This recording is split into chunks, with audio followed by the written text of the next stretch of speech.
Congrats on the first. Hello, Van Castle. Oh no, sorry. Sacriel got the first. Congrats on the first Sacriel. Hello, Pyric. Hello, Van Castle. Whoa, whoa, whoa. I fixed it. That is your throne, correct. Oh. Oh no, did VR chat just crash? No. We're good.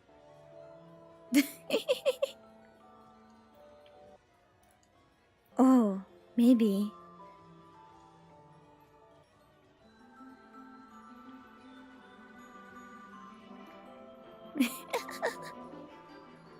It's okay. Oh, good lord.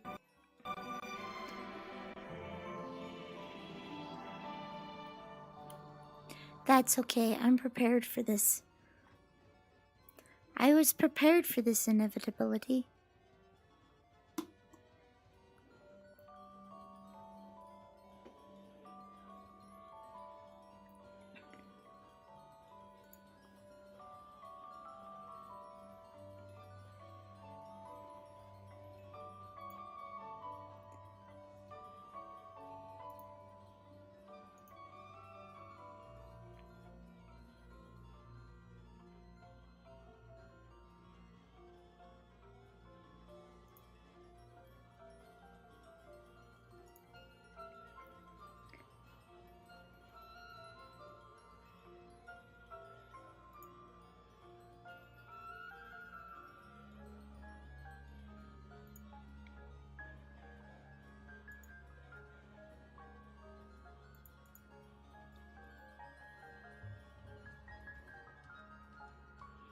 I will be watching, waiting, impatient. Ganbatte. Which screen does the show up on? Okay.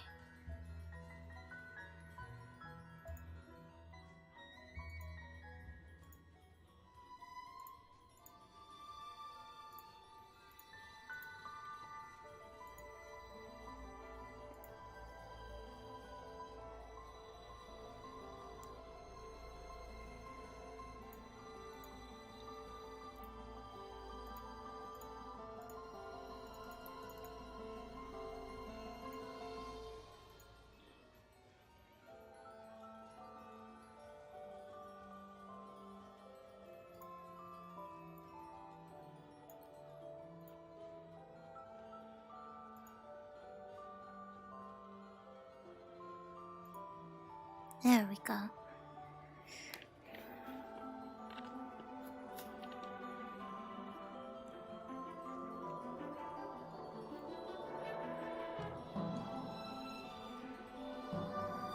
There we go. I had too many programs running at once. That's what it was.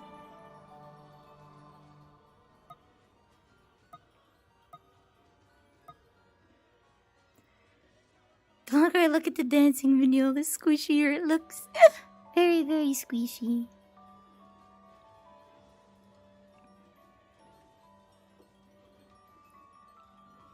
Alright, I can head back to my normal place.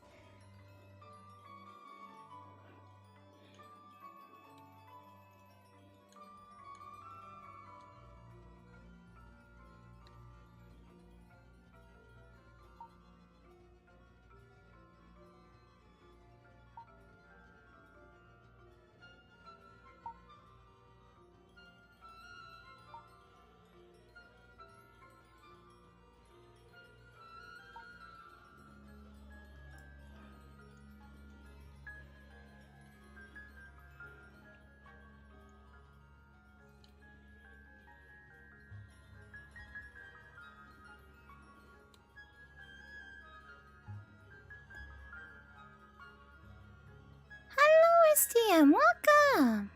Or ATM, sorry. It's hard for me to read with this on.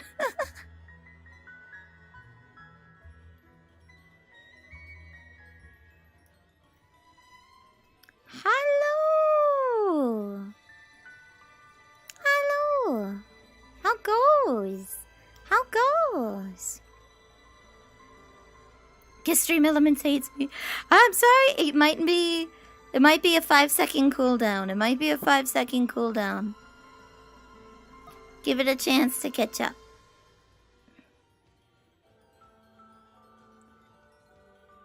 Let me find out what screen this is showing up on.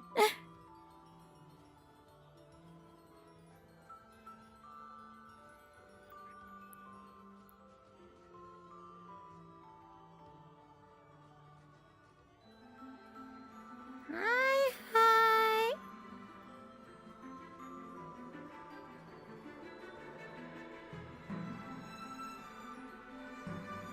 There we go. That should make you guys easier to see. Hello. Sacrio, can you make a post for me in Discord? It's gonna be a little hard for me while I'm in here. I know the bot should do it, but... the bot should do it, but just in case. I like to be safe. Hello. I'm trying to be a little quieter because the mic is very loud. The mic is very, very loud. You have lead poisoning. Oof. Well, you should go to a hospital. That's probably the best bet. Unless you're getting lead poisoning because my jokes are too rusty. This is not a clinic? No. This is Patrick. Lamau. No. This is an amusement park. Sorry, I know I'm a gorgeous. I definitely look like the very caring and motherly type. However, this might be a little bit out of my expertise. I can't tell if I would prefer that over jury duty. I've had friends who've been called for jury duty, but I don't think any of them have actually gone. They always overcall jury duty. And to be honest, $50 a day, not worth it. It's not worth it. Especially if the trial goes on really long. I'm on jury. You're hired. It's my third time being called. Dang! How? I've never been called once. Do they just call the same people if they know you'll come? Do they call the same people if they know you'll come? Second time, and just maybe because you came last time, they called you again. If you claim to suffer from IBS, well, you don't even have to go that far. You don't even have to lie about medical stuff. You can just say that you can't afford to go. A friend of mine got out of jury duty because they said, I work a minimum wage job, I have bills to pay, and going on jury duty will impact my ability to pay my bills. I can't do it, and the judge let them go. As long as you can explain that it's not necessary for you to go, and in fact it will actually harm you if you go, then they should let you off. By claiming you are very biased in one direction. Yeah. I've never been asked, thankfully. Not yet. We've still got time. But hello. There's multiple things you can do to get out of jury duty. I don't know if you're legally. Do they get mad at you for talking and giving tips on how to get? Do they get mad at you for talking how to get out of jury duty? I don't know. I can't be a juror for this tax evasion trial because I'm racist. Yeah, you can. Yeah, I mean, you can definitely try. Here, I believe he's justified in eating those babies.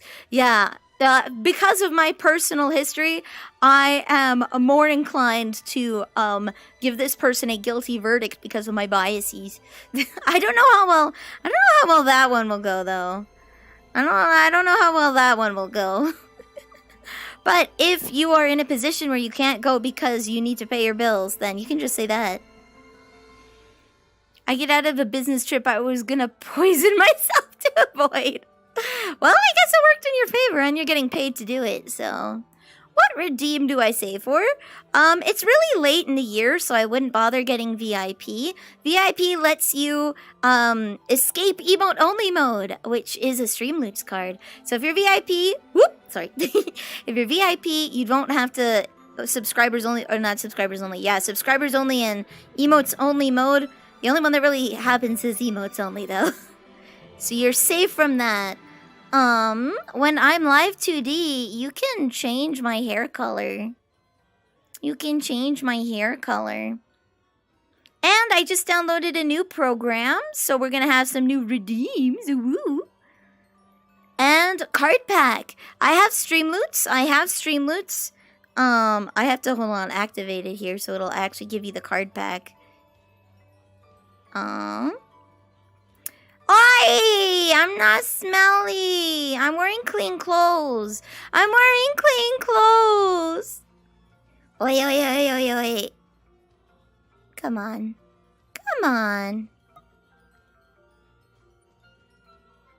Won't bring up my taskbar. What is this? Leon!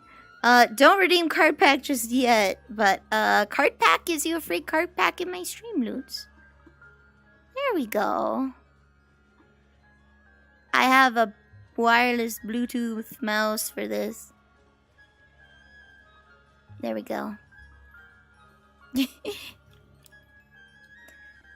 we go. 3D model is so cute. This one is actually the Manuka model.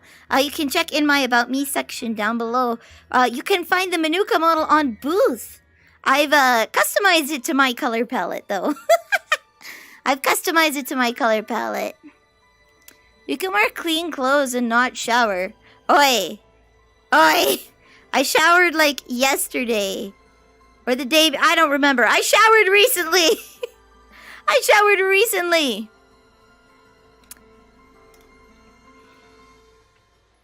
Clean clothes with no shower in a month makes them even dirty. No, I showered like in the past 3 days. I did a ring. I forget what day I did Ring Fit on. I had to shower after Ring Fit because I was sweaty. I'm not lying. The reason I don't remember my last shower is because I've been sleeping so much. I don't remember what day I did what. I think I did karaoke on Sunday? Yeah, I did karaoke on Sunday, and then I did Ring Fit. So it's been less than 48 hours, I think. Haven't slept in a month. No! I've been sleeping too much. Don't college emails get free Adobe Substance 3D? Oh! I gotta wait for you to earn 20 bucks. No, you can't smell me. I'm not smelly. And I'm probably gonna be showering after this stream because I'll be sweaty after this stream too. It gets pretty hot in here. My computer's really warm. Sometimes my window freezes in the winter because of the heat melting the water, the snow on the window and freezing it shut when I turn it off. Please don't sniff a sniff. Please don't. I'm showering after this, okay? I'm gonna be sweaty after this. I have a question for today, though. I put it in the title. What is your favorite carnival or amusement park ride? I want to know. That's the question of today. The question of today is, what's your favorite amusement park ride? There's this, it's like a merry-go-round, right? Where there's, chairs and it spins you in a circle. I don't know what they're called. You, sit, okay? You sit in a chair and the thing lifts you up and then you spin around and around and around and around. I love that one. Stop trying to make my mom vomit on the teacup. What? Why? What? Why? Why was she vomiting on the teacups? What did the teacups do to deserve that? Bumper cars, swing of the... Oh, is that what the thing is called? The swing... Is that the swingy thingy? And roller coaster. I love roller coasters. I'm a roller coaster fiend, but I have to work my way up. I can't just go like straight into... I can't just go straight into roller coasters. I have to work my way up. Summer is working in... Oh, no. AC, hell no. She'd get motion sickness and I was an evil child. Oh, the teacup spinny ride. Oh, I thought she was like vomiting in your teacups at home. Bobbing for apples. I've never bobbed for apples. I've never bobbed for apples. Something about the competitiveness of it. What? What? I should have read that all first. I should have read that all first. Well, yeah, I'm tall enough. You only have to be 4. You realize most adult roller coasters only need you to be like 4'8". They only need you to be 4'8". You don't actually have to be like super tall to go on roller coasters. And I'm 5 feet, so I'm like golden. I'm golden. They have a tower one where it's like 30 feet in the air. I go on Dragon Wagon. What's that? Are you talking about like one of those things where it like goes woo, woo, and just like drops you? There's that like the Tower of Terror in Disney World. In Disney World, the Tower of Terror where it's just like woo-cha! Or is that Universal? Wait, that might be Universal. I don't remember. The yearly fair's been getting less and less rides. Aww. The Dragon Wagon is the mini coaster for... No! I do like the Dragon Wagon. Don't get me wrong. It's nice, but in like a comfy way. It's nice in a comfy way. I don't think I'm allowed on the Dragon Wagon anymore. I think you have to be like under 4'8" to go on the Dragon Wagon. Like that's children's. It is Disney? Okay. You've been in the Busch Gardens version. Oh, okay. I couldn't go on elevators for a while after doing the Tower of Terror just because they framed it as an elevator and I was terrified of elevators for a while after that.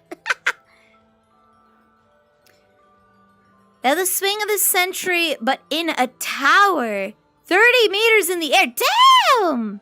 That sounds fun. That sounds fun. Dangerous, but fun. Dangerous, but fun.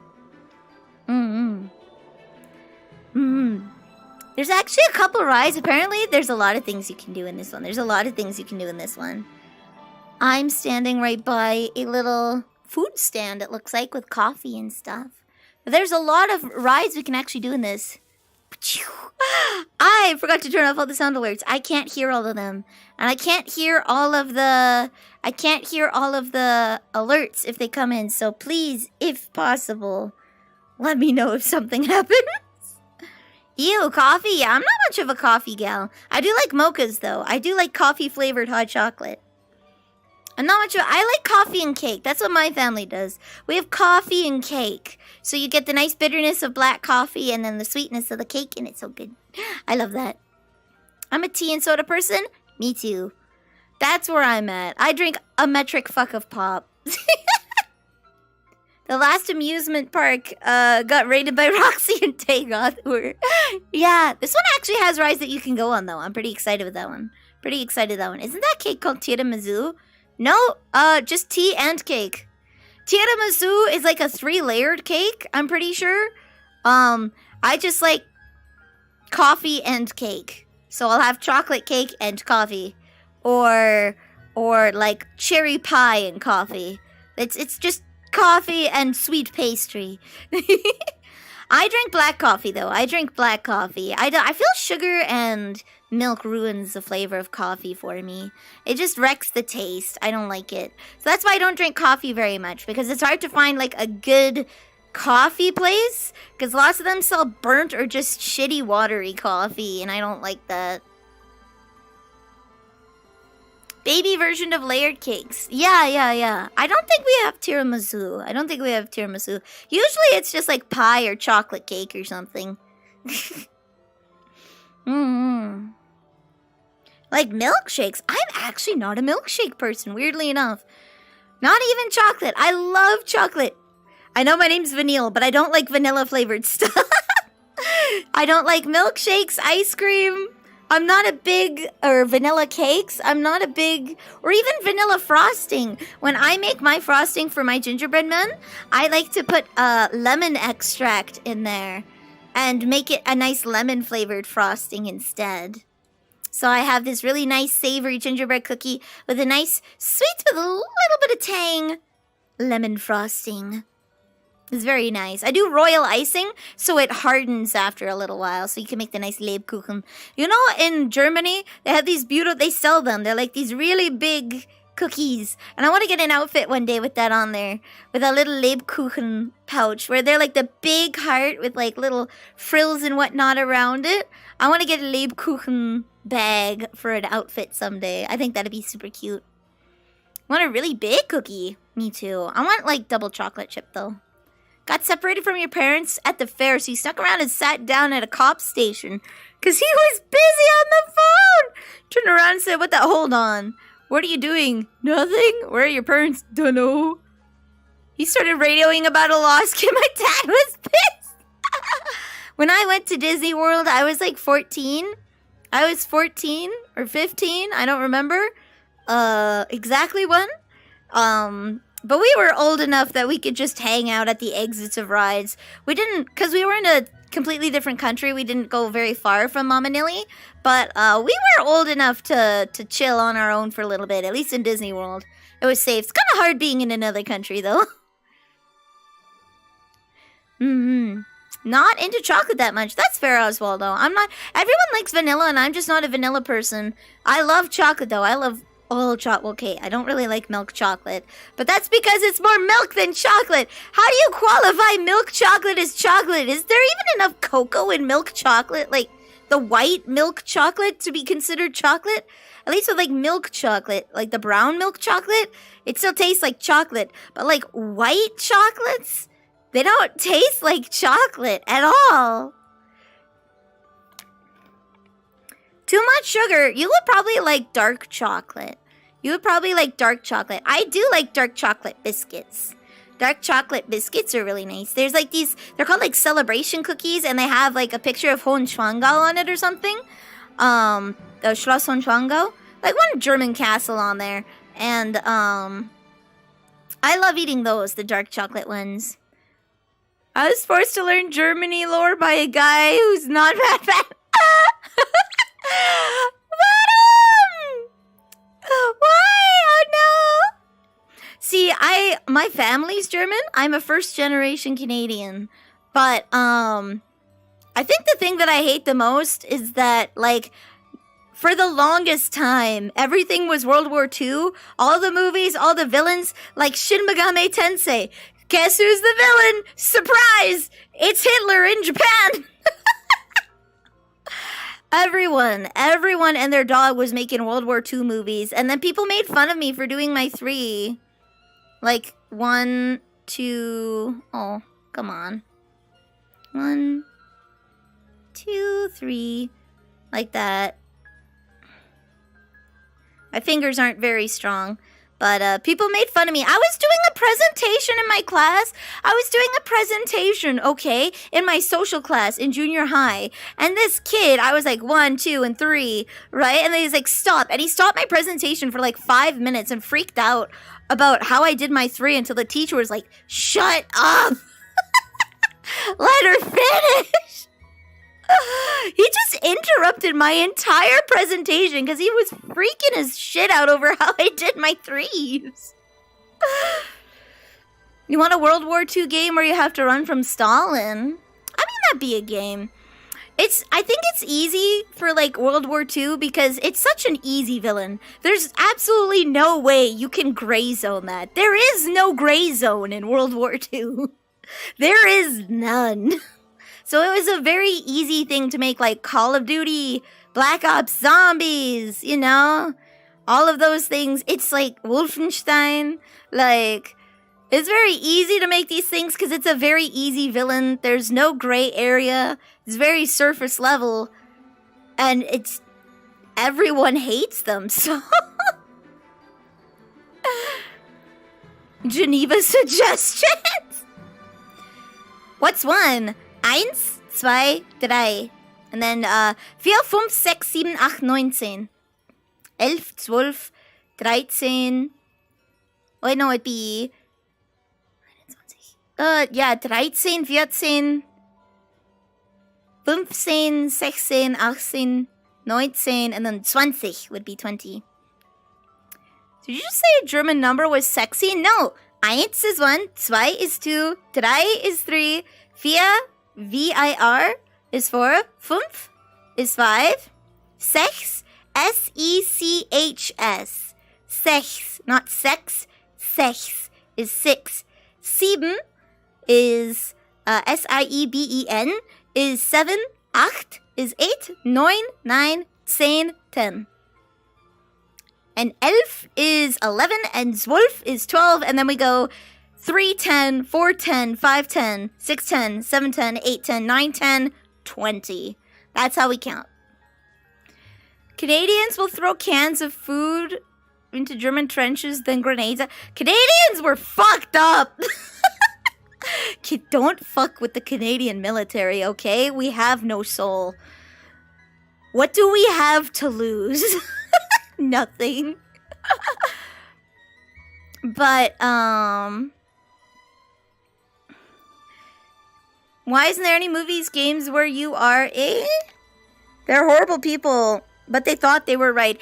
It's because doing something that nuanced, right? Doing something that nuanced is very hard to do, and no one wants to approach it. Again, it's a very easy villain. There's no gray zone. What happened was wrong, right? So getting into the nuance of like the individual people at the very bottom end who likely didn't know what was happening at all. They'd been fed propaganda from the day they were born, right? Because he got into power in 1936.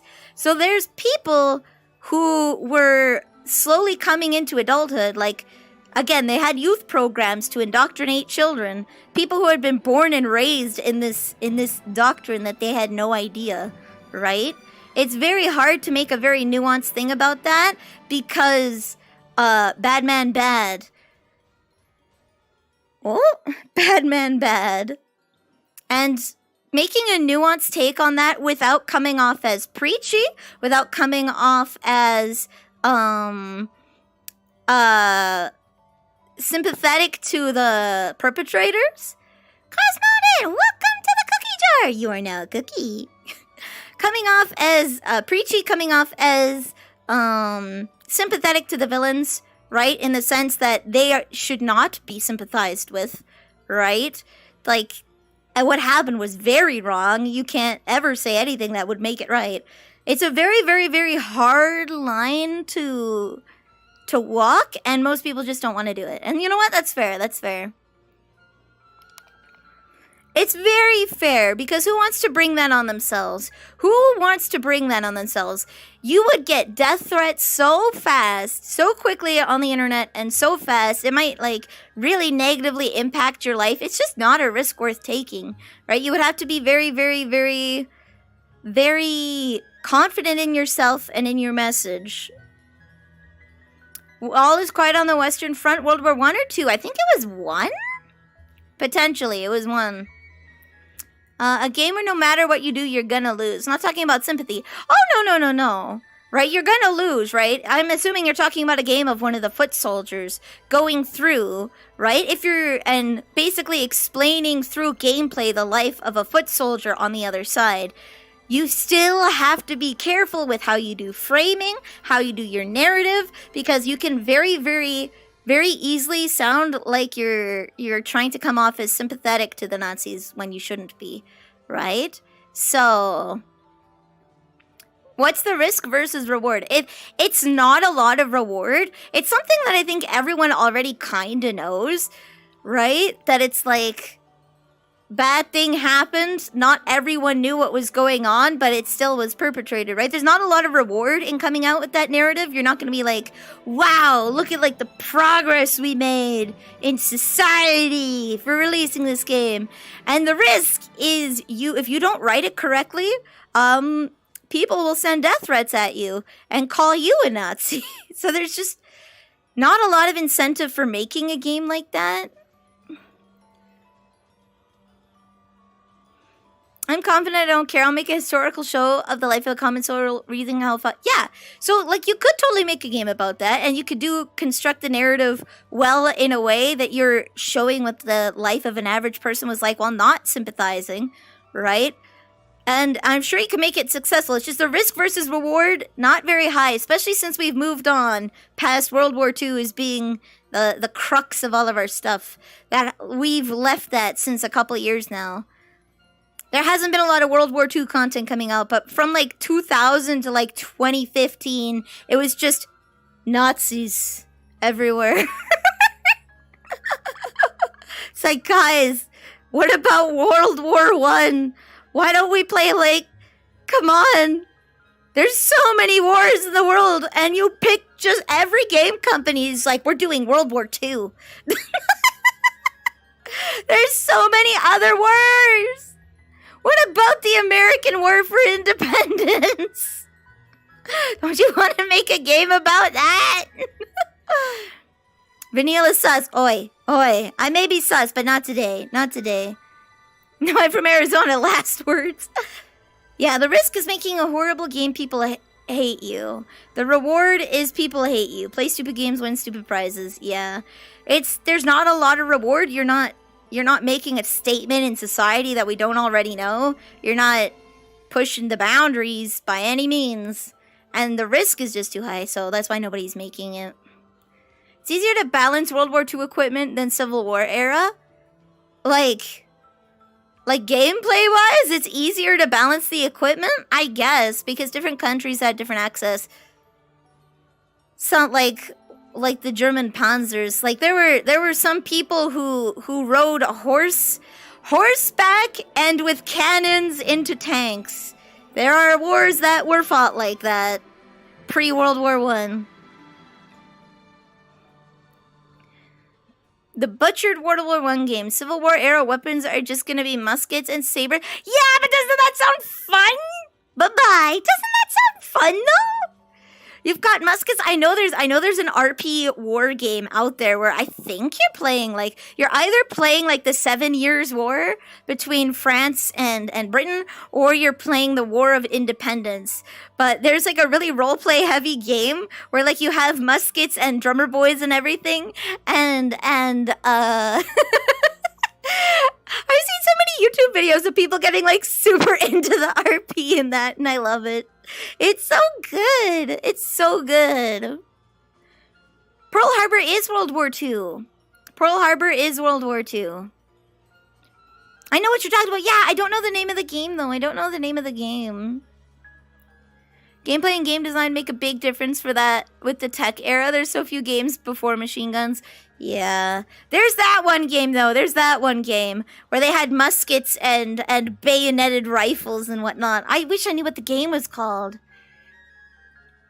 That's what made America say we need to step in. Yeah, they were fine funneling to both sides, really, until that. Hunt Showdown? No, not the Hunt Showdown. It's older than that. It's older than that. You play as like the war. You play as the soldiers in the blue and red coats, right? And you play with it is a war role play simulator game where it's full PvP. It's only PvP.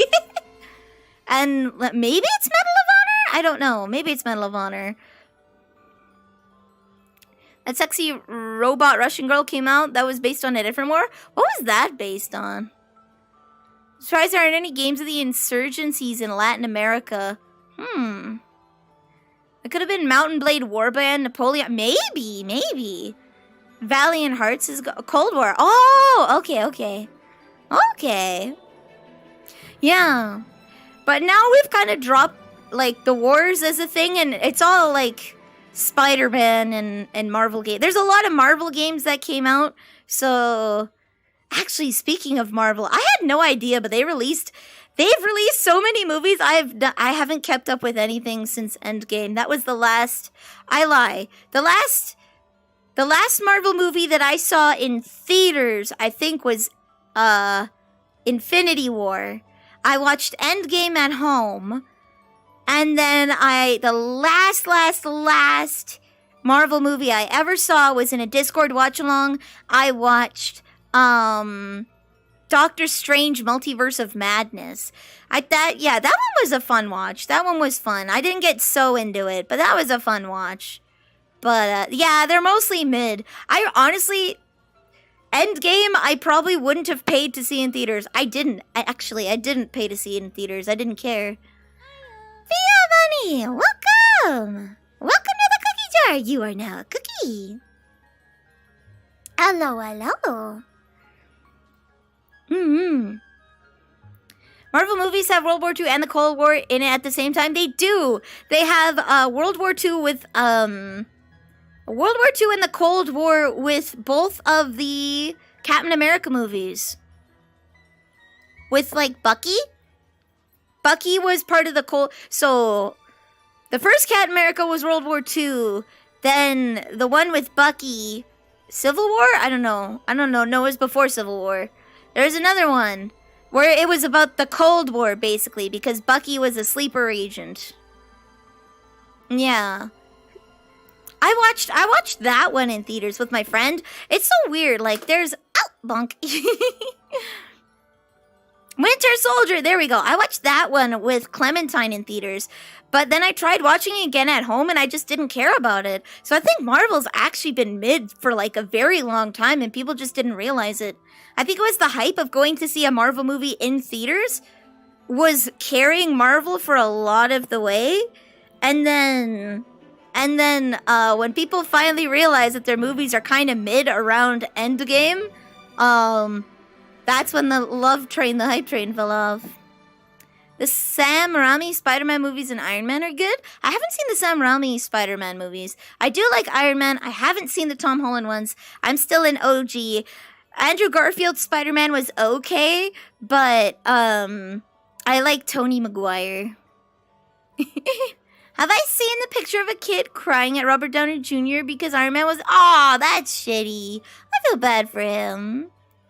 MCU was pretty mid from the beginning, but the fans of the comics, they're glorious. Fair, fair, fair. Who's Tony? The original Spider-Man. You know the guy with the weird dance? the guy where all the Spider-Man memes are from? Yeah, Toby. Oh, Tobey Maguire. Okay. That's Toby. Okay, I thought his name was Tony. But yeah, I like that Spider-Man. That's my favorite. That one's my favorite. OG Spider-Man, yeah. I watched The Amazing... Spider-Man was my favorite. I loved The Amazing Spider-Man cartoon when I was a kid. And then I liked the Tobey Maguire movies.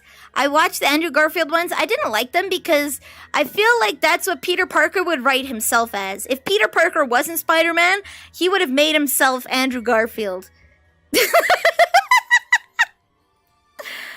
Giving some boomer vibes? No, hear me out. Spider-Man is a dork. He's supposed to be. His jokes are stupid. The villains that he fights are stupider, right? He's not supposed to take himself very seriously. So him being an awkward dude in Tobey Maguire's movies feels on point.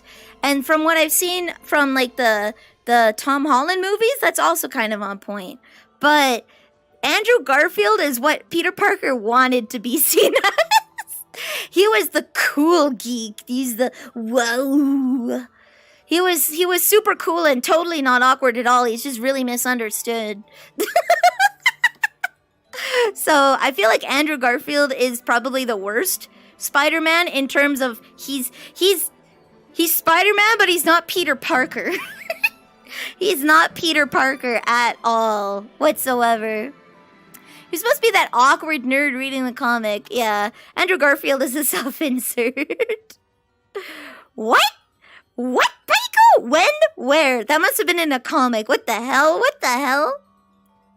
But yeah, I saw that one. The recent one where they are all together. What was that one? Was that a multiverse movie? That's where Spider-Man's friend gets the ability to do the whooshy, whooshy, whooshy thing. It's in the comics. Can I change the versions? Not today. Not today. I don't like Tom Holland's Spider-Man because he's literally 13 years old when he becomes Spider-Man.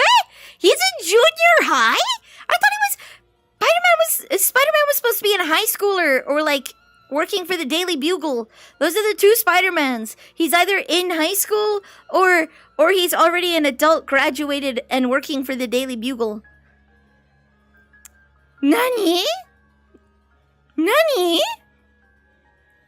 13? He became Spider-Man in junior high? Just started high school. Oh, okay. Oh, okay. No, if you just start high school, you're 14 or 15. You're 14 or 15. I always pictured him to be at the end of high school, like 17 or 18.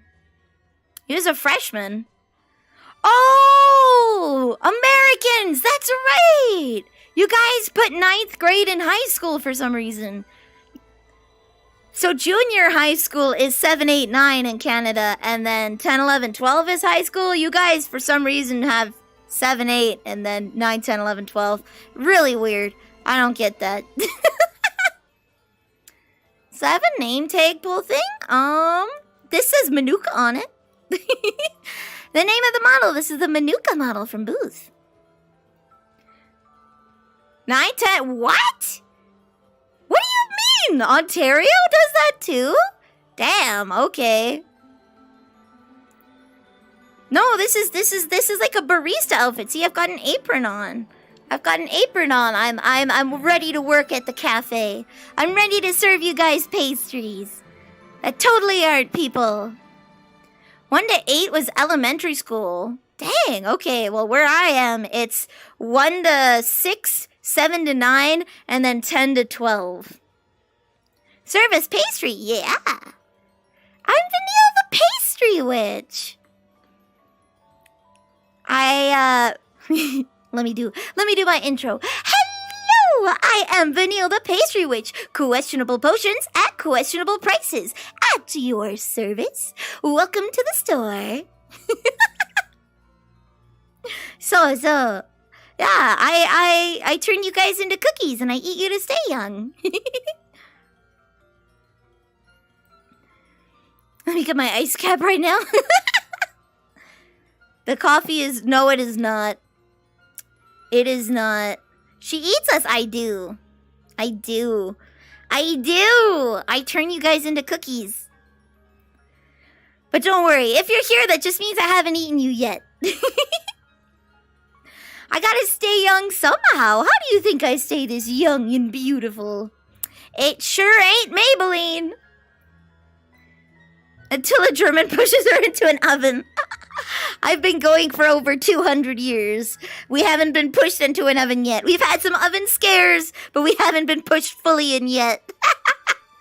Yeah, maybe it's Maybelline. Maybe it's me. Maybe it's Maybelline. Maybe it's cannibalism. Who knows? Yeah. I am the gingerbread man. Good luck on 500 goddamn pounds. I'll turn you into a whole cake then. Soylent Green is people, I tell you. Do we call the people who volunteer to be eaten as fans of vor? I guess. Like, do you want me to bite your limbs off one by one? I can do that. I can do that. Pushed into the dishwasher. No! Vor in my stream? It's more likely than you think.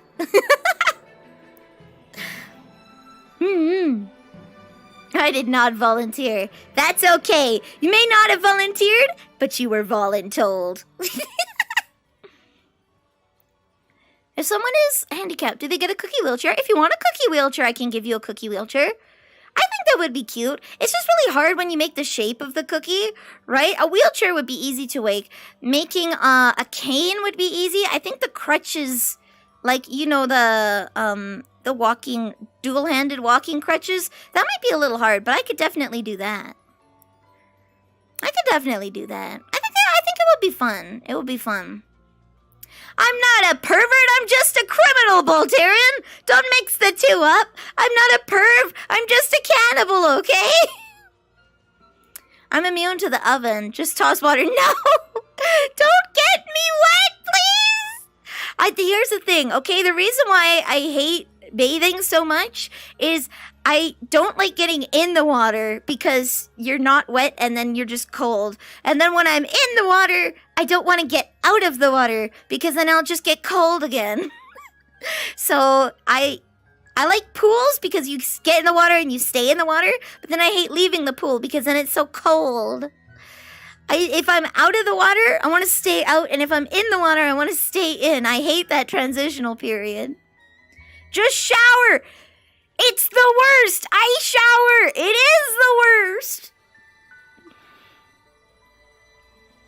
Just shower. I do shower, but that transitional period sucks. And what happens is I end up taking combat showers because I don't want to get too comfortable in the water, right? Because then I won't leave. So I do really fast showers. Hot tubs are great. Hot tubs are amazing. I love them. Every day? No, not every day. I don't smell. Here's the thing, I live a very sedentary life, so I shower for work. I shower so I'm clean for work. No stinky! No stinky. No stinky. Shower for the Zoom meeting. I work in public service. I can't shower for a Zoom meeting. I have to physically go to work and serve people, so I have to smell decent.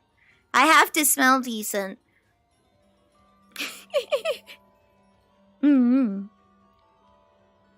Alrighty. I wanted to take you guys around, but you guys want to see something cool? There's a cool function in this world. So let me find the world name. For anybody who's interested in VR chat, this world is called Anna Rasumanara. So ANNA, Rasu, R-A-S-U, Manara, M-A-N-A-R-A. Anna Rasumanara. And it is a cool place where you can ride all the rides. Let me just take you guys here. Hello. We can fly, guys, okay? Whee! We can fly! So, we can go and check out this world. Okay? Let me bring you a little closer.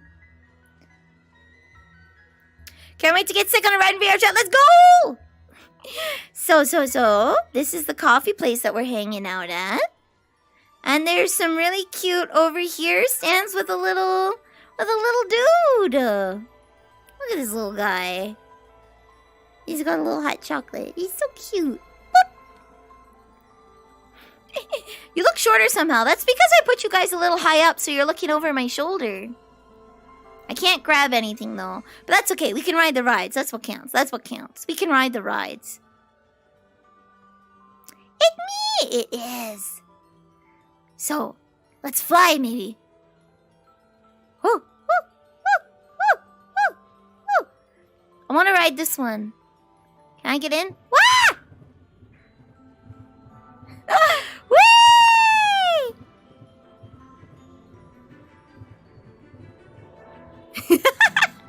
You guys are over my shoulder so you can't see me. Whoa! Look at me go! This is the little itty bitty kitty ride, but that's okay. Whee! Can I get out? Woo! Okay.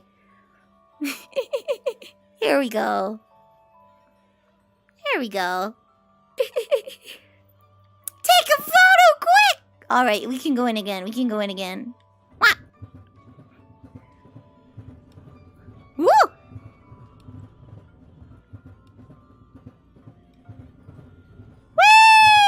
Whee!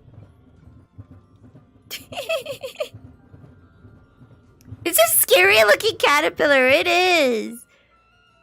Oh, look at these cute little hamsters. Whoa! Whoa! Oh, good Lord! Oh, Lordy! I'm upside down! Oh, boy. Okay. All right. Oh, that... Hi. Hi, guys. Oh no, you're upside down! Here we go. Hi, guys. Mom! Oh, can we... Hamster! Hamster! Okay, there we go. Whee! Whee! Oh, good lord, we flying. Woo! Oh, we're twisting and turning. Oh, good lord. Oh boy, oh geez, oh fug. Whoa! I want off this one. I'm good. I'm good. I'm good. Oh boy. Let me fall to the ground, please. There we go. Oh my god, okay. That one was a little bit hard. We're clipping. Yeah, we're. That one made me just a little sick. Just a little. Oh, is this the boat ride? Hold on.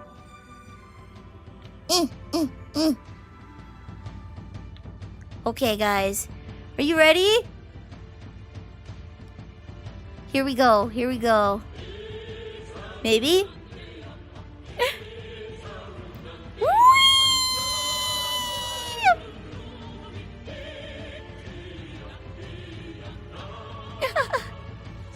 Oh, good lord, we're going straight into the tree!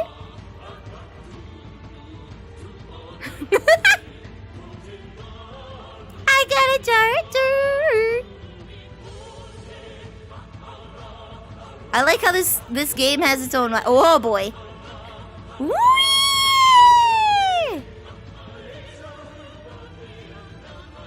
We're just clipping through the world.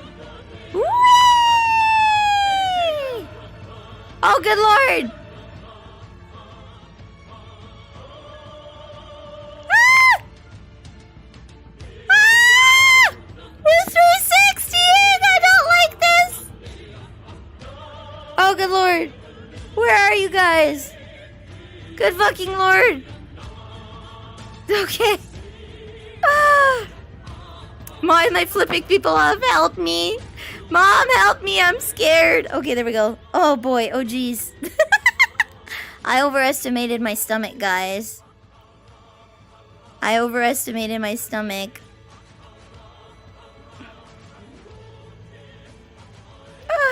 Ooh, okay.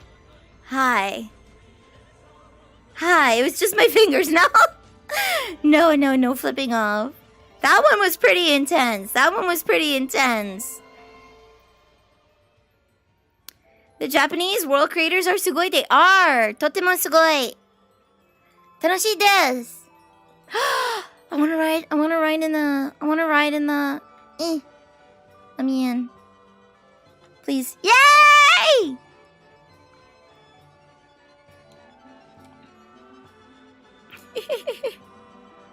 Hi, guys.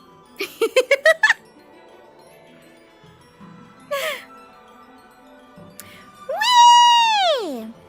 I call the horse. It's okay. You're sitting with me. We're in the little carousel. It feels like when you're young, substitute teachers trying their hardest to make the most mundane thing in the world seem interesting. I'm doing my best. I'm doing my best. Trust me, in VR it feels a lot different. I think I'd be the world's most mundane. Here we go. I probably would be the world's most mundane substitute teacher. I want to be like science rules, but on the other hand, I also want kids to get their fucking work done. So I would probably, be a lame ass, as it were. I'd probably be a lame ass. We stuck a water bottle filled with vodka. Let's go! What you do is you buy a bottle of Sprite, okay? You take a swig, you replace that swig with vodka, and then you're good to go. Then you're good to go.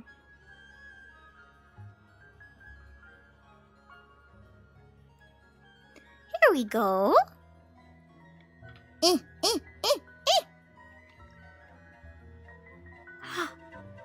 Aww. It's content. Not much to do in here, though. It's time for me to be the clown. I'm the show. Here we go, guys. Here we go. I'm gonna be the show.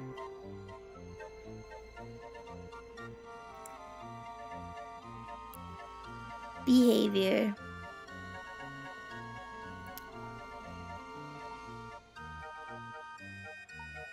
There we go.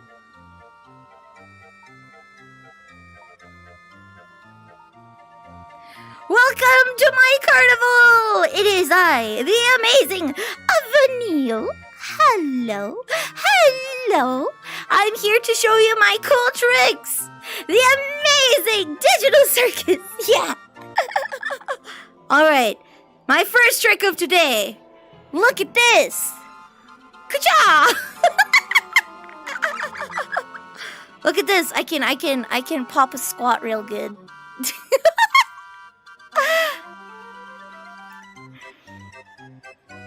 Wow, a clown already. Let's go.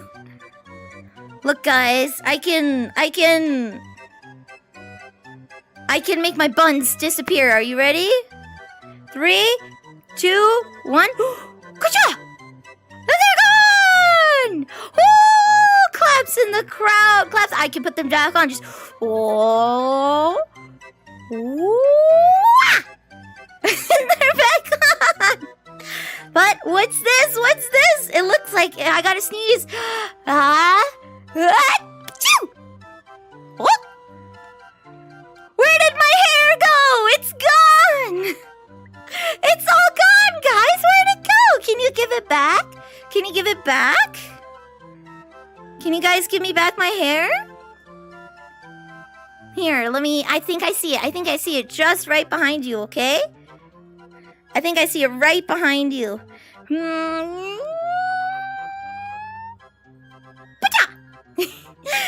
we go! Thank you so much for coming to my show. Thank you, everybody. Wow, kisses from the crowd. Mwah, mwah. Thank you so much.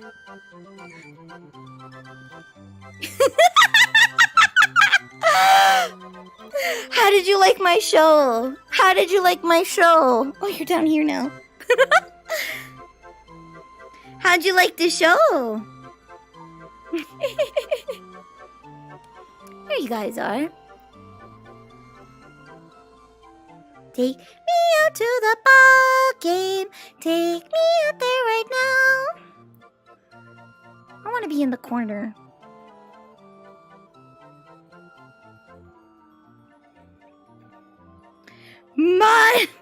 What? Buns present. Nani? Nani?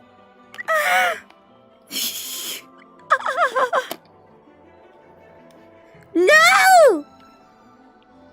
Demon clown needs a different job. Excuse you. This is my side. This is clowning around is my passion, okay? There's one last ride I want to take you guys on. One last ride, okay? We're gonna sit together in the Ferris wheel.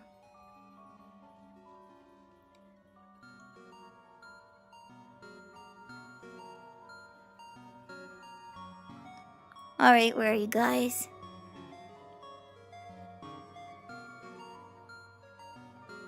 There we go. Good lord, I can't. Well, we're stuck like this now. Hi.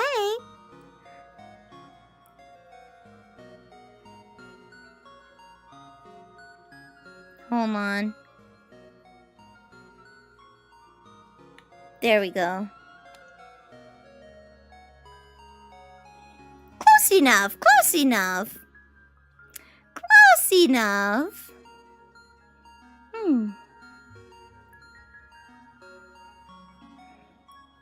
Ah.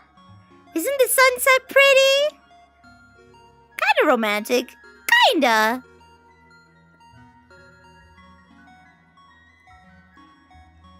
I feel like I'm out of my box a little bit.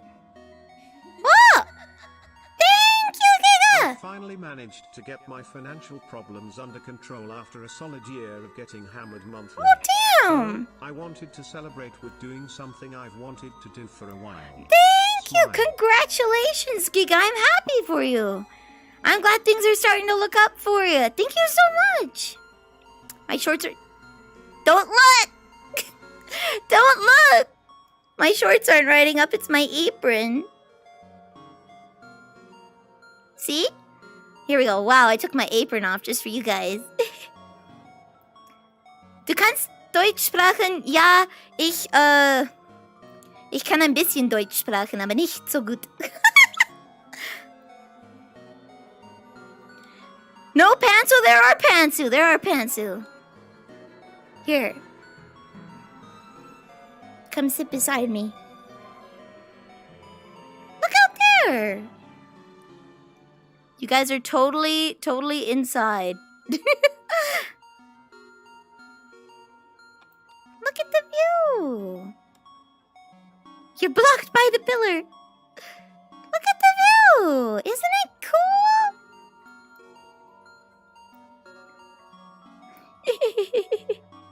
I'm looking for a cute cookie witch. Could you let me know if you see any? I'm right here. I'm right here. I hope I'm right here. Oh Lord, we're going through the world. There we go. Cute. I wish it was the fun kind of getting hammered instead of having to shell out thousands of dollars on repair bills. Owie! What's the quote of today, madam? Well, the question of today is, what's your favorite fair ride? There's this one where you have, like, seats. Oh, I'll hop out of here. Oh, no. Can we? There we go. Let's stare at the sunset together. Stare. Oh, we're off in the clouds. We're off in the clouds.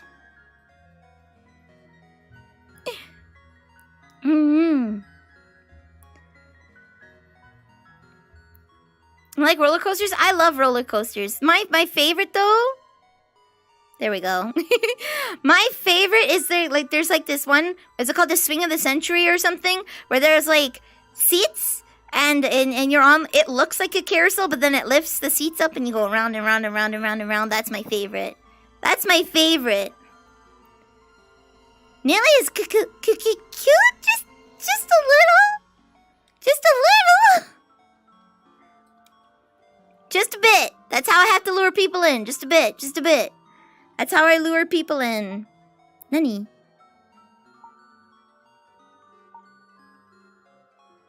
Nanda yo.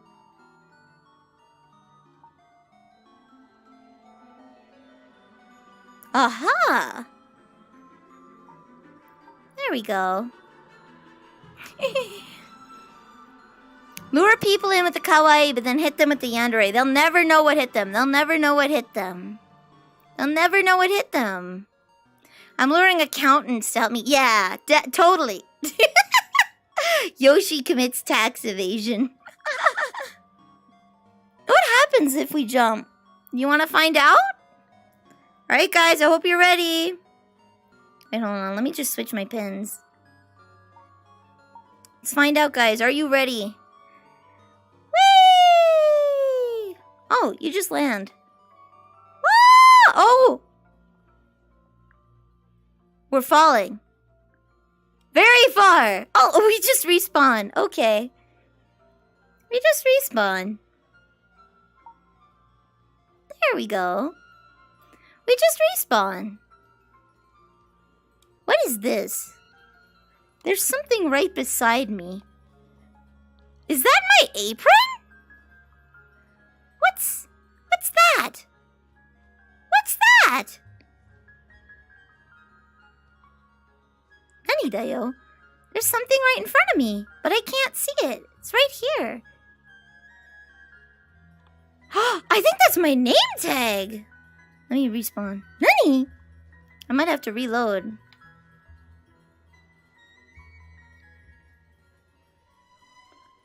Alright, we're gonna switch colors.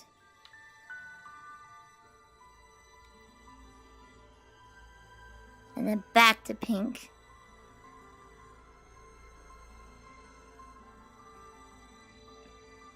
There we go. Looks like it fixed itself. Maybe not. Okay. I wonder, what is that thing that's in front of me? Oh, we're back there.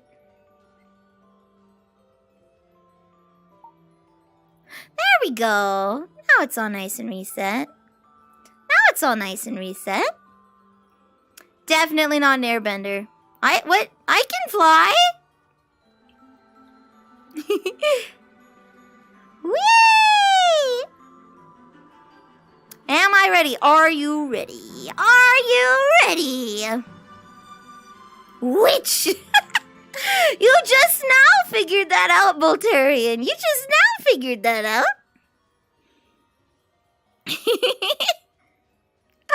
Let's go, let's go. Oh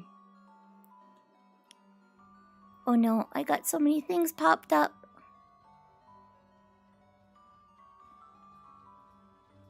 She's got no cake. None, Dio! I got a bit of cake. I need to get rid of the cake. That's the problem. I have to get rid of the cake. I can't have all this cake. I need to distribute it. I need to distribute it and share my wealth amongst the people, you know? It's not fair if I hog all the cake. It's not fair if I hog all the cake. What do you mean, my little sis? Oi, oi, oi. Share cake, share cake, share cake. Yeah, I have to lose weight. I'm about to pass out her cake. Yeah, delicious chocolate cake, angel food cake, tiramisu, pie. I've got so many baked goods to share. I got so many baked goods to share. Night-night. Have a good night, Artie. I am twice your weight? I hope not. I hope not. Unless you'd have to be pretty muscular. You'd have to be pretty muscular. I got a tum and I need to get rid of the tum. I'm kind of bloated right now because I had some. I didn't wake up in time. I wanted to make myself butter chicken for after stream, but I woke up at like 4 p.m. So my day's already off to a rough start. So I have to have the butter chicken tomorrow because it has to marinate for at least like 12 hours. I have to go to the doctor's tomorrow and get some refills. I'm dense. Oi. I may be dense. I may be stupid. I've been on my fitness arc so hard, but food makes it hard. Yeah. The problem is I'm very tired all the time, and soda helps keep me awake. I've been trying to switch to G Fuel, but it's also in part a sugar addiction as well, which is why I have some weight. I don't eat very much, and I maintain my weight purely with pop. So I have to switch to like Gamer Sup so that I don't drink as much. Don't drink as much sugar. So that I can start losing. Mio's, I don't like Mio. I really don't like it. I really don't like it. That's thick. Yeah, thick. We'll say that. Thick. See, here's the thing, okay? Alright? Let me just recalibrate this so that it's more on point with where I am.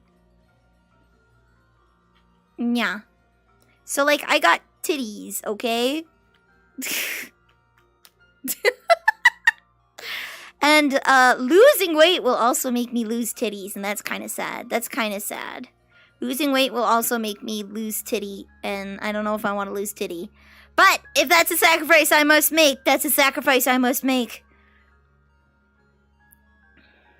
But my mom is actually getting shots to help lose weight. It makes you not hungry. 1 shot a week. I don't think I can afford that. I don't think I can afford that. I used to take allergy shots once a week. It costed me $700 a year. Costed me $700 a year. Titties are the first to go, yes. So your titties and your butt and your stomach. They're the first to go because they are just excess fat storage that serves no purpose. They're excess fat storage that serves no purpose other than storing energy. So it's covered by medical. I'd have to ask my doctor.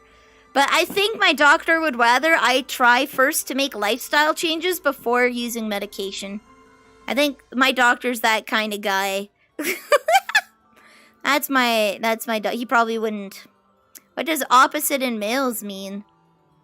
I'm gonna guess weight distribution. When you gain weight, you gain it on your stomach, your thighs, and your arms, I'm guessing, as excess weight storage. Are we trying to get me smaller? We are trying to get me smaller. I'm still gonna be 5 feet. I'm just gonna be different widths. The last place to lose fat in males is the stomach. Oh, okay. Make the man things go blink. Blink, blink. Less plump, yes. I'm gonna be less of a marshmallow and more of a pixie stick, I guess. I'm a foot taller? Oi, it's not my fault you're tall. Excuse me.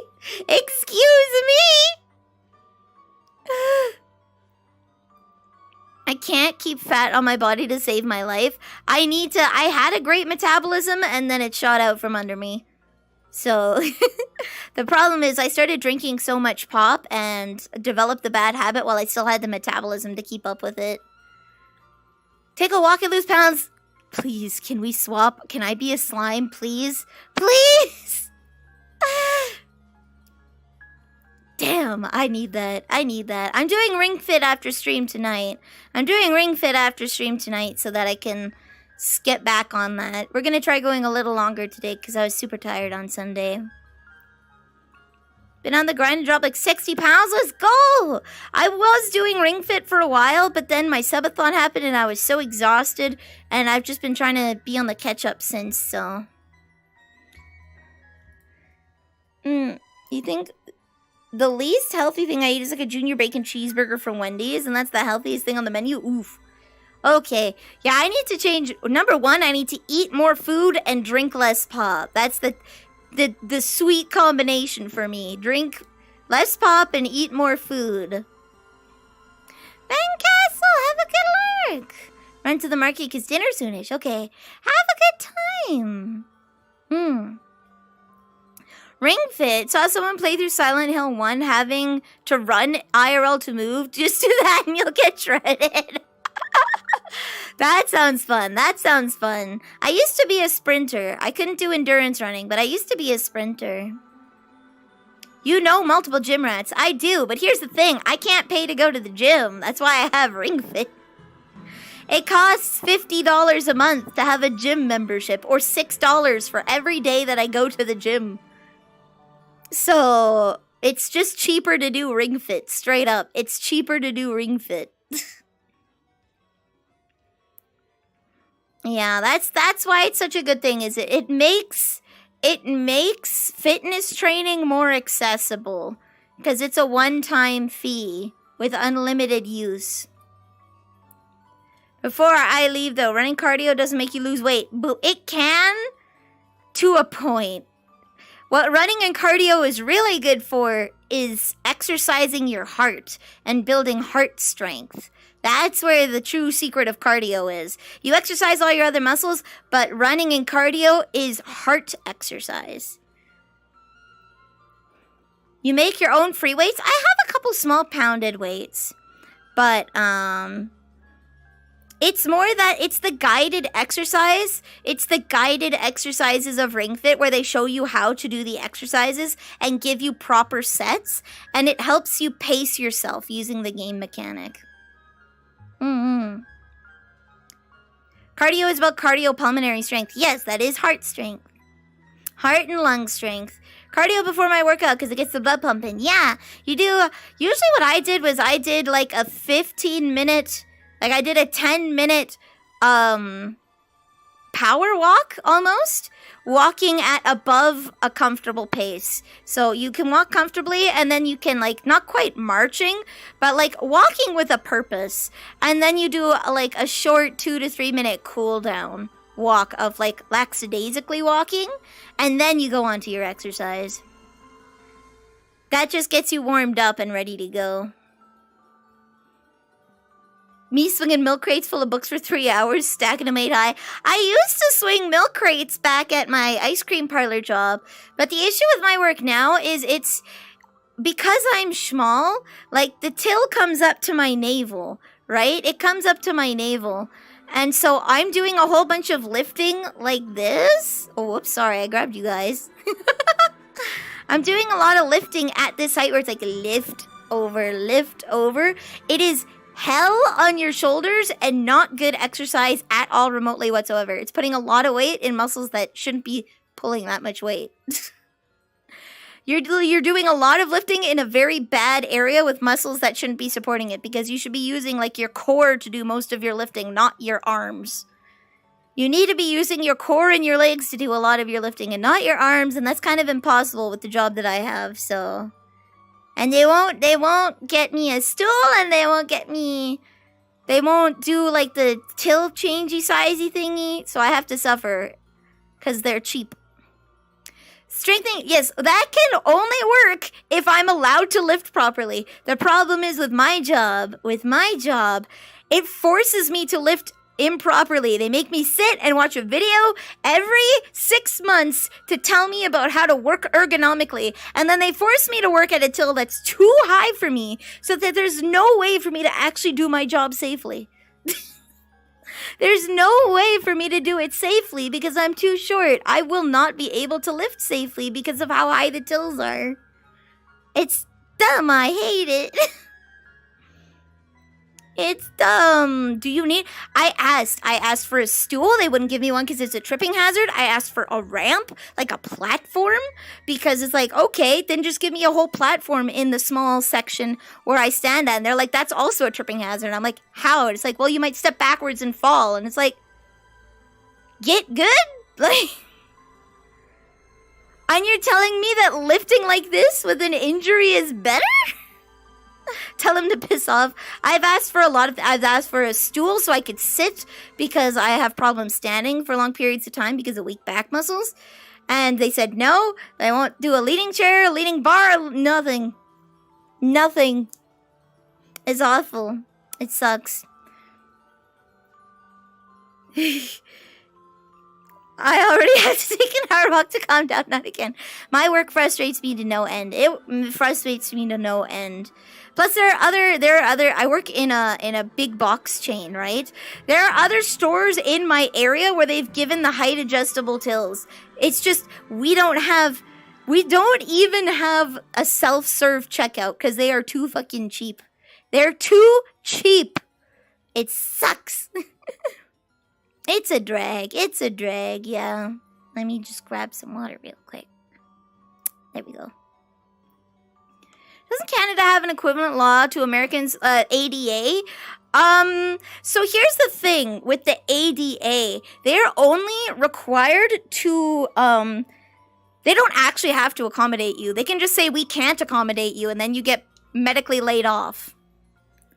They don't actually they can accommodate you up to a certain point, and then they're allowed to say, because of the nature of your job, we can no longer accommodate you. We are giving you a medical layoff. And then you would go on disability. So they can only accommodate you so much. So if you're working, say, as a construction worker and you suffer a leg injury, depending on your knowledge, you might be able to go and read blueprints. You might be able to work in the tool crib, right? Who knows, depending on the job. But there's also a chance that you might not be educated enough in order to read blueprints, right? You might just be a laborer who doesn't have the qualifications or experience to read, write, make adjustments to blueprints. And they might not have a tool crib. So they can just be like, because of your injuries and your disability, I am like dying here. Because of your injuries and disabilities, we can no longer accommodate you. We're giving you a medical layoff. So, they don't actually have to accommodate you. Ah, bonk.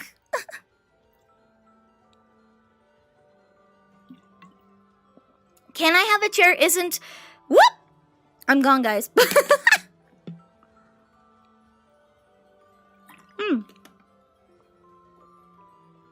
Here's the thing. My work requires me to beg for customers. They don't require me to put it in their cart anymore because of heavy lifting. But I am required to beg people stuff for them. I always have to ask and give them the option for me to beg for them. I always have to ask and give them the option. I am not allowed to ask for help. So I can't ask the customer to bag for me. I can ask them to lift something heavy from one side of my till to the other so I don't have to lift it, but I can't ask them to bag for me, and I can't keep asking the courtesy clerk to bag for me because they have a job to do. They can help me once in a while, but they can't help me all the time. So that's why they don't allow a chair, is I am required in my job to bag for them. If I worked at other big box chains, maybe I could get a chair. Maybe I could work in the self-serve section where I could sit down and go and help people when they need it. But because of my job, I'm required to beg for people, so I'm not allowed to sit. And I must stand in front of my till when I am not actively serving people. If there's no one at my till, I have to stand out front. So that's why they don't want me sitting. So I've gone through it before. Getting a seat is not a viable accommodation. They won't let me do it. They won't let me do it. You realize they can use... We have a union. We have a union.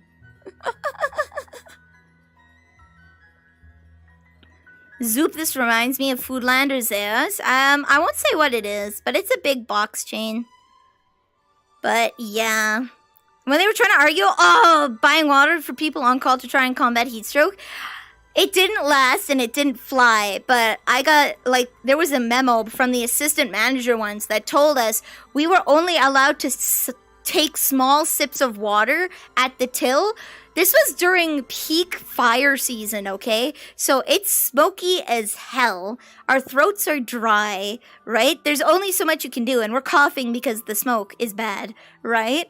So you need a lot of water. And during this time, the assistant manager was like, you're only allowed to take small sips. It is impolite to chug water in front of customers. And it's like, I am talking all day. They can wait 10 seconds for me to slurp a motherfucker.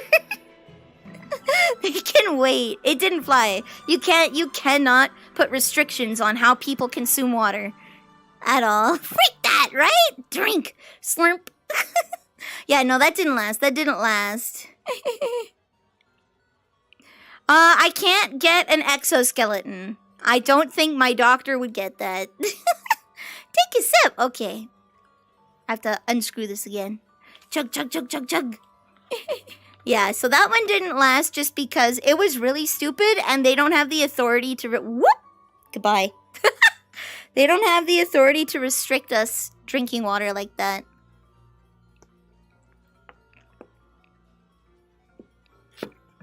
Yum. Okay. Chug, chug, chug. Is that one on? It is on. Okay. It's just having trouble finding out where I am in the world. The Protestant work ethic had such a horrible effect on the English-speaking world. Eh? What's the Protestant work ethic? What is that? Is that like a document? Got me another beer. Let's go. I keep saying I need to bring my gin upstairs.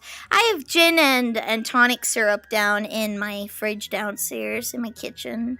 I like me making some gin and tonics. I know what the Protestants is, but I've never heard of the Protestant. Was it like a document? Was it a document? Kind of like how Catholics have theirs? Gin and tonic with lime? Oh yeah, that's good. That's good. Am I gonna drink tonight? Probably not. I have to get up tomorrow.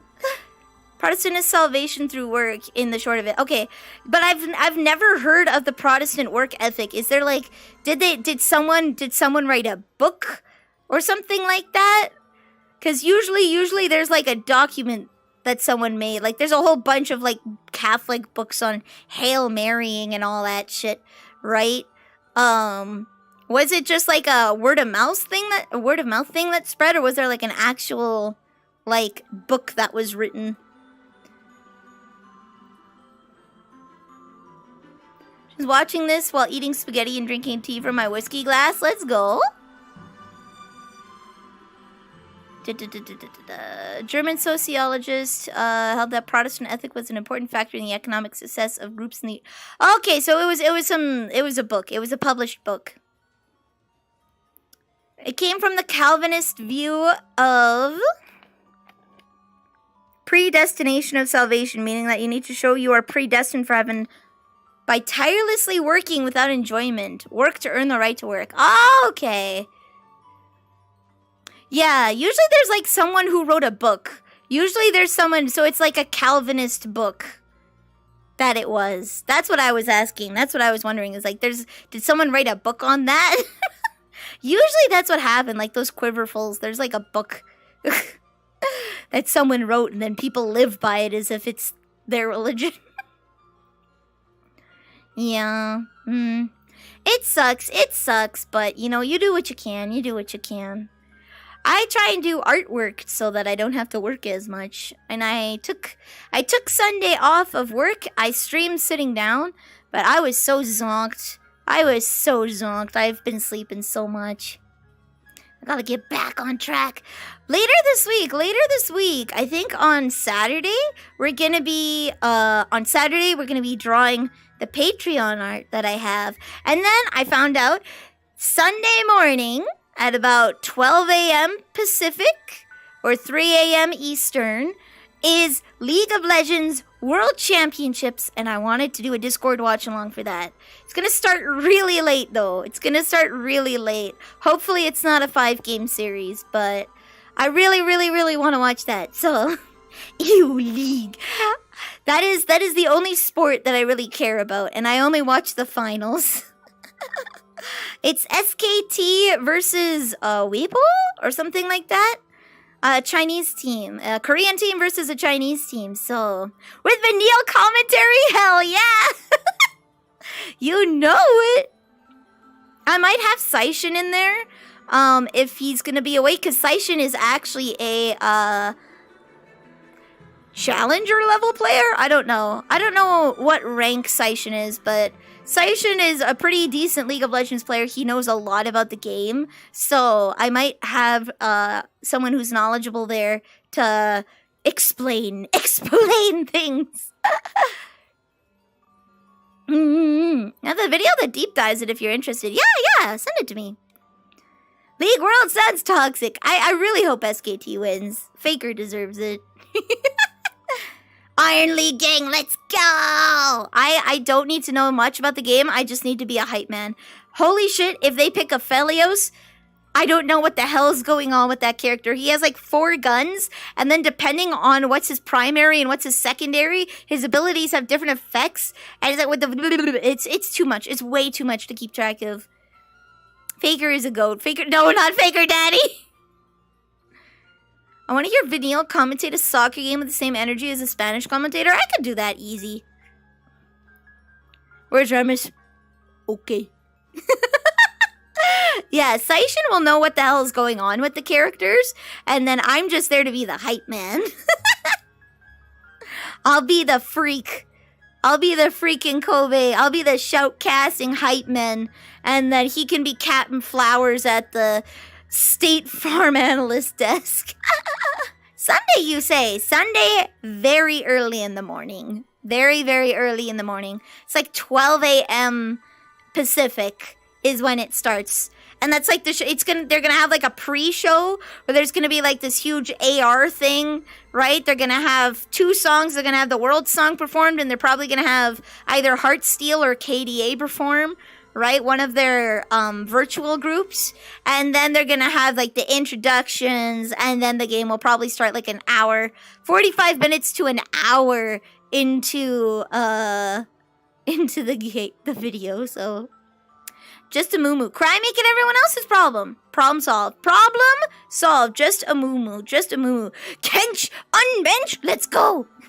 I think it would be hilarious if Garen saw competitive play on the world stage. That would be fucking funny.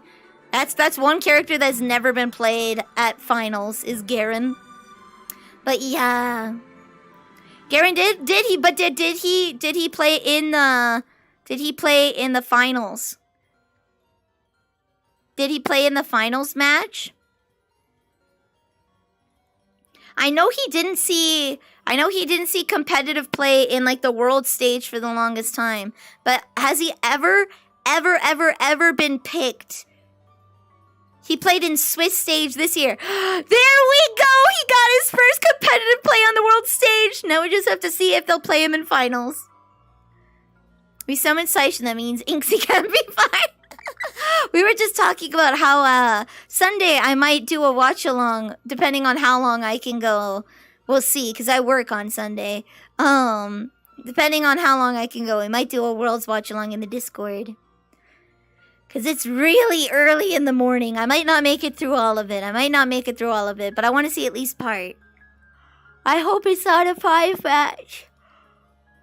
Because that would take so long. Would you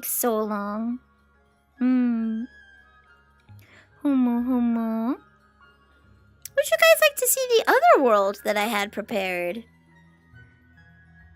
A nice place that we can sit down and hang out. Been lurking because I'm playing HOTS, but yes. Let's go. Let's try this one. No, too bad. Too bad. Ha ha ha ha. What?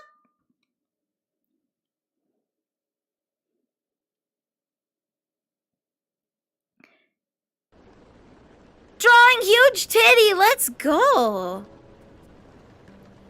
Oh, this is Animal Crossing music. Let's get comfy, guys.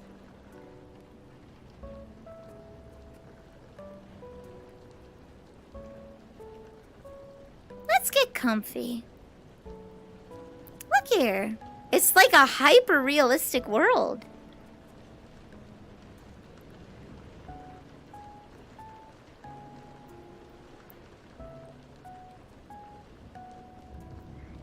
Ah. Here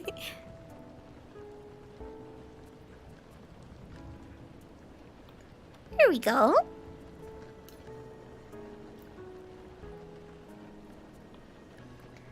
There we go. Nice and comfy, huh? I need to download. There's a plugin that lets you move around.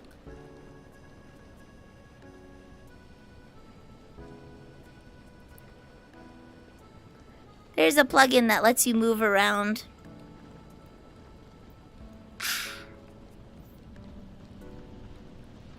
So you can sit better. There we go. Isn't this comfy? I'm jealous. I need to learn how to draw huge titties. I'm leaning on something. My AC. There we go. Don't worry, guys. I have enabled the safety net on this one. I've enabled the safety net. I have enabled the underwear to always be on, so nothing will happen like last time.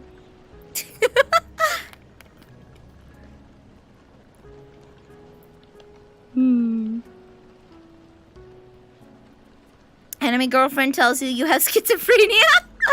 Point of view. There we go.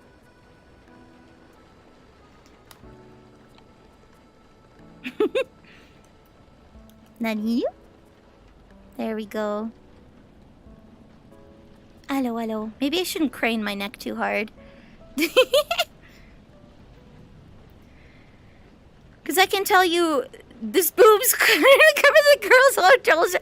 Amazing. That's beautiful. That's beautiful. I love that. I love that. Massive milkers. Massive, massive milkers. Based, yes. I need to be better. I have two role models. I have, you know my Ina niece? She draws very soft looking faces, and I really love the way that she draws her faces. And Dishwasher. Dishwasher on Twitter, if you don't know. Anyone can link them if they know who they are. They are an Azure Lane character designer. They have designed, I believe, Musashi, Shinano, Owari. They've designed a couple of characters for Azure Lane. Owari being the most recent one. But they do a lot of work of like Blue Archive, Azure Lane, and private works. And they're really good at drawing hot anime babes. Need more oil for the game. Never enough oil, never enough oil. Here we go. Can I find them? Let me see. Dish. Okay, so they're called Dishwasher 1910 on they're called Dishwasher 1910 on Twitter. Their pinned post is a not safe for work animation. Just saying, it's R18. I cannot link it. It is an R18 animation. Dishwasher, yeah. Dishwasher and his girls, absolutely. He draws skin looks so soft in his drawings. Or I should say their drawings, I don't know. If you just take a look through the things they've drawn, the skin looks so soft. Like, I really like the texture.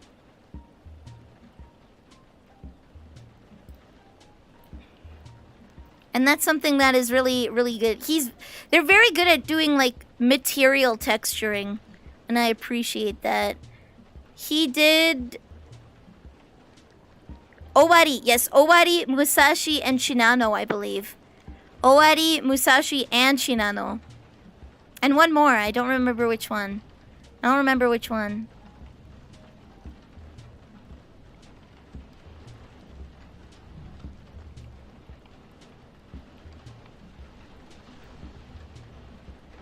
Dishwasher 1910. Yes, Dishwasher 1910. Their first post. A lot of their posts are not safe for work because it's no nut November right now, so they're posting a lot of not safe for work art currently. His DeviantArt profile says he's a dude. Okay. Yeah. There's a lot of not safe for work art on there, so I will not be linking it because I have a policy of no not safe for work in the chat. So you have to look it up yourself. Dishwasher 1910 on Twitter.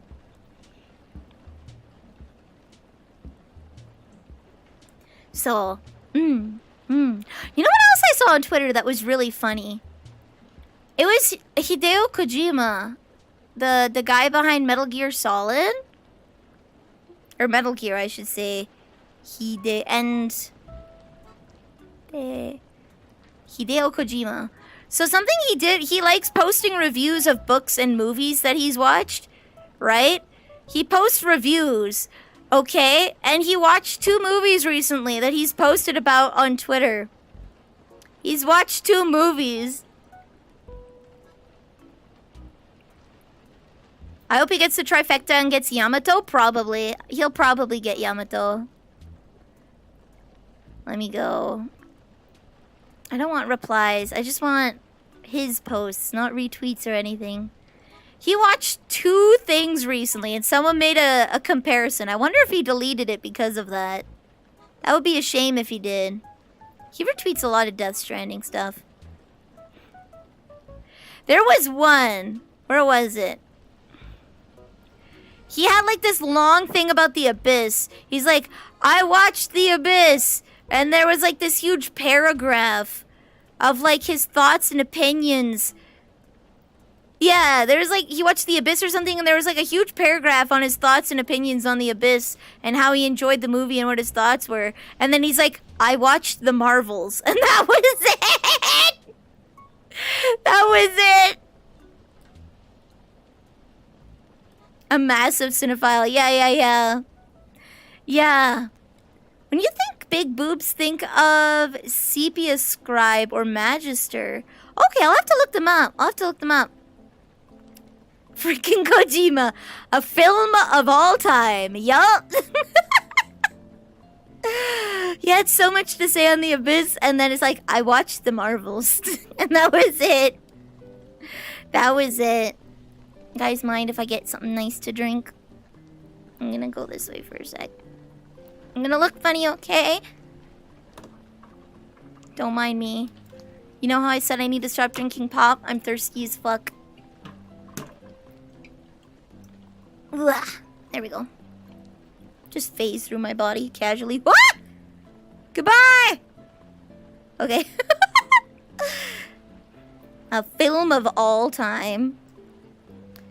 Backhanded politeness is brutal, right? Right? Sometimes the worst things you could say are the nicest.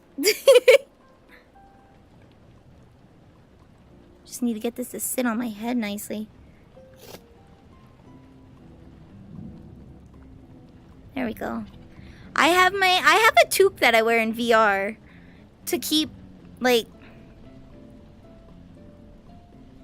I have a toque that I wear in VR to keep my hair down and to keep the headset from squishing my head, but it's quite squishy today, so I was wearing braids, but I'm gonna take them out. I was wearing nice long twin braids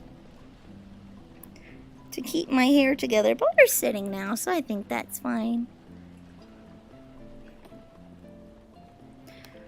It's like one time my mom... No toilet water redeem. I'm sorry, Musa. I can't hear it. That's the problem. I can't hear it. I don't want the redeems on if I can't hear them, but I missed 2 of them on accident, so...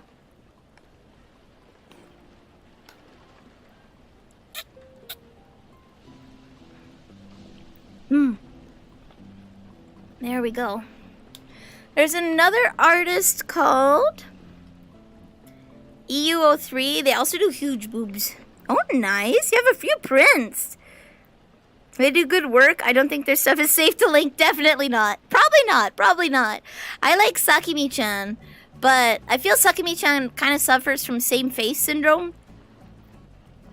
Lots of Sakimi-chan's characters look exactly the same. There's another artist that I follow that does really good rendered bodies, but then like the head is like very cartoonishly anime, and it's the same face syndrome. And they post a lot of pictures of like Genshin Impact characters and bikinis and whatnot. And it's nice, don't get me wrong, I like looking at it, but you wouldn't know it's the character unless they told you sometimes. Because, like, they give characters massive titties that don't actually have massive titties, right? So the only way you can tell is, like, they have either an iconic hairstyle or they tell you it's this one's Kiching, this one's Yelan, right? There's no way for you to actually know who it is just because the same faciness, and then they do big boobies for everyone. Sometimes it just really doesn't look like them at all. But I am an appreciator of big titties, so. Who has a massive plot? Owadi. Millie with the triple S badonkadonks?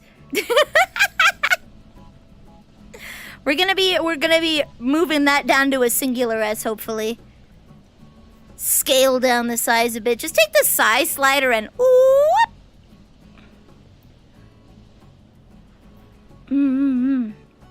My mom backhanded complimented me once. She backhanded complimented me once, and it was cleaning my room. I hate cleaning my room because then I lose stuff. I put stuff away and then I lose it. That's why I never clean my room, because I put something down and I remember where I put it last. So it's easy to find things. But as soon as I clean my room, it's not where I put it last. So I cleaned my room. I cleaned my baseboards. Like, I got down on my hands and knees with a damp cloth and cleaned my baseboards and everything. And I'm like, look, the room. And she's like, it's sufficient. And it drove me fucking nuts. It drove me nuts. Sufficient? What do you mean sufficient? I spent hours cleaning my room. I got down on my hands and knees into the baseboards. What the hell do you mean sufficient? She knows exactly how to get under my skin. She knows exactly how to get under my skin. Kashino. Yeah, big badonkadonks. Yeah, she knows exactly how to get under my skin. Just saying that something was sufficient is enough to drive me mad. I'm a whole ass kind of gal, okay? We don't half-ass projects here. If I'm gonna commit to something, we're whole assing it, right? So when she looks at me and tells me that my work is sufficient, just sufficient, it drives me up the fucking wall. It drives me up the fucking wall. It will suffice, I guess. Which was, oi! Oi. You wanna die? Do you wanna die? You wanna become Pyric V7? Sufficient. No! You're only saying that because I gave you my weakness. You're only saying that to be mean. This is a great, amazing stream of awesomeness.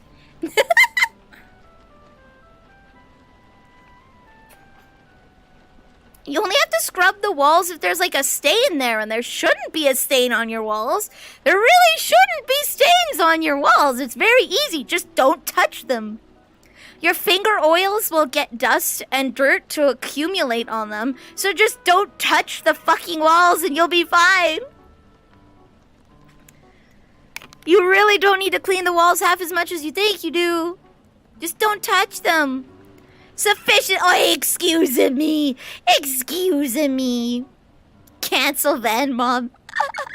Cancel her. Let's do it. I don't know if she'll care, but we can cancel her.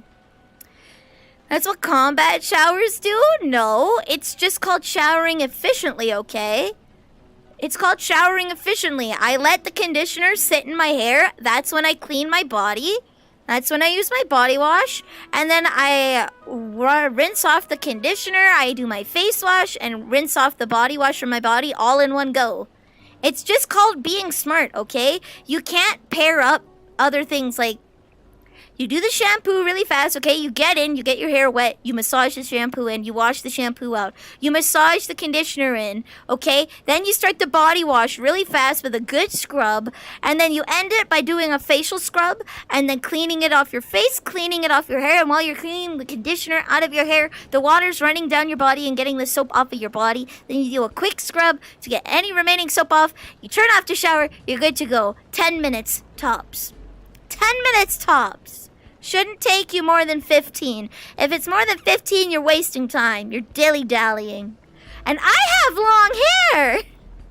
So if you need to take longer, if you need more than 10 minutes to get clean in a shower, you're doing it wrong, okay? You're doing it wrong. There's no gentle scrubbing here, okay? It's scrub, scrub, scrub. Down your legs. Clean your feet. You do it fast and aggressively. Exfoliate, baby, the good old-fashioned way. The good old-fashioned way. You talk about taking a shower. Yeah!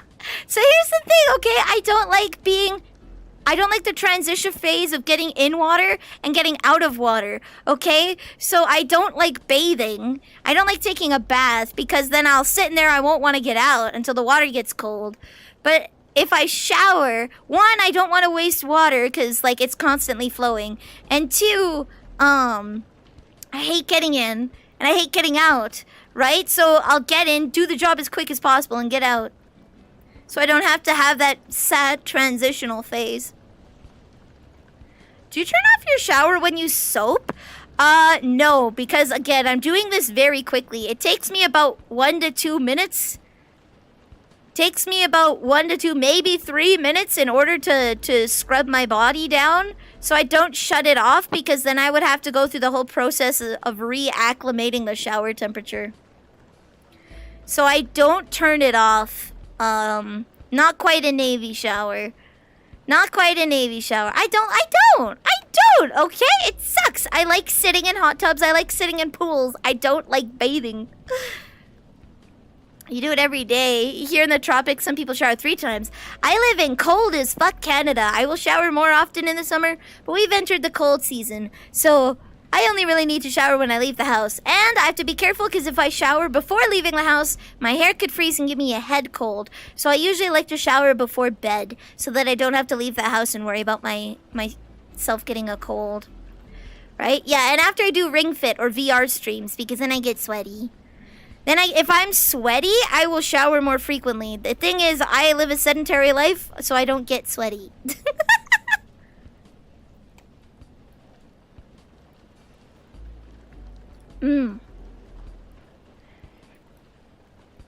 soaking is the best part and everything else is just work. Yeah. So I take short showers, but I love going to the pool for hours at a time. Just sitting in the hot tub, relaxing. Tibetans used to believe that bathing was bad for their health. Makes sense for them, I guess. I live a very sedentary life, so I don't sweat much, right? So I don't need to shower as much. But again, I work, so I have to make sure that I'm clean for work. So 2 showers a week, baby. Minimum. Minimum. I can't have greasy hair going into work.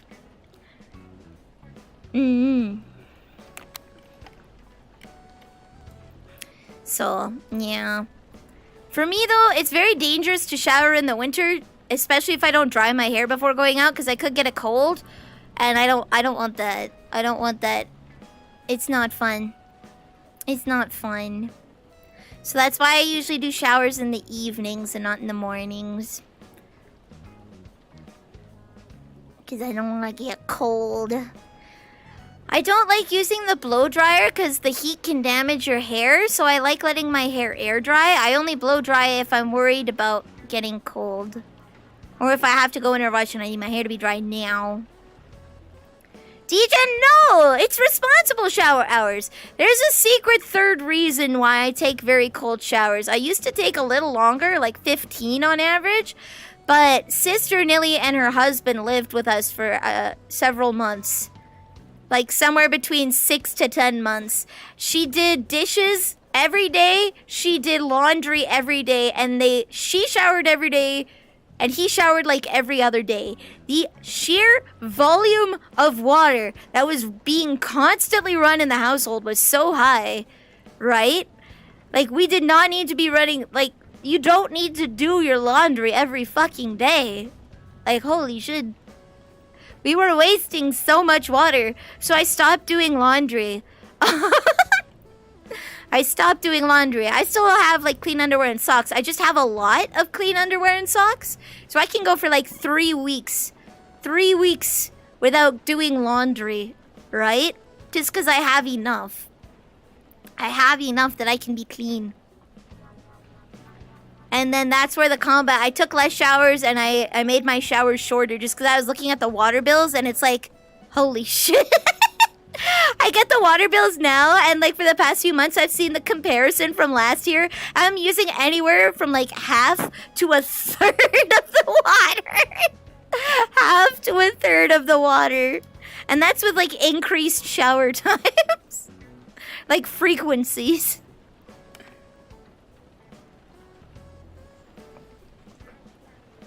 They were sort of. They paid some rent, but it was very small. There was a lot of job loss due to COVID, so they were staying with us because they couldn't afford their apartment anymore.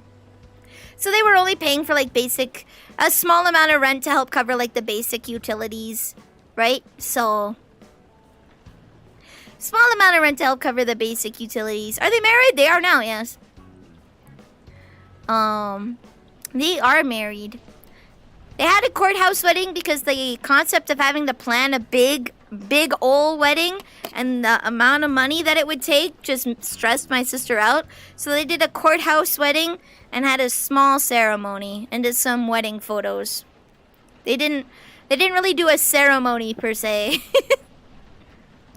It is smart. And then you can save up and go on like a honeymoon later, right? You can, on like your first anniversary or your second anniversary after you saved a bit, you can honeymoon. Maybe have a ceremony later, like a vow renewal, when you can afford it. So, how do long hair users carry that weight without breaking their neck out of the shower? As a certified long hair person, you don't realize how much your hair weighs until you cut it off. I cannot, man. Guys, I've been debating cutting my hair for months because mine comes all the way down to my butt, okay? And I've been debating cutting it to where my 3D model for stream is. Not the VR chat one, not this one, but my 3D for stream. I've been debating cutting it to that length. And I have in the past before, and my god. You don't realize how much strain the hair is putting on your neck. Hello, Mr. Tree Branch. Welcome. How come the temperature changes when you turn the shower on and off. Because you turn on the hot water and then you turn on a little bit of the cold water so you don't scald yourself. Because the hot water just turns on hottest water imaginable. It doesn't, there's no temperature slider for mine. Mine's a very old style. So you have pure hot water and pure cold water. So I would have to turn and recalibrate to find that right temperature. If I had like, you know how they have in pools, they have like one thing where you can pick your temperature, then I could turn the water off, because then I could just push it in and the water would turn off, and then pull it out when I want the water to come on, right? But mine's a very, very old style tub where it has like the two knobs, so I'd have to recalibrate it. So I would end up either freezing myself or scalding myself if I turned off the water in the middle of a shower.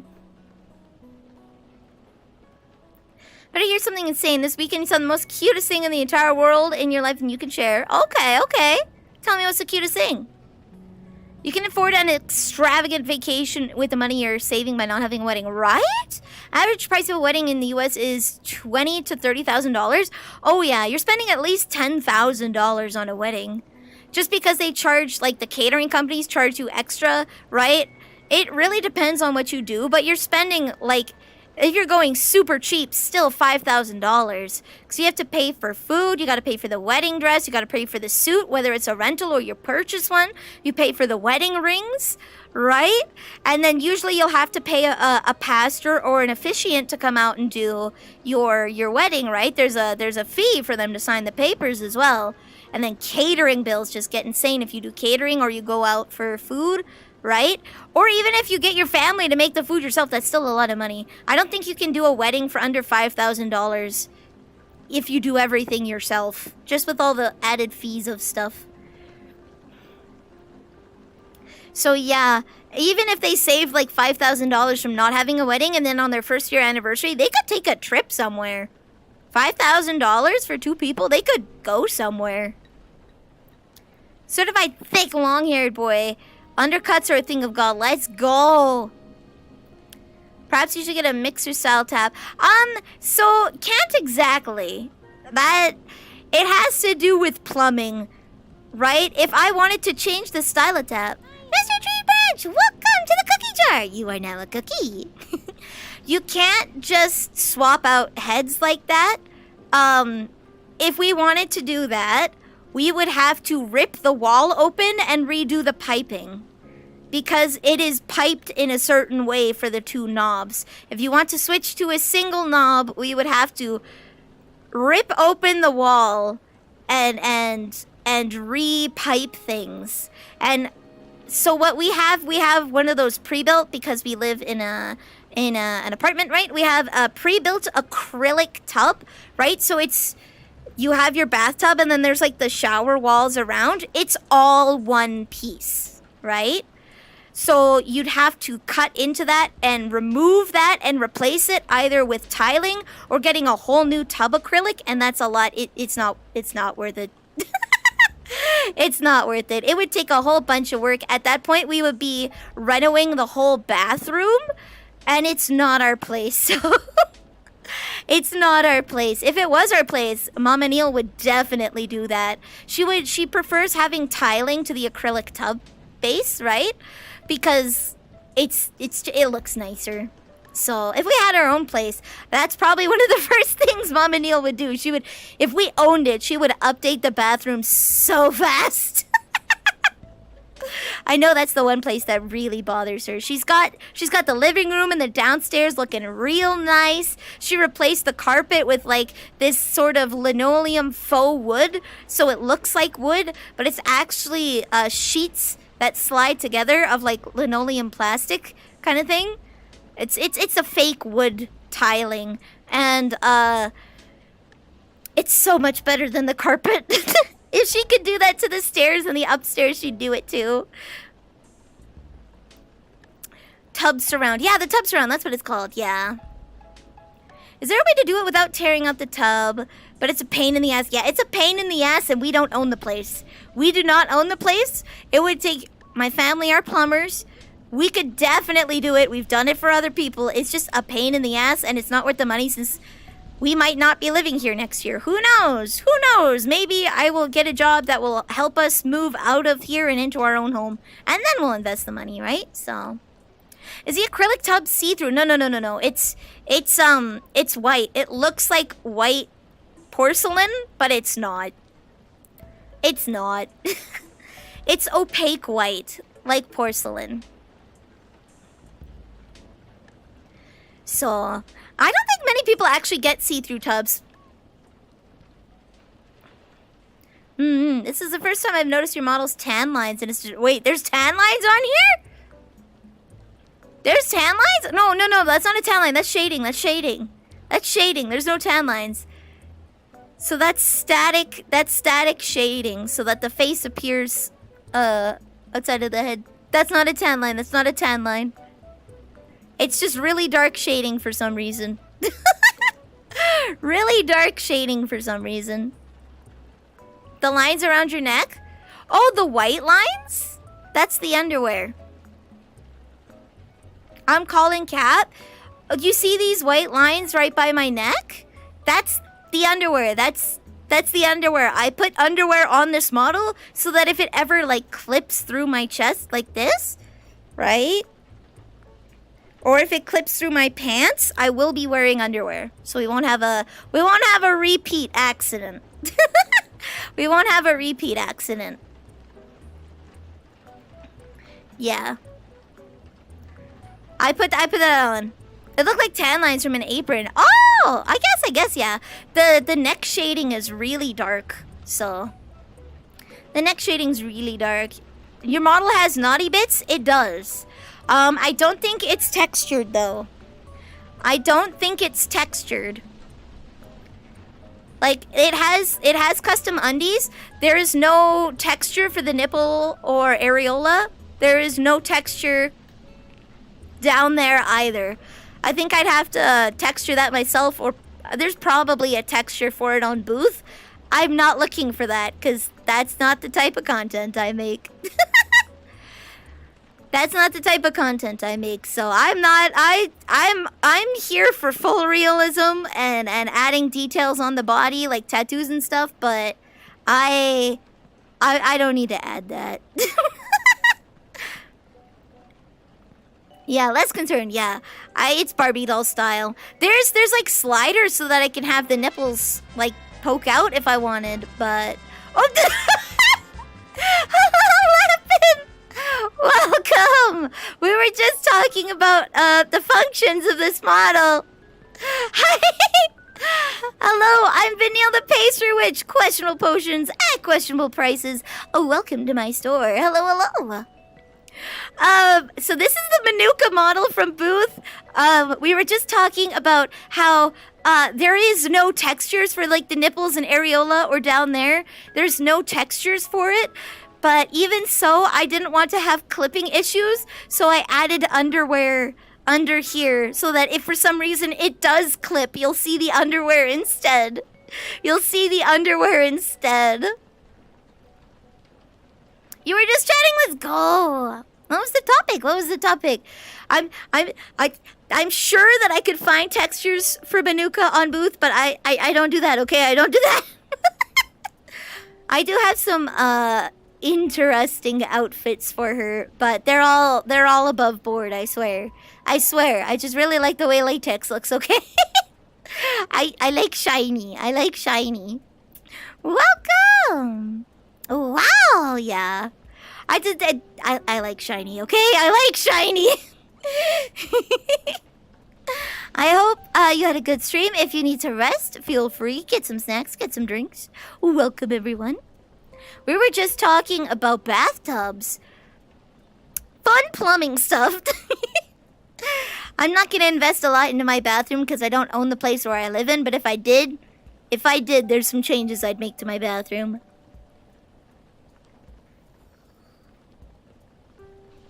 Yum. Oh. Yeah. A dominatrix stream, but I didn't do a dominatrix stream. Don't lie. There's new people here. I didn't do that. This This isn't a beach, it's a bathtub! Oi, oi, oi, oi, oi, oi! I didn't do a dominatrix stream. We didn't do one, okay? It never happened. That, no, it's not on Patreon either. Please, I don't. No, stop! Guys, please. Please, there's new people here.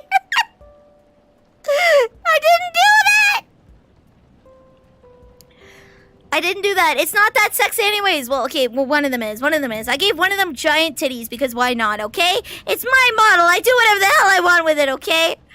There's different toggles, okay? And you can change the breast size, and then you can choose to have the nipples pointing out if you want. But I didn't do that. I just made the big titties big. I made titty big, okay? That's what I did. I made titty big. Report to floor 11 on the basement. Oi! Average Tuesday night. In fairness, I only made one of them have really big titties, and that was for me, okay? That was purely a for me model. The other ones don't. They have moderate titties, okay? I'm a medium as premium kind of gal. Don't get me wrong. I love big titty. I love huge titty. But I'm not gonna have huge titty on stream, okay? I'm not gonna have huge titty on stream. Do do do do do do do do. I don't think I've found worlds where I could do that, but I'm not going to, okay? Okay. Alright. Kidoki, I like finding fun and chill worlds to hang out in because I like to put on full body tracking so I can sit on the floor and talk with you guys. Someday I'll use this to its full extent. We put on FBT so we can sit down, but like realistically. Let's go. Do do do do do do. Never underestimate the power of sitting down realistically, okay? Never underestimate it. Do do. Oh. The Sony Mokopi looks so good. Okay, so I didn't find it. I've seen it for a while, but I finally downloaded it. There's a program called Waldo that I'll use tomorrow, I think. And it's really cool. I'm kind of excited. It lets me manipulate like the pose of my model and everything. So I'm actually kind of excited to try that out.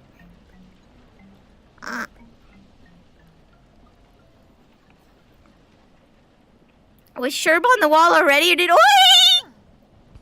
Alvin Bandito! Welcome to the cookie jar! You are now a cookie. I killed a spider and I dented the wall. I killed a spider and I dented my wall and I had to hide it with a poster. Don't worry about it. Just don't go to floor 9 of the basement, okay? That's for me only. Floor 9 of the basement is for me only, okay? It's like a reverse skyscraper. It's a cute little witch's cottage with a beautiful pastry store in it. And then there's like an apartment complex of basement levels. I killed him to claim his life insurance. Tell the truth. Oi.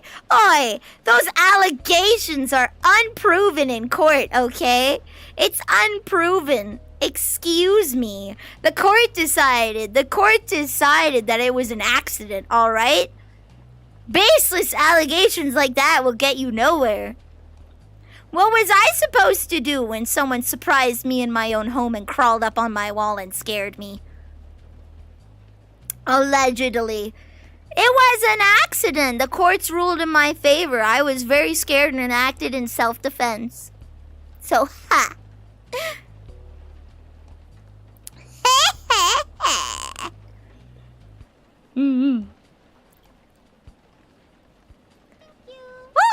I spent a few dollars on fruit snacks. Have some similarly equivalent love. Thank you, Eddie. I don't know if I have fruit snacks. What do I have downstairs? I'll have to see what I have downstairs. I don't think I have much in the way of fruit right now. But I can definitely pick some up. I could go for some razzleberries. There was a degree of determinate evidence that went missing before trial? Oh, I wouldn't know anything about that. I mean, if it wasn't shown at trial, did it really exist? Did it really exist? Did it really exist?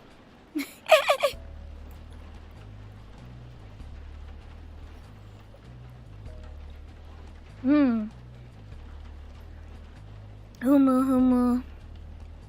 Take a sip. Okay, I'll take another sip. I love summer whiskey.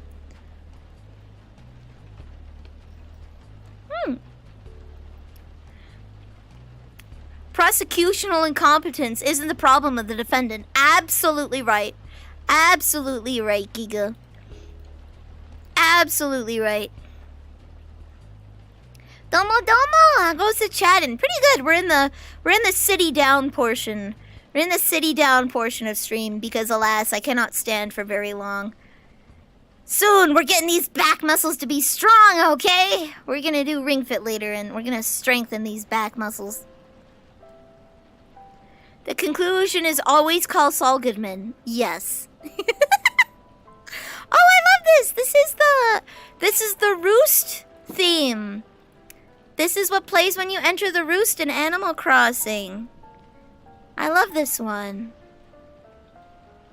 Will you guys join me on my anime titty drawing arc? See you later. Oh! I just wanted to say hi. I'm returning to Squiddy's basement. Have a good time in the basement, Itty. Thanks for stopping by. Call Saul Goodman if you did it. Call Phoenix right if you didn't. Sail on, Captain, to new waters and new worlds. Yeah. Out we go to the great blue sea. Actually, I am gonna try and find a way. This has nothing to do with the great blue sea and ahoying, by the way. Absolutely nothing at all to do with the ocean. But I wanted to play Mario and Luigi Superstar Saga and Mario and Luigi Partners in Time on stream. They're definitely not related to the ocean at all whatsoever. I wanted to play those on stream soon because I love those games. Especially, I played Partners in Time. I borrowed it from Uncle Nilly, and it was a really fun game. The other one I really want to play if I can get the chance is Final Fantasy Crystal Chronicles Ring of Fates. That has got to be one of the longest titles in Final Fantasy as like a whole genre. That has to be one of the longest fucking titles. It's like Final Fantasy, the Crystal Chronicles, which is the sub-series of games, the style of games, and then the game is for the DS called Ring of Fates. Do you have that one? I do. I do have it for the DS. I lost the copy. I felt terrible and I went to bought a copy for my Uncle Nilly and then proceeded to find the lost copy. So I have it and he has it and all is good in the world. I do have it and I love it. It's my favorite. I really love the gameplay of the Crystal Chronicles series with the Magicites, especially Ring of Fates. It has such a good story. I love it. Echoes of Time, the next one on the DS, has, you get to make there's no main character that you play as. You're just a random character that you pick. So you can be male or female, human class, elf class, I forget what that one was called, Litly, the little itty bitty guys, or a YUKE, which are the magic guys that have no face. They wear helmets. So, but Ring of Fates has preset characters. You get one of each race. But in Echoes of Time, you get to make your own. You get to make your own team, and you can swap them out. Phoenix Wright was an actual Japanese lawyer. He would have the best record of any defense attorney in Japan. Most defense attorneys never get their clients off. Damn! And the best one in Japan has 5 not guilty verdicts. What the hell? Damn! It must not pay to be a defense lawyer. Jeez. Or they pressure you so hard to pay fines that you end up getting a... Like, you know how when you pay a fine, you assume a guilty verdict, right? In the case of, like, speeding tickets and other offenses, paying the fine gives you automatically the guilty verdict. So maybe they just talk you down into a fine and scare you really bad. I could see that. I've seen a couple videos on Japan's legal system, and they seem very bully heavy. The prosecutorial side and the state side seems very bully heavy. Because they can hold you for long periods of time and make it so that paying the fine or whatever seems like a better option. They know how to draw the legal battles out. Courts mostly go for cases they know they'll win. Yeah.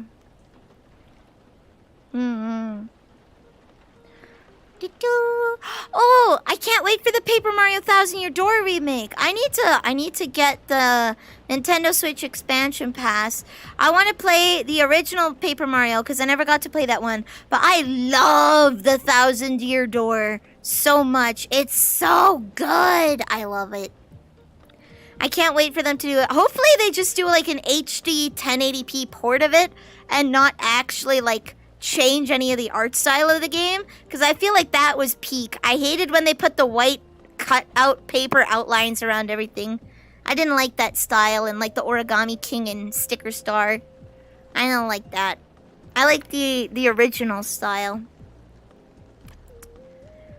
Prosecutors only go after slam dunk cases. Fair enough. In Japan, like most Asian countries, it's about as much saving face for the prosecution as it is for the defense. They won't even level charges without a really solid evidence because it looks worse for them to go and accuse and lose than it does for them to let it go. Oh, okay. Public shaming, the assumption that if you're arrested, you're guilty, and that they can effectively torture, Damn! Yeah.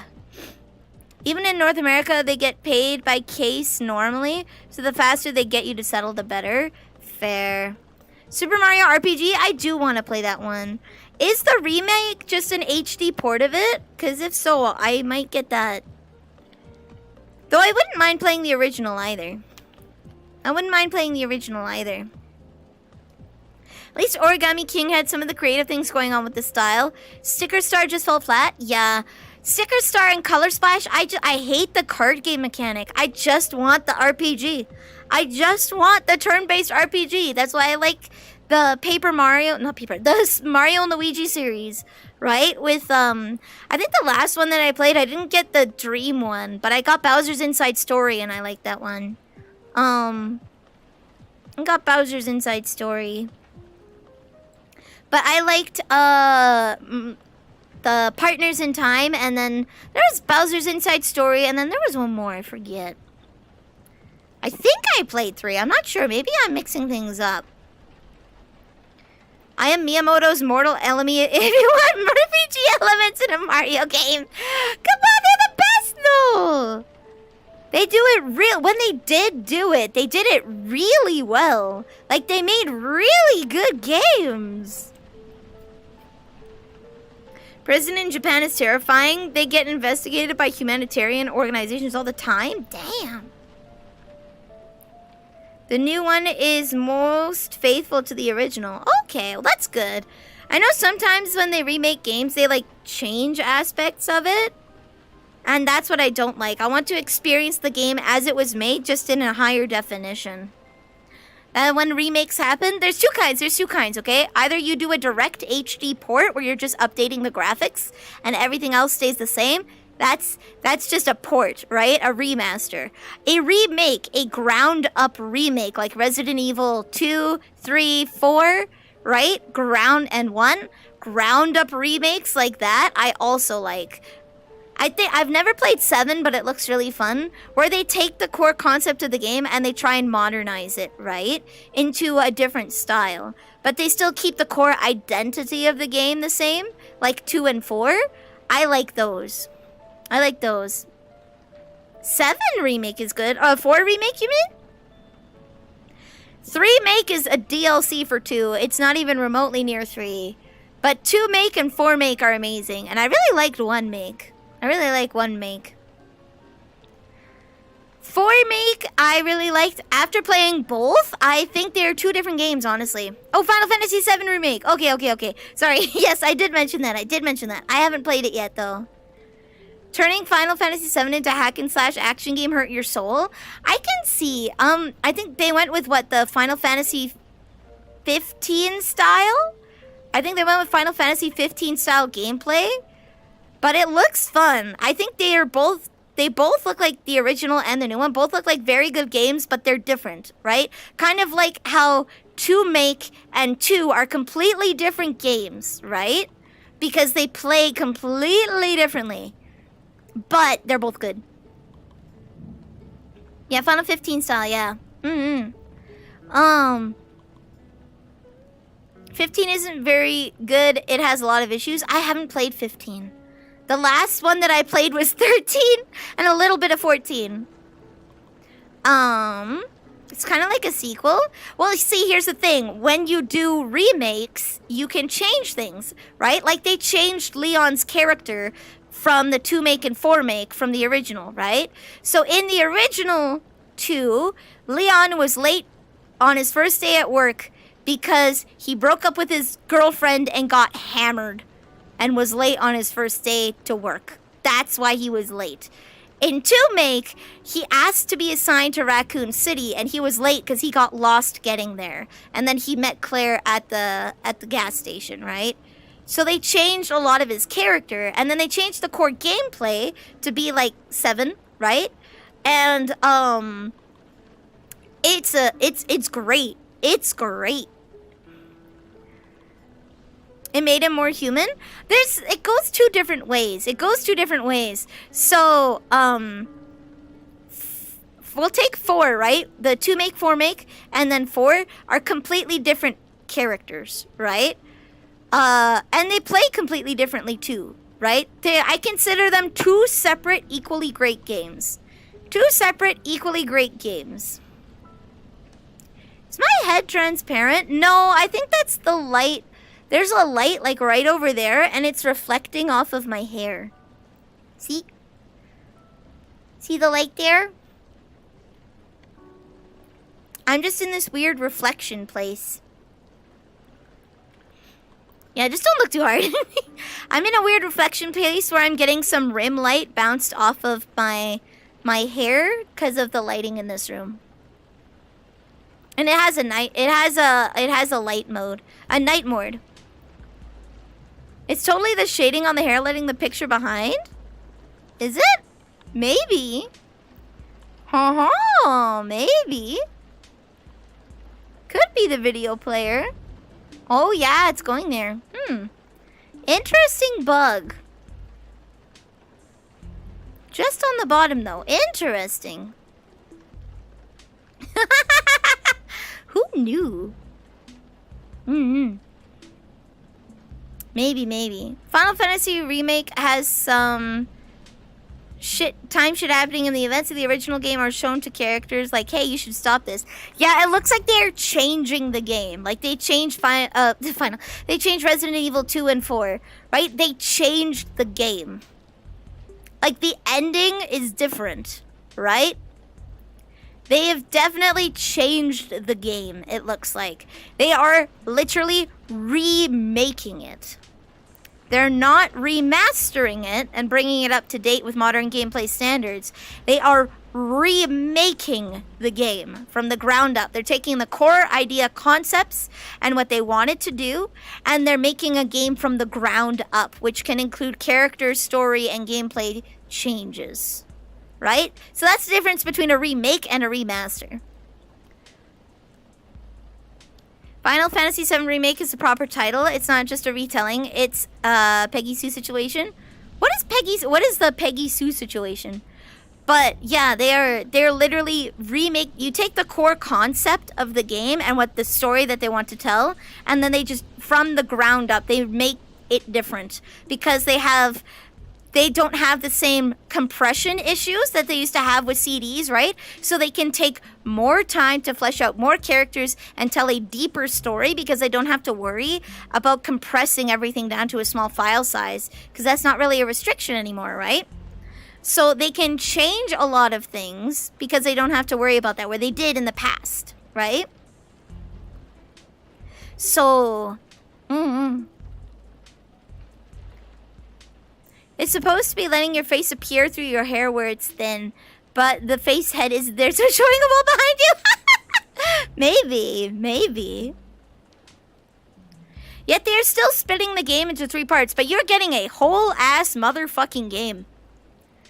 You're not getting like a 20 gigabyte. You're getting a whole ass motherfucking game. They're still splitting it into 3 parts, probably because of the scale of what they're doing. They're probably splitting it into 3 parts just with the sheer scale of what they're doing.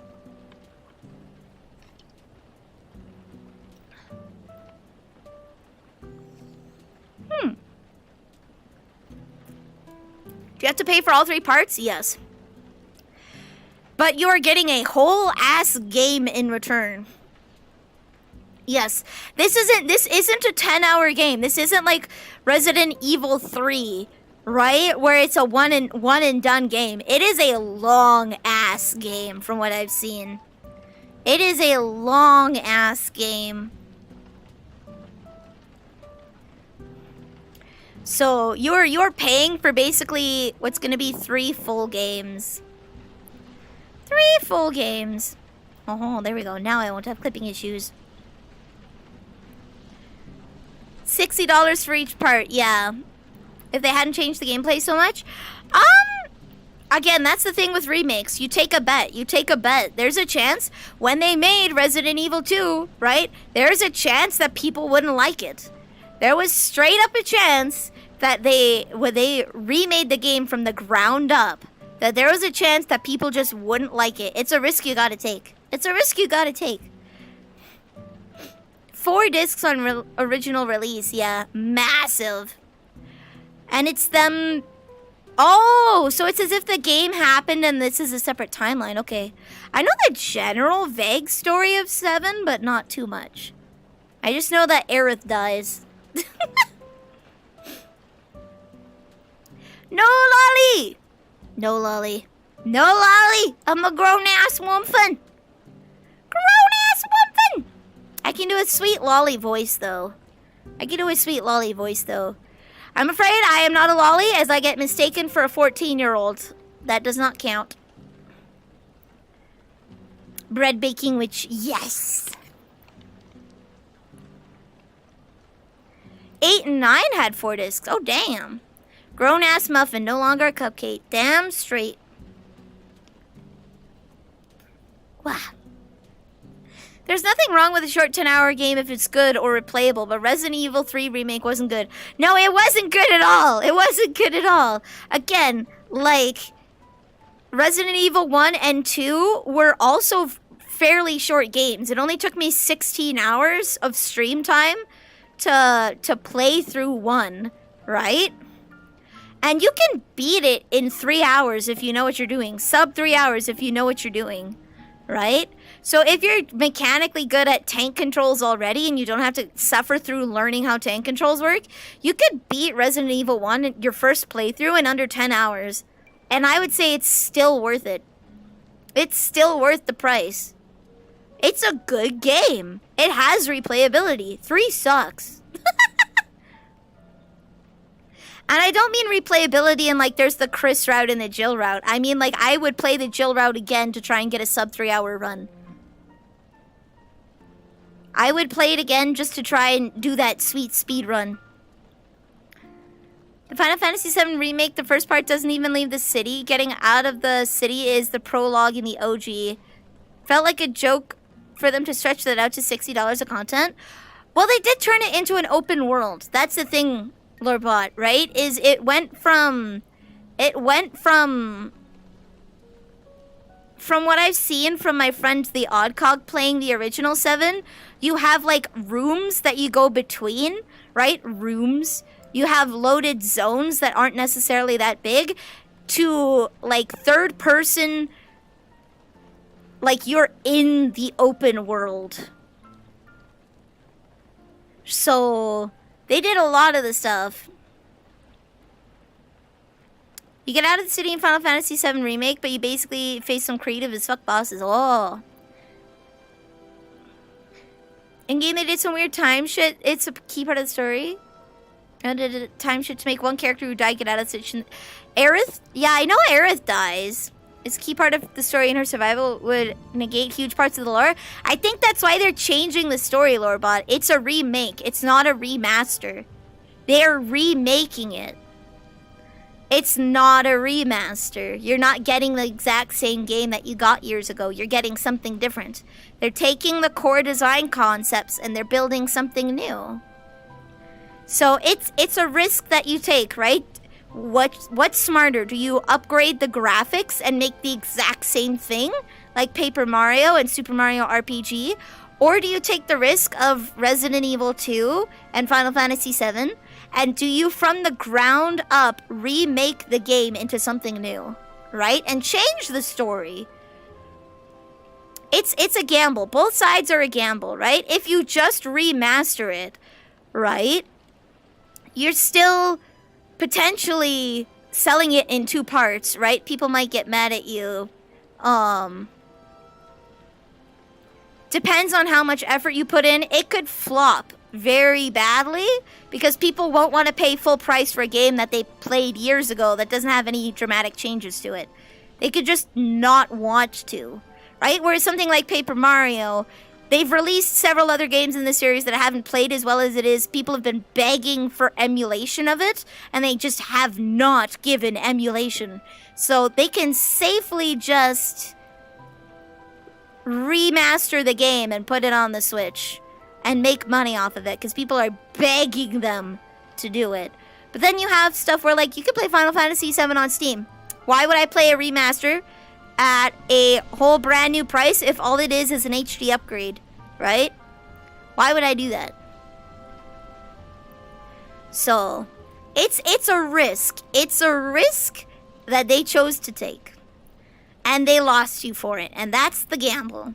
That's the gamble. Your opinion is not wrong. It is most definitely yours. They took a gamble, they gained some people for it, and some people like you, they've lost for it. And that's how it goes. We already know Final Fantasy VII story, and it's been remastered already once. Oh! Fair, fair. The rumor mill that they might change the canon of that. I'm pretty sure they already have Pyric. I'm pretty sure they already have from the sounds of it. I'm pretty sure from the 2 that they've released, the canon is already changed.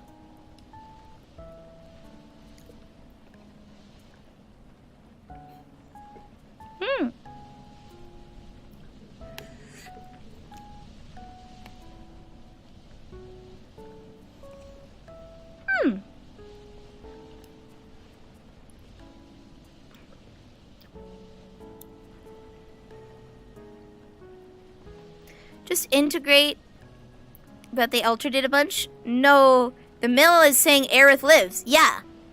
Yeah. They've already made some major story changes already, and people are saying that prospectively Aerith might not die. She might not die. We don't know yet. I don't think it's reached that point in the mix. That might be the next release. Yeah, we won't know until the game is actually finished in its completion, all parts. But they've already changed major parts of the canon, it seems. So there's a prospect that Aerith may live. There is a prospect that she may live, because they've changed it enough.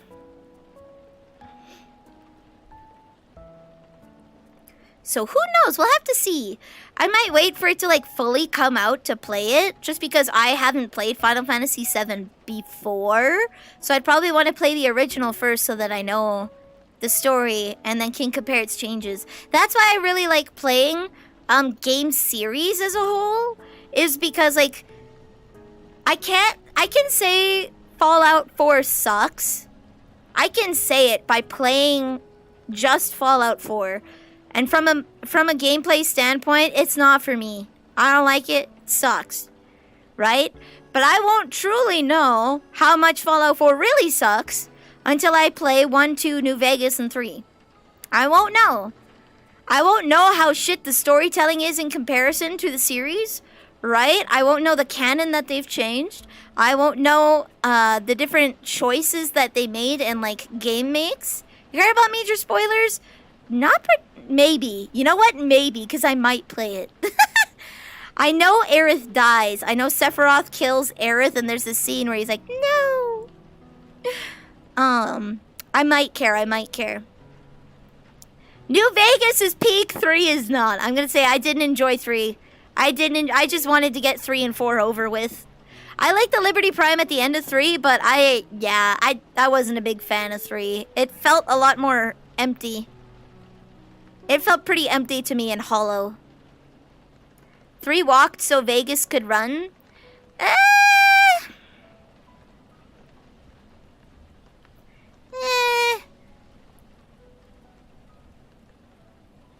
I wouldn't say that. Vegas is the spiritual successor to 1 and 2.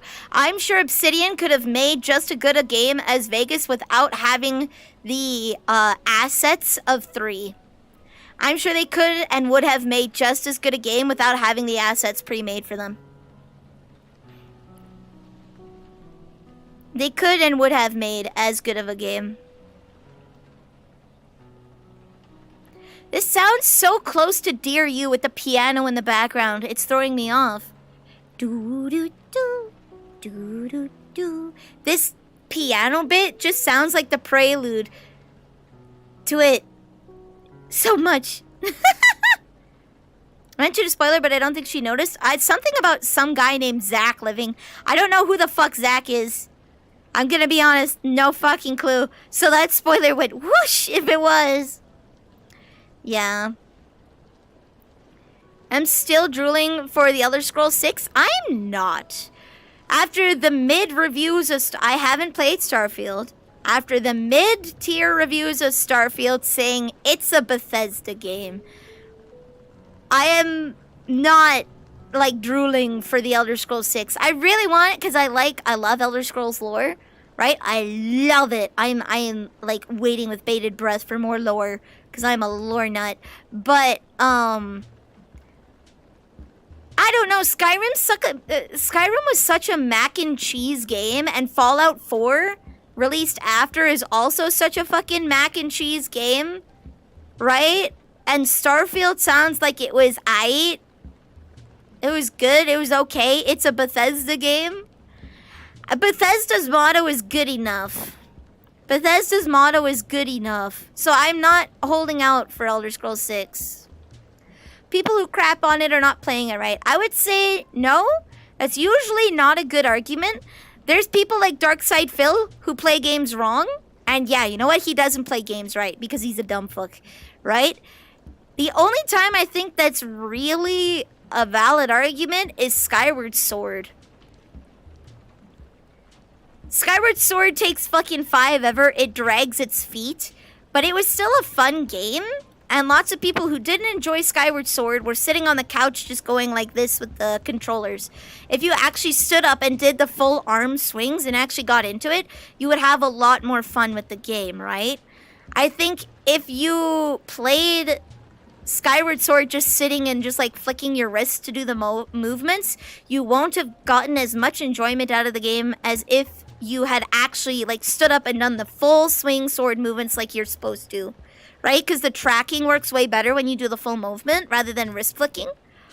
So that was a mechanical thing where not playing it right can actually affect your ability of enjoying the game.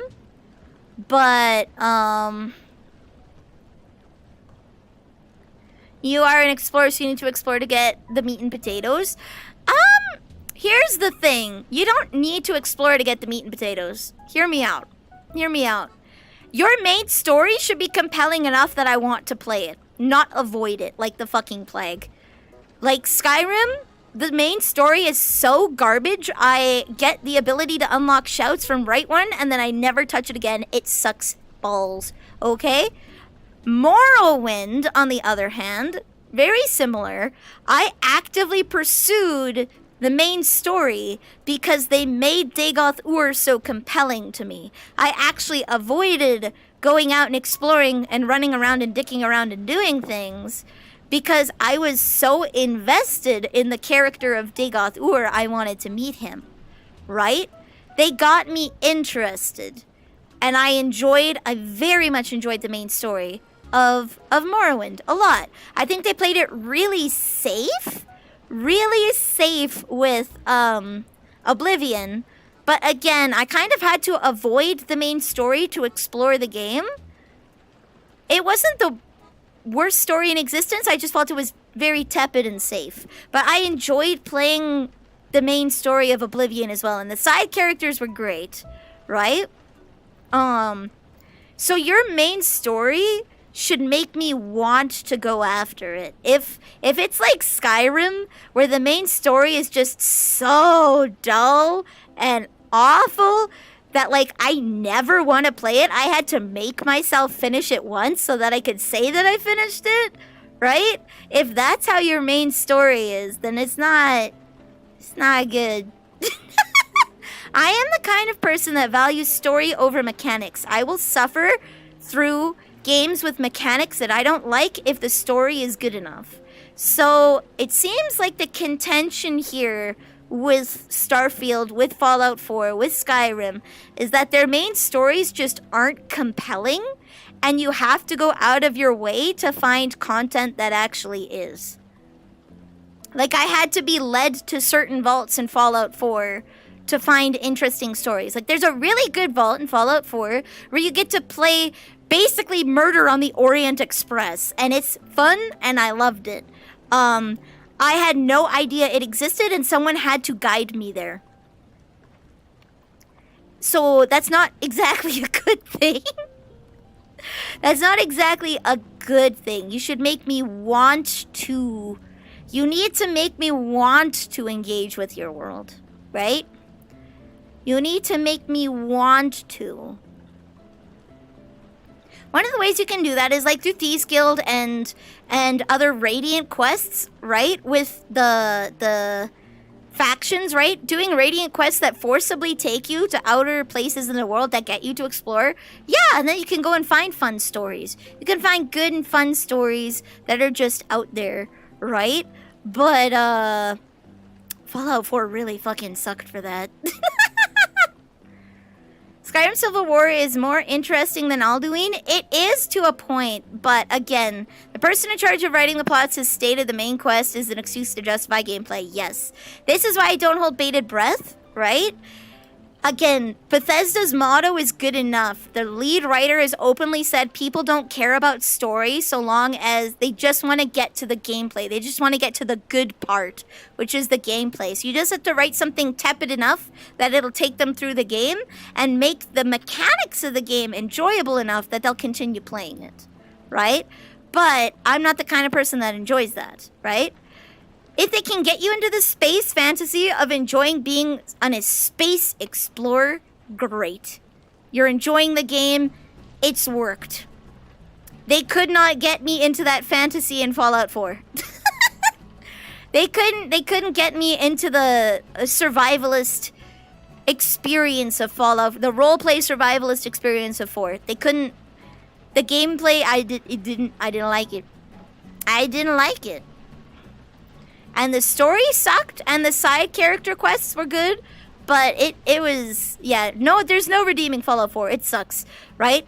But if you make, that's why I call them mac and cheese games, right? You don't go to a restaurant to get gourmet mac and cheese. You're not gonna go to like a 5-star restaurant and then just order mac and cheese. That's a waste of your time and money. Right? You're gonna go to your family diner, you're gonna make it at home, okay? You're not gonna pay out the ass for mac and fucking cheese.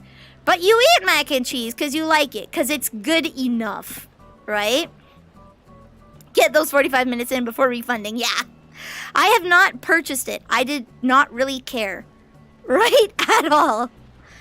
I did not care, and I wouldn't have purchased Fallout 4 if it weren't for doing the series that I was doing.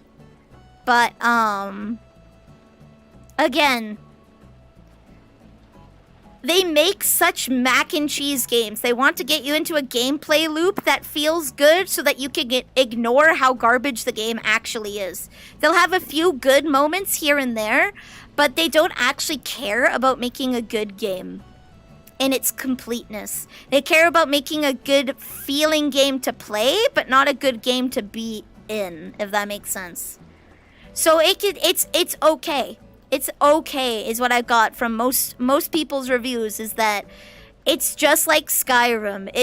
You can get into the core gameplay loop of it and have a decent time being a sneak archer, doing your Thieves Guild and Dark Brotherhood for the umpteenth time and enjoy playing it, right? But I don't think it's worth full price for me. I'll wait for a sale for it to go on sale. I'll give it a try, and then who knows, I might refund it. I might refund it if I don't like it. It just, Bethesda is the mac and cheese of gaming, okay? I don't want to pay full price for their games anymore. They've lost my trust. They've lost my trust. So I don't have very much hope for Elder Scrolls 6 being a good game.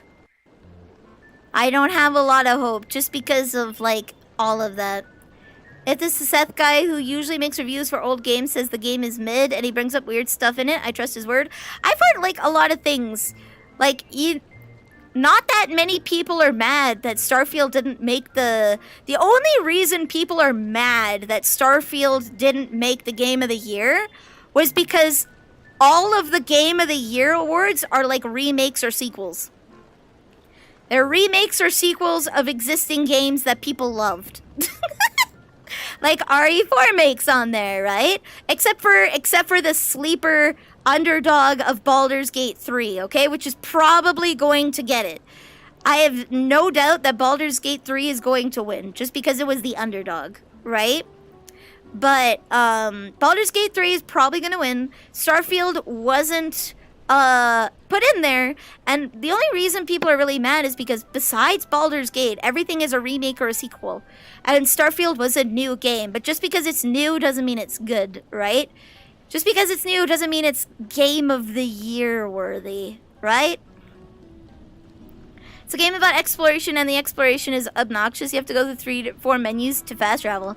I don't really care about how tedious fast traveling is. I don't really care too much about that. If you're fast traveling all over the place, you're not exploring, the game doesn't have you. If the game wants you to use fast travel menus, like in Skyrim and Fallout 4, they're not good. There's a 3 on the Baldur's Gate. Yes, but Baldur's Gate 1 and 2 are fucking old as shit. It's the equivalent of New Vegas winning Game of the Year. And even though it's a sequel to the series of 1 and 2, 1 and 2 are old as shit. They're old as shit. It has been a long time since a Baldur's Gate game has been released, and especially a game of that scale. So, that's why I say it's the exception here. That's why I say it's the exception here, right? Because Resident Evil, as a series, has been releasing almost every year to every second year. They have remake, new game, remake, new game, remake, new game. They're on like a 2-year development cycle or something, right? So, they're on like some sort of 2 to 3 year development cycle. So that's why RE4 Make is considered a sequel, right? Because it is a constant series. Like 2 Make came out in like 2019, right? Or something like that. It's been very present in the public opinion, right? Same as Super Mario Wonder, right? Super Mario 3D World, Super Mario this, Super Mario that. They're consistently coming up, but it's been eons since a Baldur's Gate game released, right? Different publishers? Maybe. Yeah. Starfield was the only game candidate Xbox had on their side. It didn't get nominated. Yeah. exclusivity also makes it very hard. If you make your game exclusive, I think that's why, what was it? The year before, it was God of War versus another game. And even though God of War was amazing, it was an exclusive for quite a while. God of War was like console exclusive, which kind of made it lose because not many people got to play and enjoy the game, right? So making your games exclusive actually kinds of hurts it in like the Game of the Year awards. Making an exclusive can really hurt its chance. So that's another thing that kind of hurt it.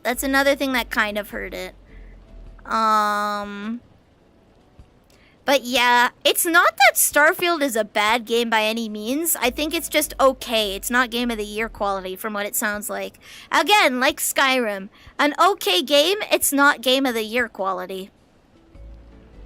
Buy it on sale. Buy it on sale. Right? Mario Wonder is possible. It is possible to win Game of the Year. That's where you run into like Nintendo being a household name, right? Most people have a Nintendo console, right? Just because they are the cheapest in the console wars, typically. Typically speaking, Nintendo seems to be the cheapest on the console wars. They're family friendly. So if you don't have a Switch, someone in your family probably does. That's where the exclusivity doesn't really get them that badly, right? Is they're cheaper and you're more likely to have it in the family. When it comes to PC Global, Spider-Man 2 might get Game of the Year. It might. I really think Baldur's Gate 3 is going to win though. Just because of... I have been seeing non-stop Baldur's Gate stuff on my Twitter timeline since it came out. Non-stop. I still get in my YouTube clips of like shit characters say in Baldur's Gate. It's been forever. I have never played Baldur's Gate. I am not actively searching for Baldur's Gate. It is still showing up in my feed. I am not its target audience. So Baldur's Gate's public and consciousness presence is that strong. I think it's going to win. It's 100% this order. Portal TV, welcome to the cookie jar. You are now a cookie. I do not seek, yet here it is. Yes. See, that's the thing, right? I honestly think, from what I've played, Resident Evil 4, especially with the DLC, right? It's a cheap DLC that's 6 hours long and is, like, really good. I think it's a good contender for Game of the Year. I'm glad it got nominated. I still don't think it's going to win. I don't think it's going to win because it's just not as deep. And it never was meant to be. This is the hard part about Game of the Year, is like, why is Super Mario Wonder competing with Resident Evil? And why is Resident Evil competing with Baldur's Gate? These games are not the same whatsoever at all. Baldur's Gate, Spider-Man, yeah, you might be able to compare that, right? But Resident Evil is a curated experience telling a story of a character. Mario Wonder is a family-friendly platformer game. And Baldur's Gate is a character-heavy, role-play, giant fucking pick-your-own-adventure book. Right? It is massive. They're not in the same category whatsoever. In any other day, you wouldn't compare the two. They don't play mechanically. None of these games play anywhere near the same, right? So Game of the Year is purely based off of how much did the general audience enjoy it and how much is its public presence, right? How long has it stayed in the public consciousness, right? Yeah, Baldur's Gate 3 is the algorithm by the shortened curlies. It's on that same wave Mass Effect had for a while. Yeah. It's just Tears of the Kingdom is on there. Again, you might be able to compare Tears of the Kingdom with, like, Spider-Man, but I'd hesitate to compare it with Baldur's Gate 3 again, right? So, it's a royalty of the gaming journalism choosing their favorite. Yeah. I think it's also how big was your game in the public consciousness? How much impact did your game have on gamers, right? And what we expect from gaming? Because a new bar has been set on character storytelling with Baldur's Gate 3. People are going to expect Baldur's Gate 3 level character depth from a lot of games. Bad luck! Oh no! Bad luck. Thank you, Voltarian! Enjoy your emotes! I hope the bad luck can go away, though. Harry Potter game, which was widely popular, not even there. Harry Potter was only in the public consciousness for its controversy. And it was swiftly forgotten. And the only time it ever stayed in the public consciousness was because of some famous person playing it and then having to take a public stance on some political shit they never expected, usually. I would also say Hogwarts game, Harry Potter game, is not a game of the year. Because outside, what do you know? I didn't play it. What do you know about Hogwarts Legacy outside of its controversy? I've never seen clips of gameplay. I haven't seen clips of story moments, right? Like, I've seen so many clips of, I like Resident Evil, so I get recommended Resident Evil stuff. I get a whole bunch of lore shit and whatnot, right? It came and left. It came and left. As much as I loathe to say it, Resident Evil 4 also came and left. It's a very, very strong contender because of how good the game is, but Baldur's Gate 3 has just permeated the public consciousness. Yeah, it didn't have any staying power, right? Resident Evil 4 has more staying power because of the Separate Ways DLC. So it had essentially 2 releases for one. That if it was just RE4 Make, I'm not sure how strong of a contender it would be, but RE4 Make plus Separate Ways makes it a very strong contender. Baldur's Gate also came and went. No, it is not a 2-week game.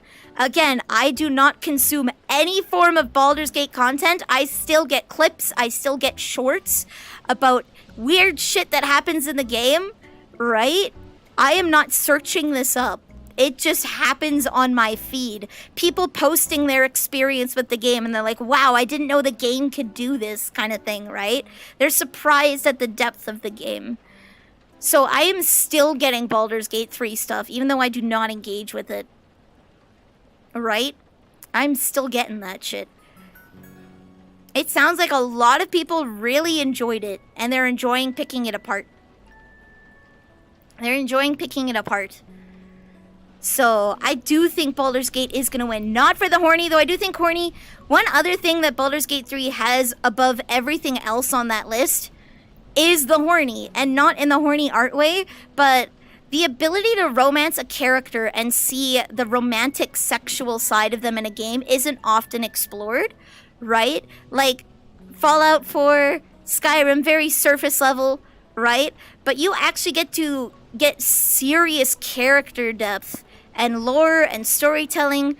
You get to meet real people in Baldur's Gate, essentially. And part of that is having sex with them. Part of that is pursuing a romantic relationship with one or many of them, because you're not limited to just one person, right? So that's also where it has more strength compared to the other games, is they also round out that story that, like, Resident Evil is never going to tell you about Leon Kennedy's sex life. They're not going to tell you about his relationship with Ada. They're going to allude to it, but they're not going to go as in-depth as, say, Baldur's Gate would. They're not going to go as in-depth with it, right? So, exploring sensuality, sexuality, and romanticism is... Leon's stuck in the dungeon, yeah. It's another way that people engage with the game, and when you get games that do let people engage with that, right, they tend to stay in the public consciousness longer just because you have to take the time to romance many characters. So Baldur's Gate isn't a one-game playthrough, because even though you're getting the same story, romancing the different characters is a different story in and of itself. So I think that's where it also gets the advantage. Whereas if you play Resident Evil 4, if you play Mario Wonder, if you play Tears of the Kingdom, you play Spider-Man, you don't have that aspect, it loses that replayability. You're not getting a new story every time. It's especially compelling to give a Basement Dweller D&D buffs genuine feeling of romance experience. Fair. But, like, replayability for Mario Wonder is limited out of like perfecting levels. Replayability in Resident Evil is limited outside of getting achievements and speedrunning and getting like S rank on professionals, right? There's only so much Mercenaries mode is gonna get you, right? Replayability on Baldur's Gate is high because you can enjoy the same story, but you'll get extra story by romancing one or multiple of the different characters, right? So it has more replayability value in that sense. So that's why I think it's gonna win. I insist Baldur's Gate is just the horny game. Heard more actual story bits from Starfield. I've heard a lot of story bits. A lot of story bits. I would say don't write off the horny as not part of the story because, again, sensuality, sexuality, and romance is integral to the story. This is what I'm saying. It's not a porn game. The story you get by romancing the characters is just as valid of story as not romancing them, right? So I wouldn't write it off as horny, hee hee ha ha, I get to fuck the bear, right? There's actual, like, content there, right? So, Starfield is the story? I haven't played it. I don't know. So, there's lots of games you won't be able to play the same way twice, right? But, of course, Twitter is going to be the hub for horny content, right? They're going to post their ships and nudes and lewds and whatnot, right? But when I go on YouTube, I'm getting, like, when you romance Asterion, what happens in this situation? When you romance this character, what happens in this situation? What happens if you push someone's boundaries? What happens if you don't push someone's boundaries? There's like 50 billion things that are showing up. Yeah, but hee hee ha ha fuck the bear, right? Yeah, there is hee hee ha ha fuck the bear, but there's also like the greater storytelling. And I would encourage people not to write off sex, sensuality, and romanticism as just lewd stuff, as hee hee ha ha horny, because it is still very valid storytelling. Does anyone know anything about Starfield's main story? I don't know anything about Starfield other than there's the arena guy, and I'm really sad they didn't do him justice. His face, he doesn't even look happy to see you. They didn't get the facial expressions right. He doesn't even look happy to see you. He just kind of makes me look sad.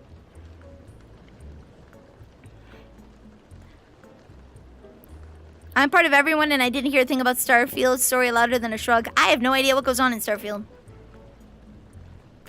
Just look at Fate Stay Night. Again, I would encourage not to write off sex, sensuality, and romanticism as like hee hee ha ha horny, because it is a genuine way to get a look into characters, right? It is, yes, you get the hee hee ha ha sex scene, but you also get a deeper look into characters' personal lives that you don't get unless you pursue that, right? So, all the choices in Baldur's Gate 3 have a bit of ripples in the later part of the game. Yeah, they do. Like, there's different endings. I know there's, like, evil Asterion and good Asterion endings, right? So there is some ripple effect as well. And you don't have to romance people to get their good or bad endings necessarily. That's optional. It just adds more character depth because since they are close to you, they're having a physical relationship, they are more willing to share private information with you so you learn more about them as a character. That's why I say don't write it off, right?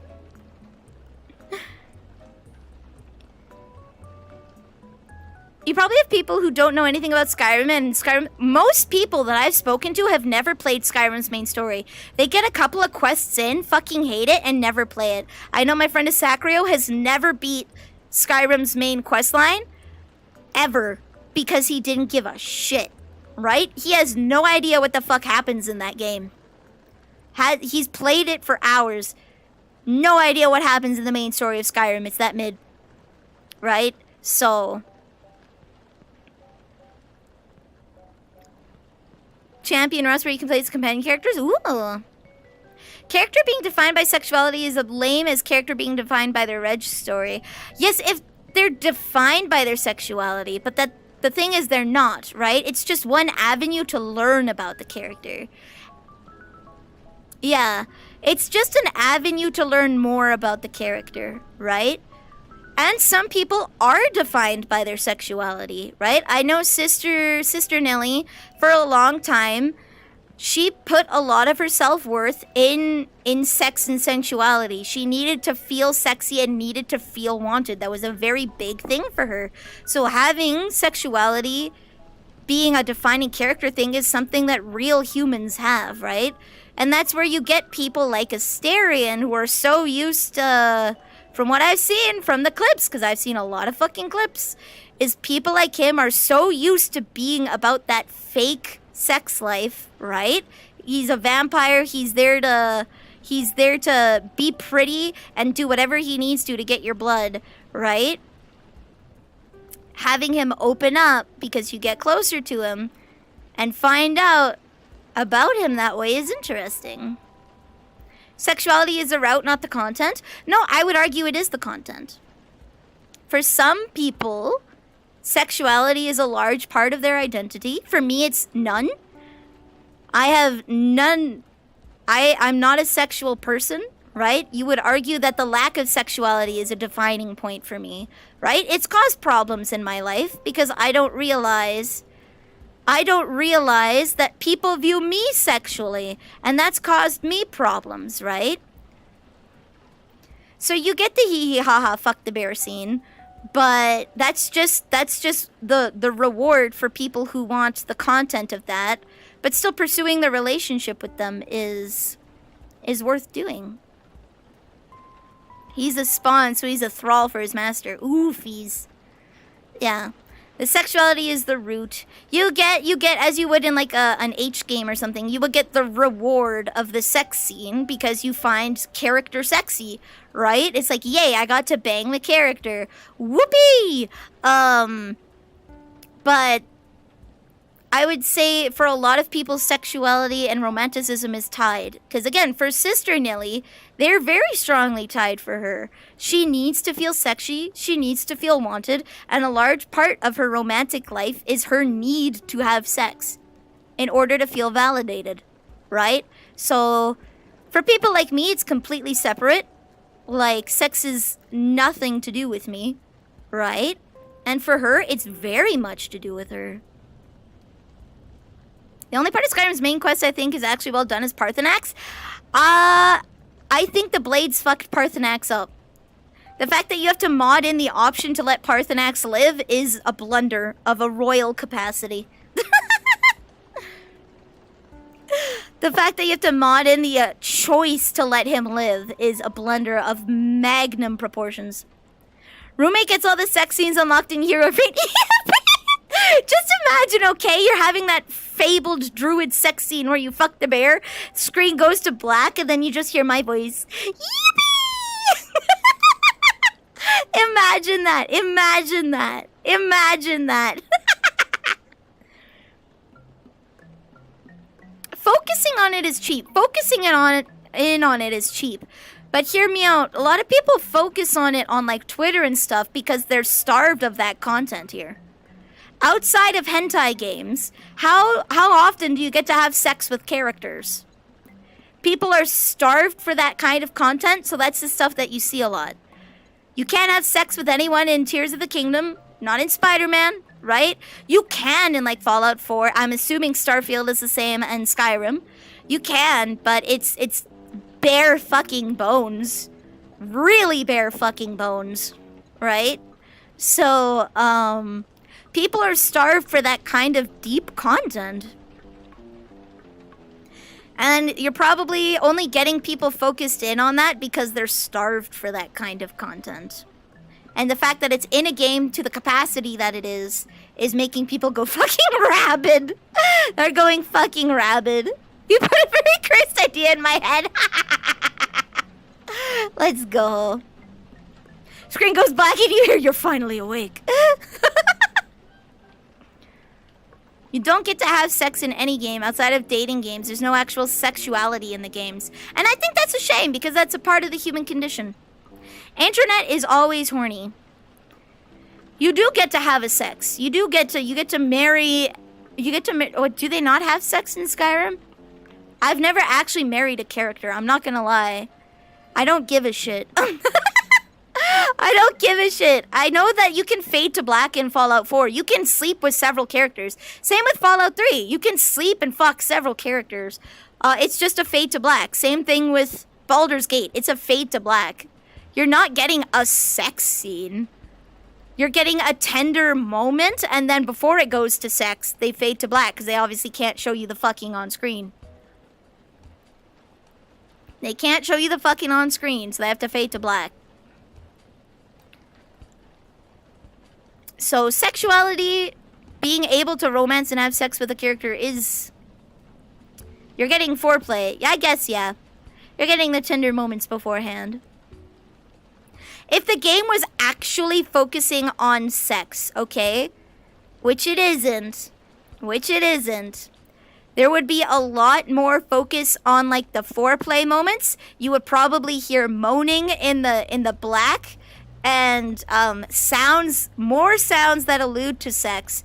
And you would be seeing them naked more often than I've seen them in game videos.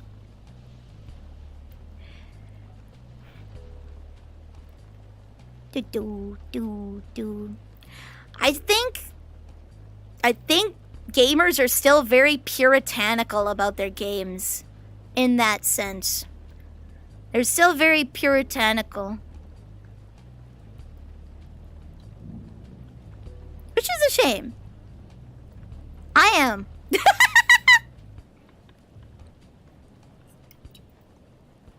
We want our hentai in our hentai games, and every other game is not allowed to have anything. Leave the hentai for the hentai games and the hentai mods. Leon! Leave the hentai for Leon. He needs it. He needs it. Yeah. So as someone who's like really interested in characters and storytelling, sex, sexuality, and romanticism is one way that you can learn about a character, right? So I think it's an important thing to have in a game. As someone who does not play hentai games, I'm not there for the actual sex scene content, but I still want the ability to fuck people in the game. I fucked every character I could in New Vegas.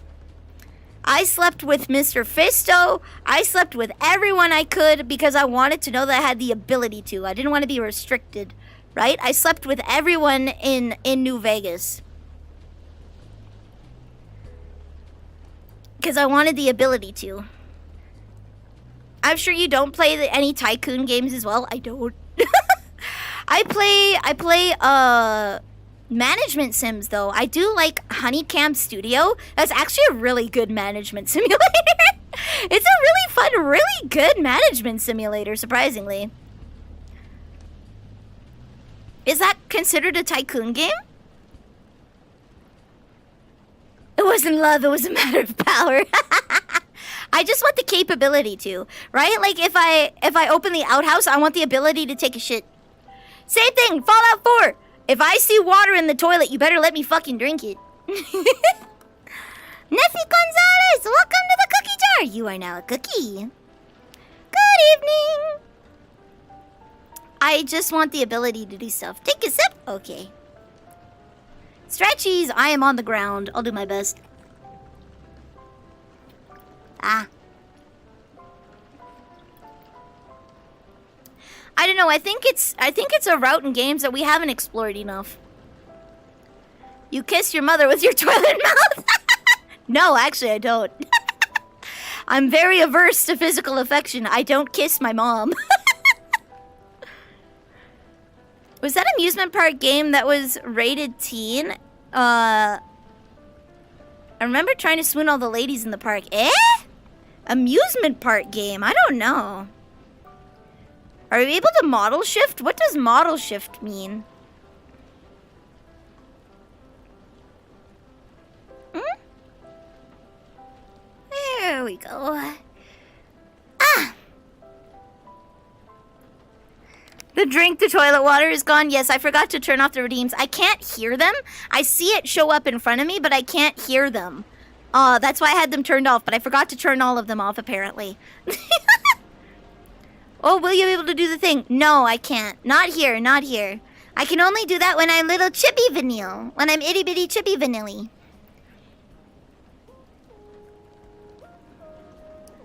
So.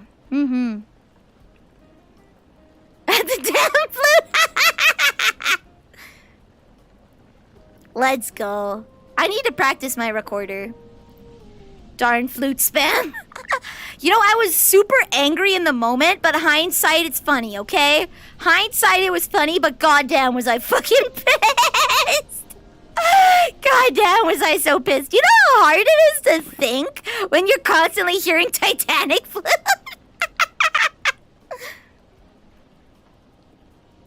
You can't mute them. You can only mute the whole stream. You cannot mute just the sound alerts, I'm afraid. My audio is shipped as one package. Thrillville. Oh, okay, okay. Mm-hmm.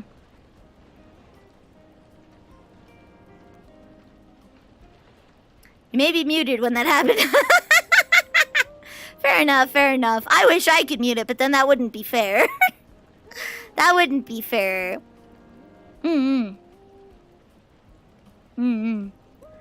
Yeah, I still think Baldur's Gate is gonna win. It's just been in the presence for so long. I've seen so much of that game. I haven't played it, haven't looked for it, it just shows up. Same thing with the Digital Circus. I don't care. I haven't seen it. I've seen Pomni all over the place. I've seen lore breakdowns in my recommended on like on the lore of it. I haven't watched it. I don't care. I haven't watched the Digital Circus pilot. I don't care. It just shows up. Some things are just algorithm bait. Baldur's Gate 3 is algorithm bait. Digital Circus. I actually didn't know Hell of a Boss had several episodes come out. I had to catch up on those. I didn't know several of them came out until I got like a bunch of spam about all these Fizz and Asmodeus scenes. I'm like, what the fuck? Who's Fizz? I almost had to find another keyboard. Let's go. I have so many backup keyboards.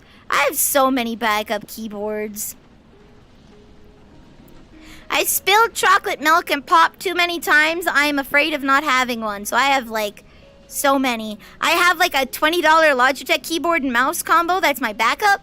I have a Logi Pop key that was given to me. That's my Bluetooth one that I use in VR streams. It's up there. So I can tickety-tack without taking the headset off. I have a remote basically a remote setup there so I can type whatever I need to during VR.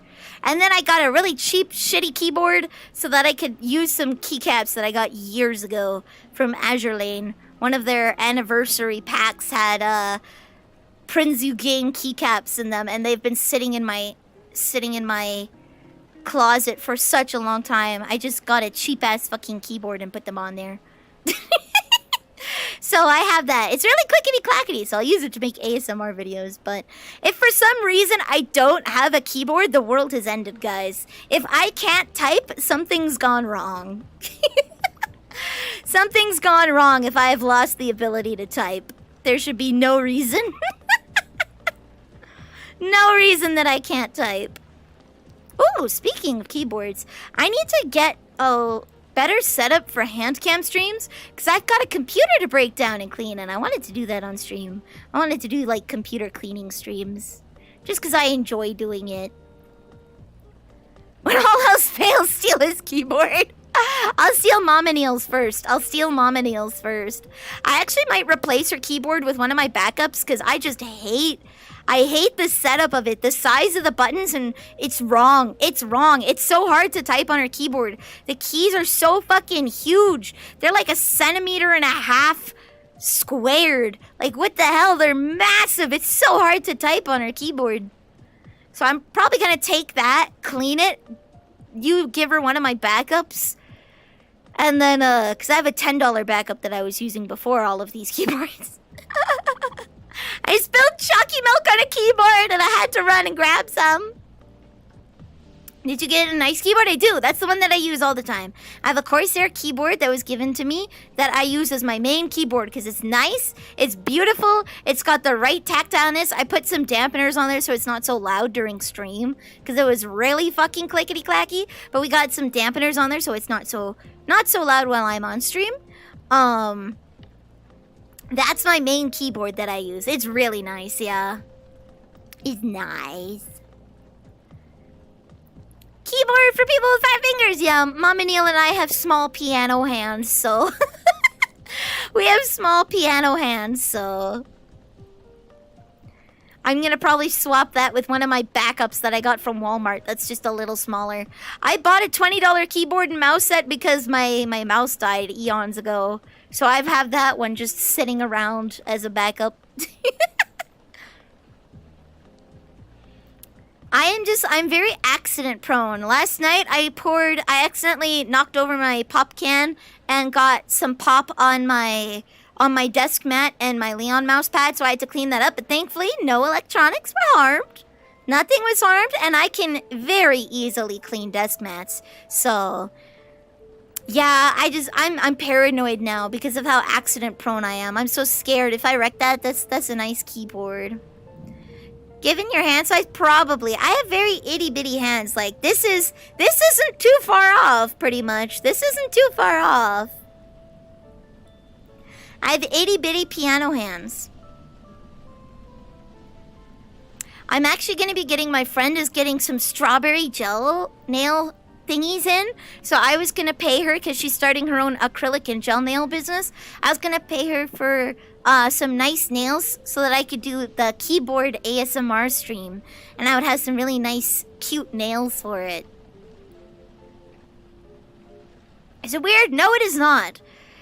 Your body is not perfectly symmetrical. Your ears may be placed slightly differently. They might be different sizes, slightly different shapes. Same with any other part of your body. Your body is not a perfect mirror. It is not. Sometimes one titty is just a little bigger than the other titty. My feet are a half size apart. One of my feet is like 6 and the other foot is 6.5. So it makes it hard to buy shoes that truly fit me, since they're a half a size difference. Sometimes the eyes just don't line up right. Very true. Very true. Yeah, unfortunately, people aren't very symmetrical. You have a nose that got broken 5 times. Damn! Did it get broken in the left or right or down the middle? When I showed it to my parents, they said my left thumb is my mom's and my right is my dad's. Of course they'll tell you that. I actually have the same facial shape as Mama Nilly. Sister Nilly has the same facial shape as my aunt. They have very round faces. And then Mama Neil and I have a little bit more square-cular faces. Not like strong-jawed, but a more mature face line.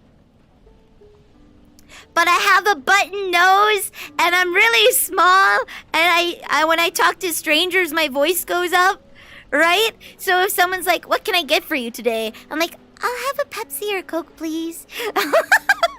So that's where I get mistaken for a kid. I'm sure if I put on makeup and I spoke more normally when I talk to strangers, they probably wouldn't mistake me for a kid half as often. You only have one functioning nostril. Oh, no. Your nose has 3 breaks and I no longer have a sense of smell. Damn! Damn! Mama Neil has a broken nose. That one's a little sad, though. Forever 13. Yeah, hashtag forever. No, it's 14. The last time someone asked, it was, am I 14 or older? So they must think I'm at least 14 years old. Or at least on the cusp. 13 and a half, okay? 13 and a half. Your body is similar to your mom, but you have the height and strength as your dad. I have a very small, I'm small. I'm small, but my face is the same as my mom's. If you put the photos of us together, we have the same jaw shape. It's very easy to see. But I have a little itty-bitty button nose.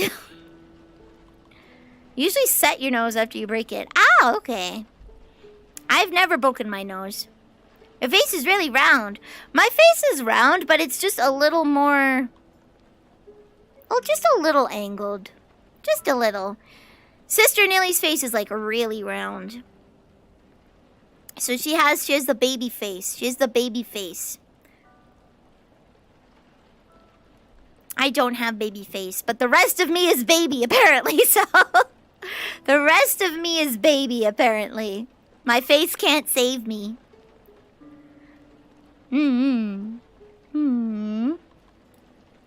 You big, I small, I small. I small.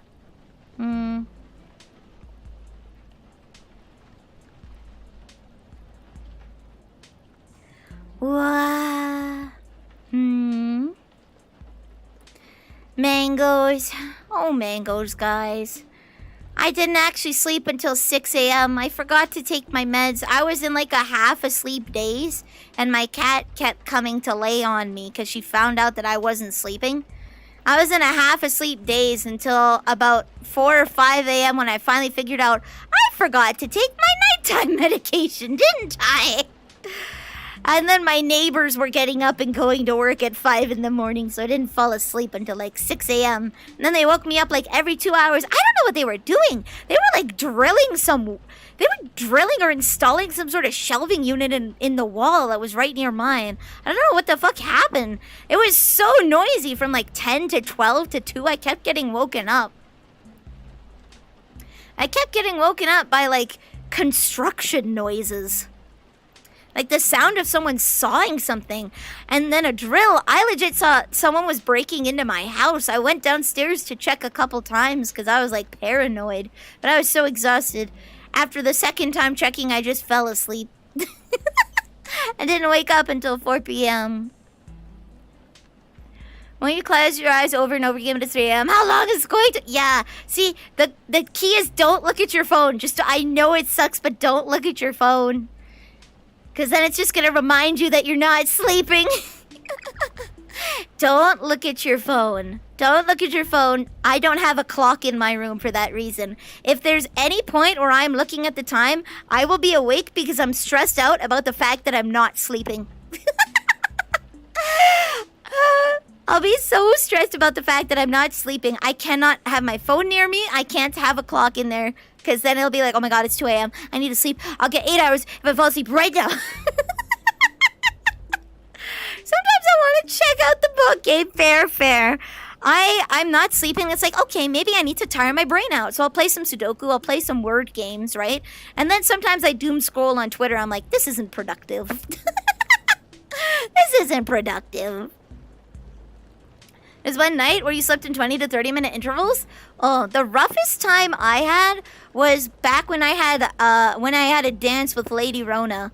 I was coughing so much I couldn't sleep. I would take my spoonful of Benylin. I would get 4 hours of sleep, and then I would wake up coughing again. And it was just like that for 2 weeks. For 2 weeks straight. I couldn't breathe. It was awful. Doom scroll. Yeah. I've currently found I'm a lot better at it now, but I used to doom scroll a lot. I'll doom scroll for a bit and then I'll be like, I should either be working on something or I should go to bed. If I don't have the energy to work on something productive, then I need to go to bed. So if I'll do an emote, I'll work on some models, right? I will work on video editing or something. And if I don't have the energy to do that, it's bedtime. It's bedtime.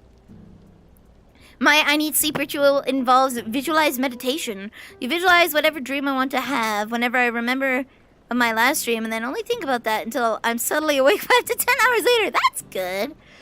I don't remember a lot of my dreams. The only time I remember my dreams is lucid dreaming. I usually have some agency, moderate to full agency in my dreams. Or if I have a dream about a friend. I'll usually remember because then I want to tell them. But otherwise, I don't remember what my dreams are. And I usually have mild to moderate amounts of agency in them, if not full lucid dreaming, so it's fun. It's fun. Though all of my lucid dreams are kind of nightmares. They're more panicky in the moment. They tend to be more like a horror game. Pick your own adventure horror game. But I wake up and then I'm so invested in the story of my dream that it's like, damn it! A shadow box in my head until I pass out. I don't know, I just think about, like, I write my own fanfic in my head. I write my own fanfic in my head and I let that play out. I let that play out until I get to... That's probably why I'm awake. How vivid is your visual mind? Very. So here's the thing. Here's the thing, okay? If you ask me to visualize an apple, I will visualize a cartoon apple. Because that's my thought, is the word clip art of an apple. That is what I will visualize if you tell me the word apple. But if you say pink lady, if you say royal gala, if you say red delicious, I will visualize a perfect rendition of an actual apple in my head because I know what that looks like. So when I think of myself in my head, I'm an anime version of me because that's my ideal version of me. I don't want to look at real me. I want to look at a me that I want to look at. So I tend to think in cartoons because that is visually more appealing to me. It's visually more appealing to me, but my dreams are all very realistic. My dreams are very realistic. But when I'm thinking, it's mostly in cartoon because that's just more appealing visually. Visualize a grape. What kind of grape, mate? I'm thinking of the clip art of a grape. What kind of grape? If you say something vague like that, I'll usually imagine a clip art. You're gonna have to be like, I want a sapphire grape. It's like, okay, I can see the box that the sapphire grapes come in. I can taste the taste of the sapphire grape, right? Like, if you tell me to visualize like, Käsespätzle, I'll taste it. I'll see it, I'll taste it, I'll smell it. Very well.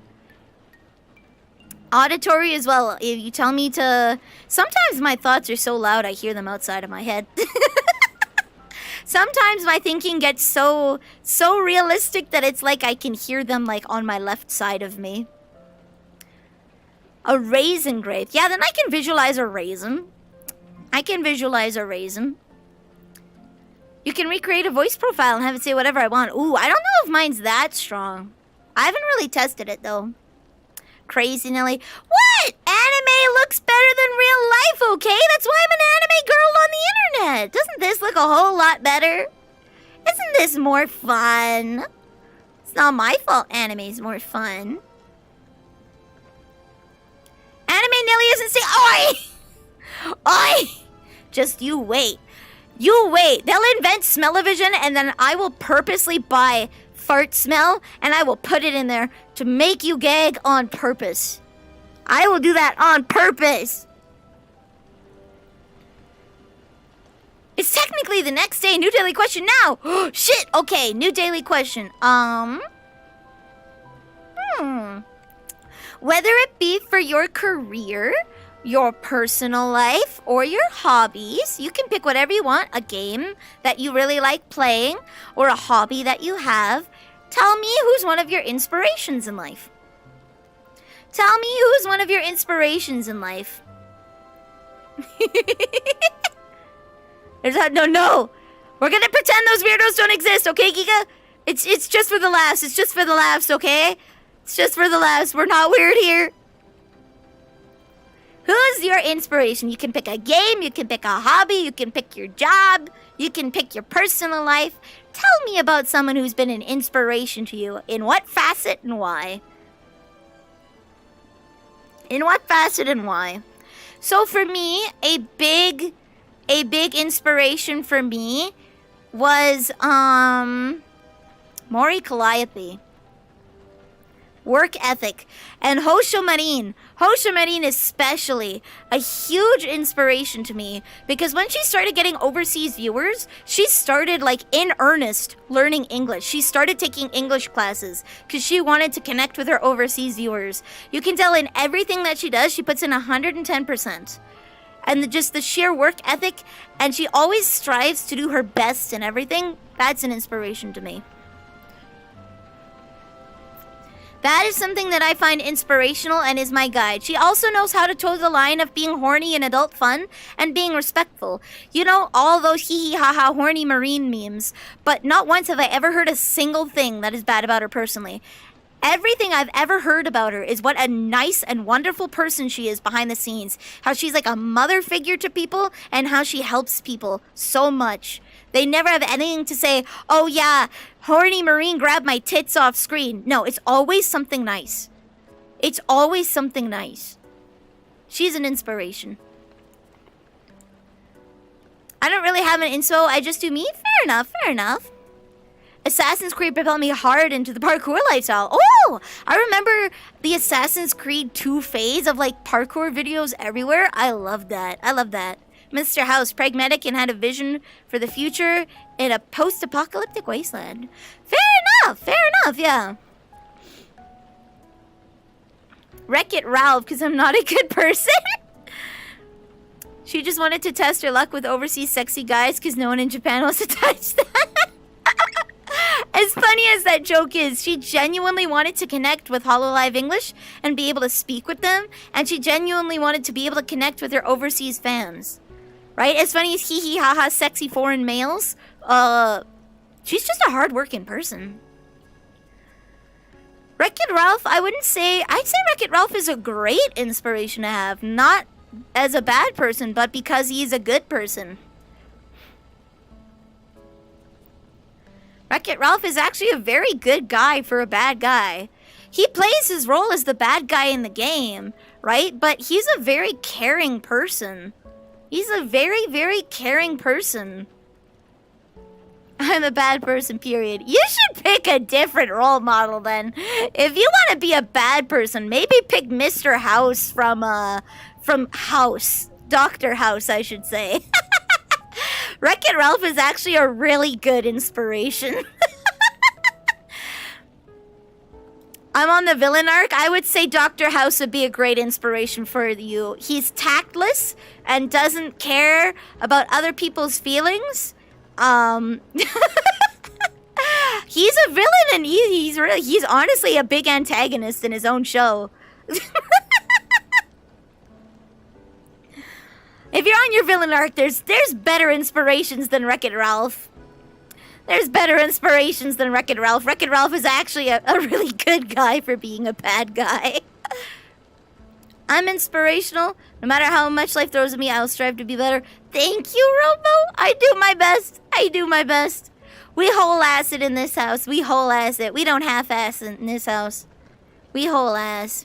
Had a limp for a while. Damn. I didn't have a limp, but because there was at one point in junior high when my feet were like size 5 for one and size 6 for the other because I was still growing. I bought shoes and they would never fit, so it looked like I was walking like on an angle because there was so much space in my shoe for one foot. It would be really tight on one foot and really loose on the other, right? Because I couldn't get a 5.5. I had to get the shoe that fit the bigger foot, right? So it looked like I was walking like this with like my ankle popped out. Like I might have been walking with cerebral palsy, right? Because my auntie Nelly had cerebral palsy.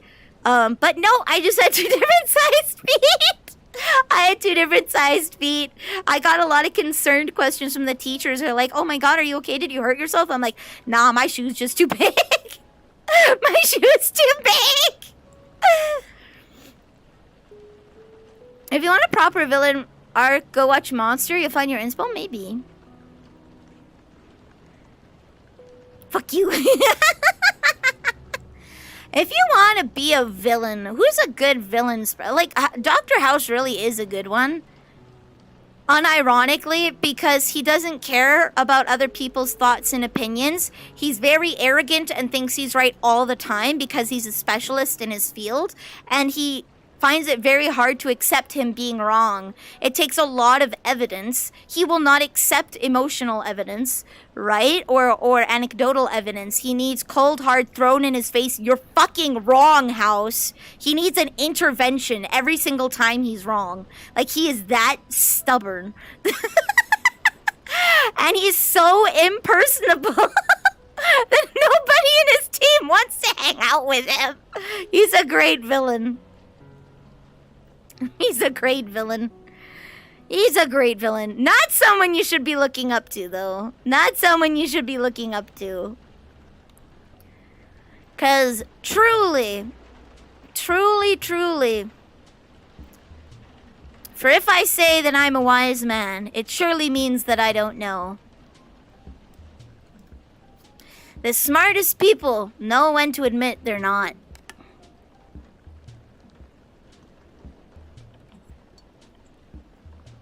He is the most obnoxious portrayal of the medical field. Again, it's like, it's the fantasy of like, he's right all the time. It's not lupus. It's never lupus. He comes up with this cracked theory. No one believes him, and then it turns out to be right. It's like a power fantasy almost. And anytime he's wrong, they have to have an intervention and be like, you're fucking wrong, and you're putting the patient at risk. Even then, they usually make him right. So, even then, they usually make him right. So, yeah. I wouldn't say my doctor's like House, but he's definitely arrogant. He passes off paperwork to a nurse. I went to get paperwork filled out by him, and he's like, come back. That's the nurse's job, and left. And it's like, fucking excuse me? I had to rebook with the nurse, and the nurse was pissed. It's like, this is your job. Do it. You're not too good for paperwork, sir. Someone who inspires me, Kentaro Miura, the creator of Berserk, since his art and story influences you a lot. Whoa! Who's an artistic person, like, not art-wise, but storytelling-wise? I don't know. I don't know an art or storytelling-wise inspiration that I've had. There's a song that had a bunch of impact on me. It's called Left Behind City, or Torinoko City. It's a Vocaloid song. And the song is about a girl who gets left behind, right? She's so needing her rules and everything to be in place. Tell me your name and tell me about yourself. You have 100 characters, right? Define yourself to me in only 100 words, right? So that I may understand you better. And then she finds herself being left behind, right?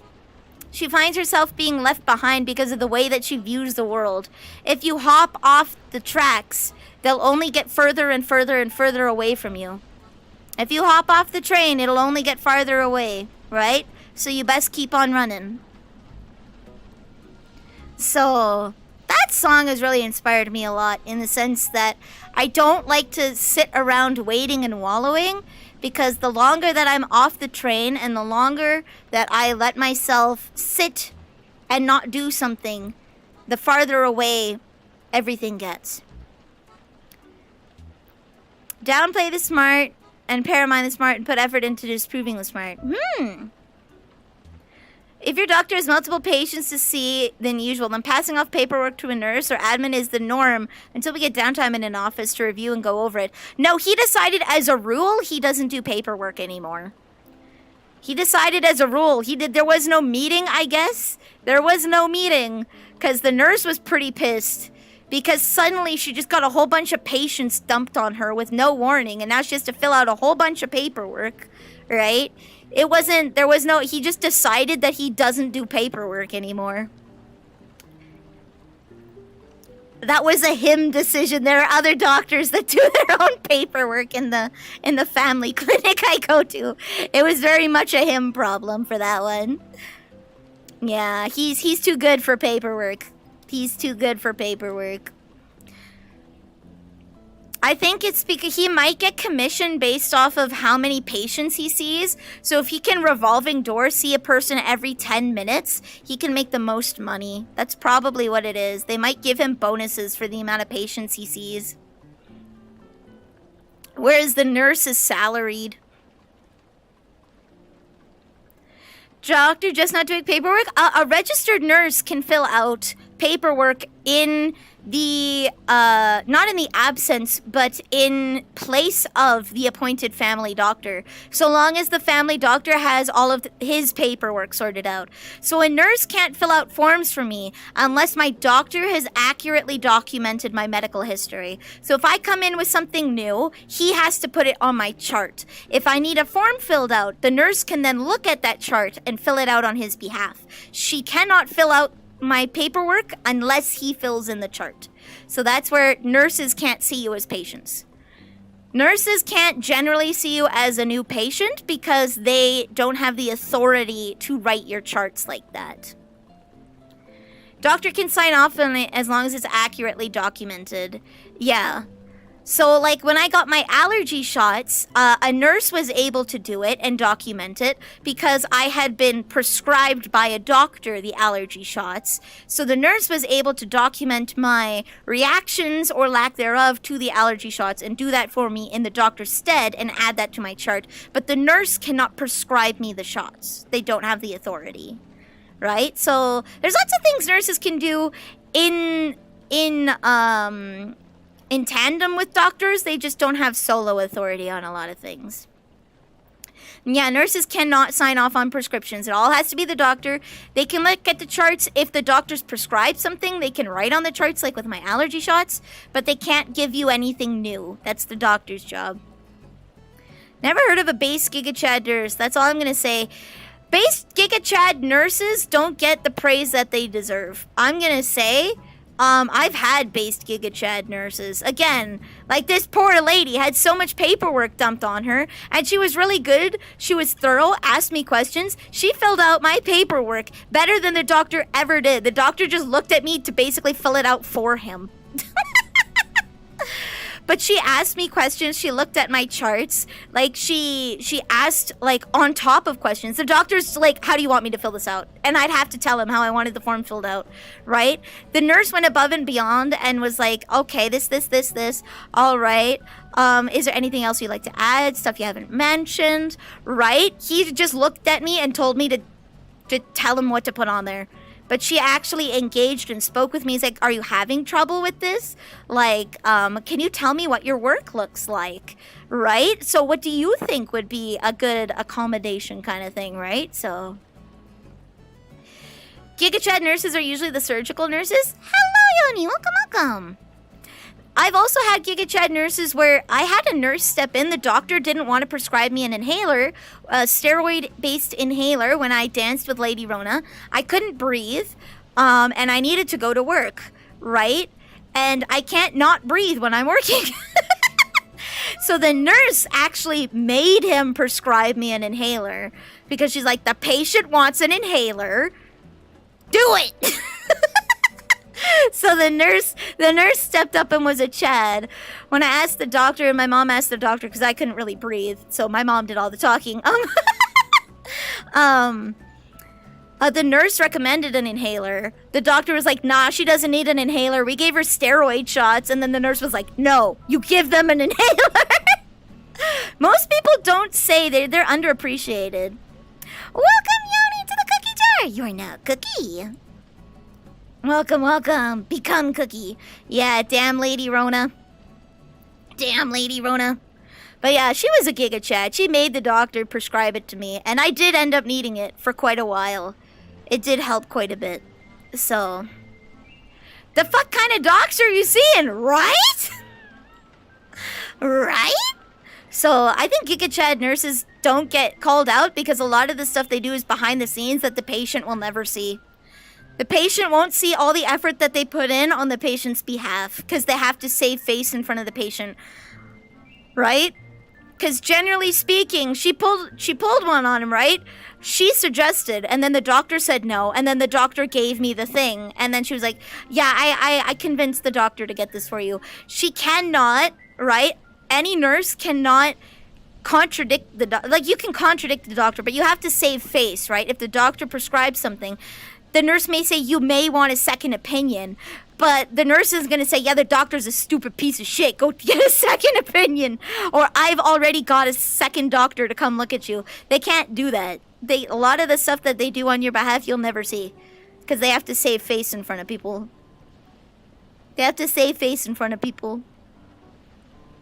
It's not that they can't go and tell the doctor that they're wrong. It's that they can't really do that in front of the patient. Because that's going to destroy the patient's trust in the doctor, right? And the medical field as a whole. So it's imperative that they do all of their hard work behind the scenes. Kind of sucks. Yeah, it's not that they can't say no to what a doctor says. It's that it's generally a better idea that they don't do it in front of the patient. Same thing with like when I was supervising. Right? Unless something's like horribly wrong, you generally don't want to contradict someone in front, right? You don't want to be aggressive or mean about it. If someone's like my manager, for example, was mean and yelled at a kid saying, you already got your meal, when she didn't, and she was crying, she didn't know what to do. I can't tell my manager what a dumb piece of crap she is, but I can quietly go to the back and get the girl her food. I can do that. That's saving face. I apologize on the manager's behalf and I'm polite about it, but I can't confront the manager and be like, you're dumb, you're wrong. Because that's just not something you do, right? But I can make it right. Same thing is if someone's acting inappropriately in a workplace, you don't confront them in front of everyone. You privately take them to the back and like, hey man, what you're doing is not okay. You can't yell pink guy memes and expect people to not understand them. I had that. I had a kid who worked in the back who kept yelling "Ore wa chinchin daisuki," right? Right? He was saying a bunch of pink guy memes, right? I have the cancer kind of thing, right? So "Ore wa chinchin daisuki" means I like dicks in Japanese. And this guy called Filthy Frank would go and run around and say stupid shit like, do you have big tits? I like dicks. And just like random, really inappropriate stuff in Japanese to strangers, right? For the memes, right? Or walk up to someone and be like, I have the kansa, and put on like a really, really shitty accent, right? To make it sound like he wasn't from America. Yeah, oppai daisuki kind of thing, right? But he'd say it really American, right? He'd go up to people and he'd be like, "Ori wa chinchin daisuki," right? And make it sound like he was a foreigner and doesn't know what he's saying, right? And so this kid really liked Filthy Frank, and he was goofing off in the back and saying things like that. And I had to go and pull him aside. I'm like, I know you don't think people know what you're saying, but you can't say that at work. He's like, you watch Filthy Frank? I'm like, yes, and you can't say that at work. There's a chance someone might know what you're saying. That's really inappropriate. Ore wa mo chinchin daisuki desu.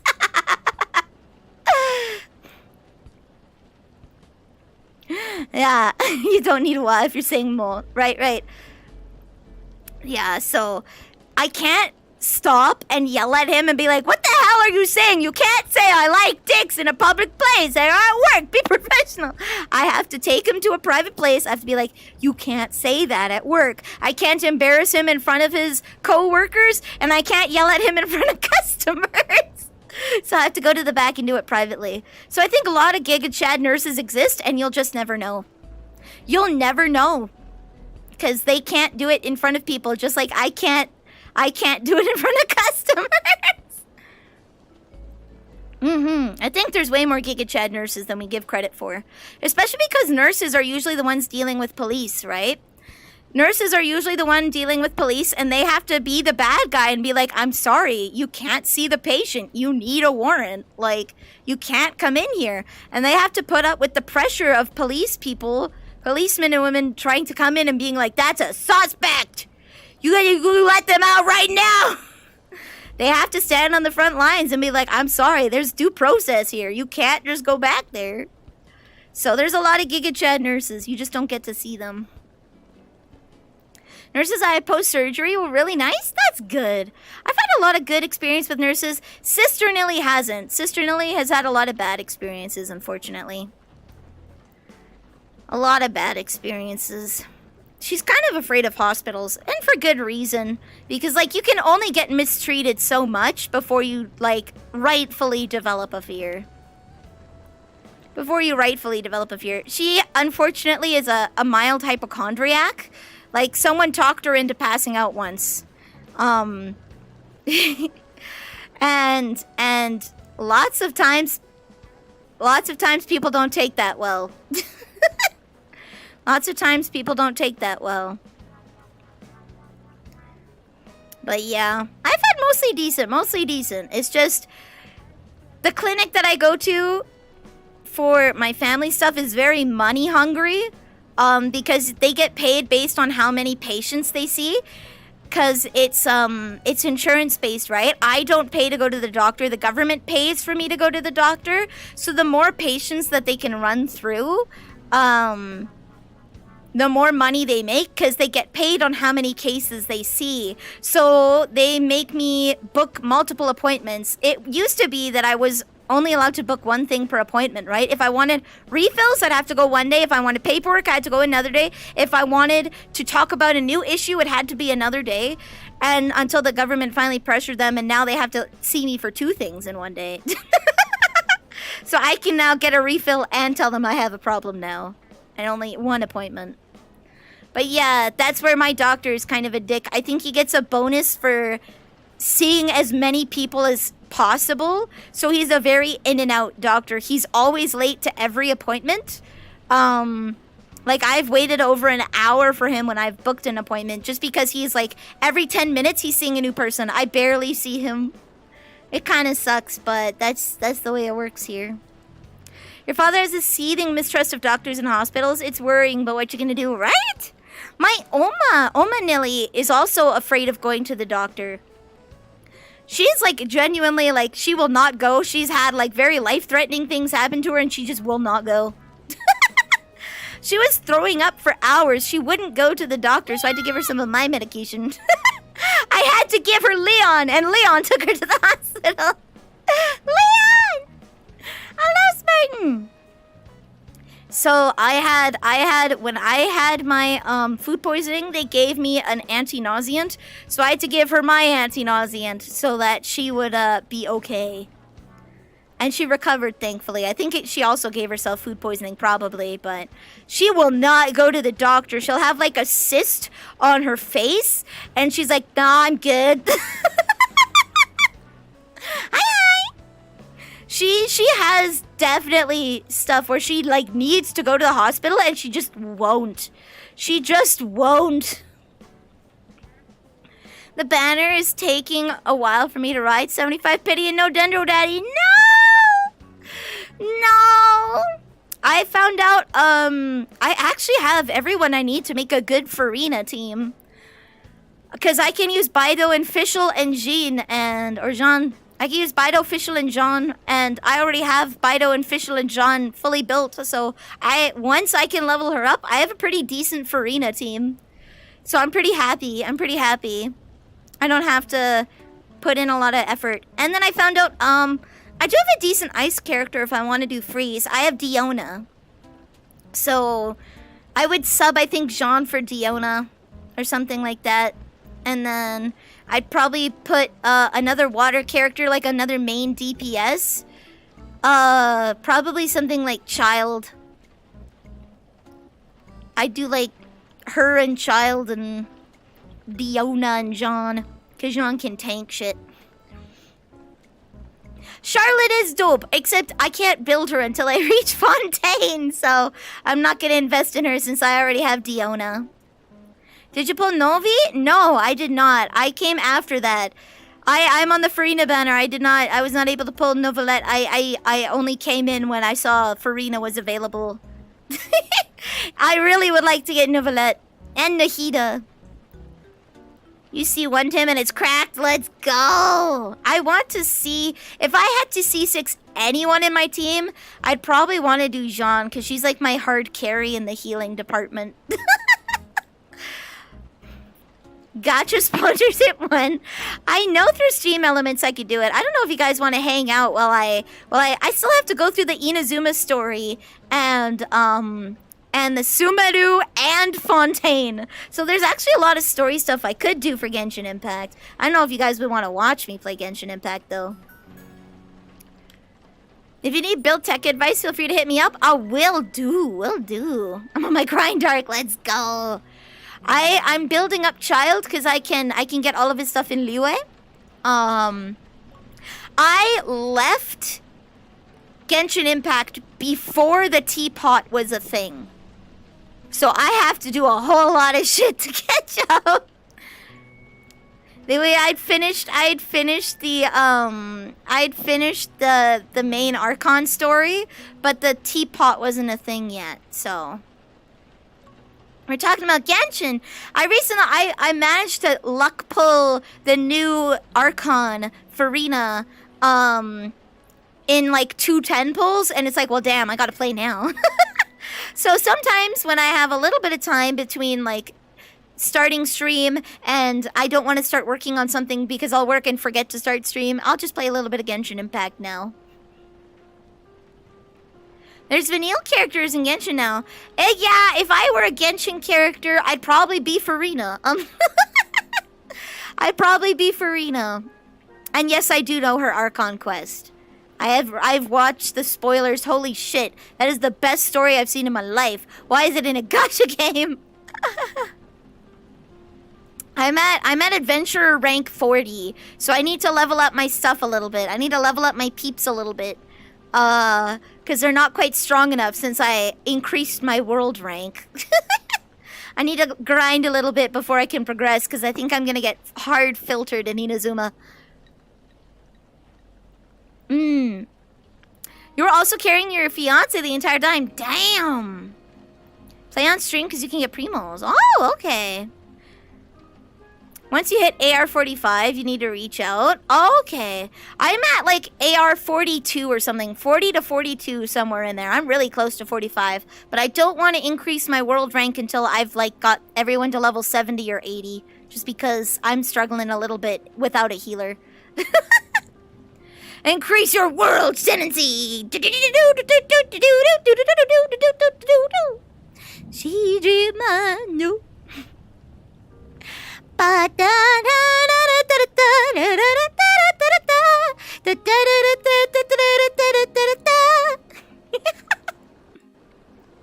One day I'll be able to sing that fully at the low voice. It's just a little too low for me. The Shijima no soko kara. I did it in a separate key. It's lower. It's lower. Take a sip. I think I'm out of sippy. I am out of sippy. My water is all the way up here. Okay. Ugh. Don't mind me for 1 second. Oh. Okay, we're good. I almost spilled it, but we're solid.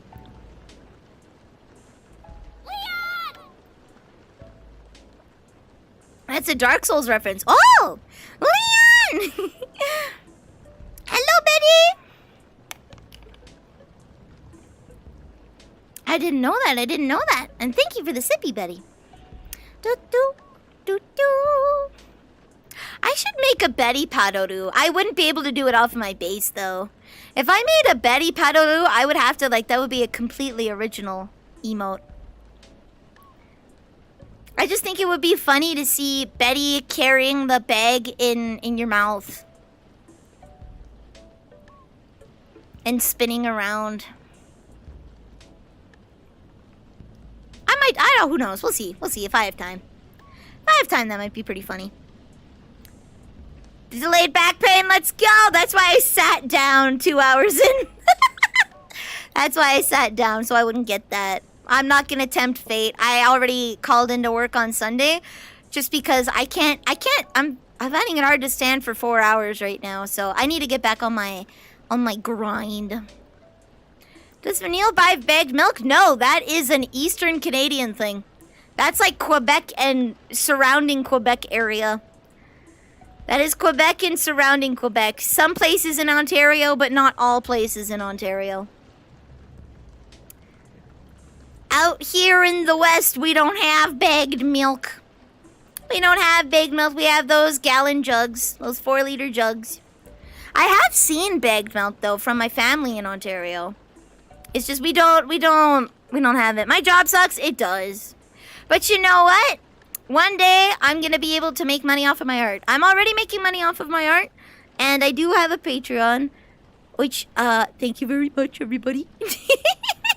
That I'm gonna be working on making more stuff for it. It'll only increase in value as I continue to make stuff for it. So, how to move 100-pound pieces of wood around? Damn, yeah, that's bad on your back.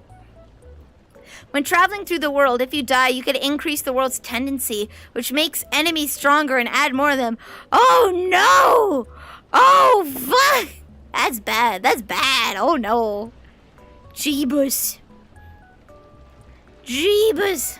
It would be cute. It would be so cute. Oh my god. It'd be so adorable, Betty. I saw your stickers. They're so fucking adorable. And the holographic is just amazing. I know, like, you made the YouTube video eons ago, but I never had the chance to tell you that your stickers are so adorable. I never had the chance to tell you. That's only when you're alive. Oh, okay.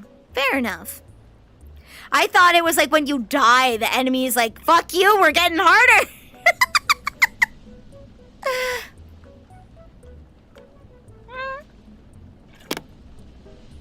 There we go. Big sippy. Dry throat. It's the winter. That's going to be happening more often, so... Most people don't know that. Fair. I've only played a bit of Dark Souls 1. I got to, like, there's this snaky place, the place with snaky people and rolling boulders and an onion man. I don't know. It's like Sen's Fortress or something like that. I don't know. That's as far as I got in there. And then I just ran out of time because of work. Go treat yourself to the Wiener Schnitzel. The Wiener Schnitzel! Something tasty. I will. Thank you, Robo. Thank you! Let's see. What's something tasty? I want to get tasty but healthy. I think I'll get berries. I'll treat myself. Berries aren't in season right now, so they're a little more expensive. Or maybe some nice grapes. They're not in season right now, so they're a little more expensive, so I'll treat myself to that. There. Tasty and healthy. But while you're in soul form, you have half health. Oh! Same thing as hard. Oh, okay. In Demon Souls, killing a boss or strong enemies can revert the world's tendency and make it easier, which is cool. Oh, okay. I see. They have weird world mechanics. Do-do-do. It'd be fun to do a Dark Souls 1, 2, 3 on stream. I'm just worried about, like, people invading and making it a bad time. Now, I don't want to get invaded and have people... I don't want people to invade and then do stuff for me. And I don't want people to invade and then kill me. So that I can't do things. I'm not sure it's possible to play in offline mode on Steam. I'm not sure if that's possible. Can you play offline mode on Steam? Because I know you could just not connect your PS3 to the internet. That's what I did. That's what I did. I just didn't connect my PS3 to the internet, so no worries on invasions there. Yeah, you can? Okay, as long as I can toggle it. As long as I can toggle it. It's fun. It would have been fun to see Let Me solo her, but he's since retired. But again, like, I don't... If I'm fighting a cool epic boss, I want to defeat it. Bloodborne stream in the future? Isn't Bloodborne on PS4 or PS5? Or did they finally make a Steam port? Is it still a PS4, PS5 exclusive? I know a lot of my friends haven't played Bloodborne because of that. I know there's a Bloodborne remake you can play, though. Still stuck on PS4? PS4, PS5? Ah. Dang. I know there's a D-make. I don't know if you have to play that on PS4, though. It takes it down to, like, old DS graphics. You remember when everyone was super low poly? Yeah, like the Crystal Chronicles style low poly. Is good. Is good. I saw my friend the Oddcog playing it, but I'd have to ask how he did that. Is that a mod or is that a separate game entirely? Like a interesting thing. The concept of D-makes are just super cool. Separate game, I believe. If I might find out and see how we played that, because I'd be okay with playing a D-make. I'd be okay with playing a D-make, though it would play significantly differently. It would play significantly differently. So I wouldn't be getting the true Born experience. Must be separate because no PC port. Maybe. Demon Souls World felt alive and nice. Nice. I actually liked how empty the world of Dark Souls 1 was. It really gave you the post-apocalyptic vibes. Like the medieval post-apocalypse fantasy, right? Option for emulation if you have a beefy PC. I do have a PC. That is for certain. I have a PC. I can sail the 7 seas. I love Sea of Thieves, so... Sea of Thieves is a great game. I love it. Anyway, I got a great copy of, a great custom copy of Majora's Mask from my uncle that works at Nintendo. Lets me play the game however I want. Yeah, it is the PC of all time. Yes, one of the PC of all time.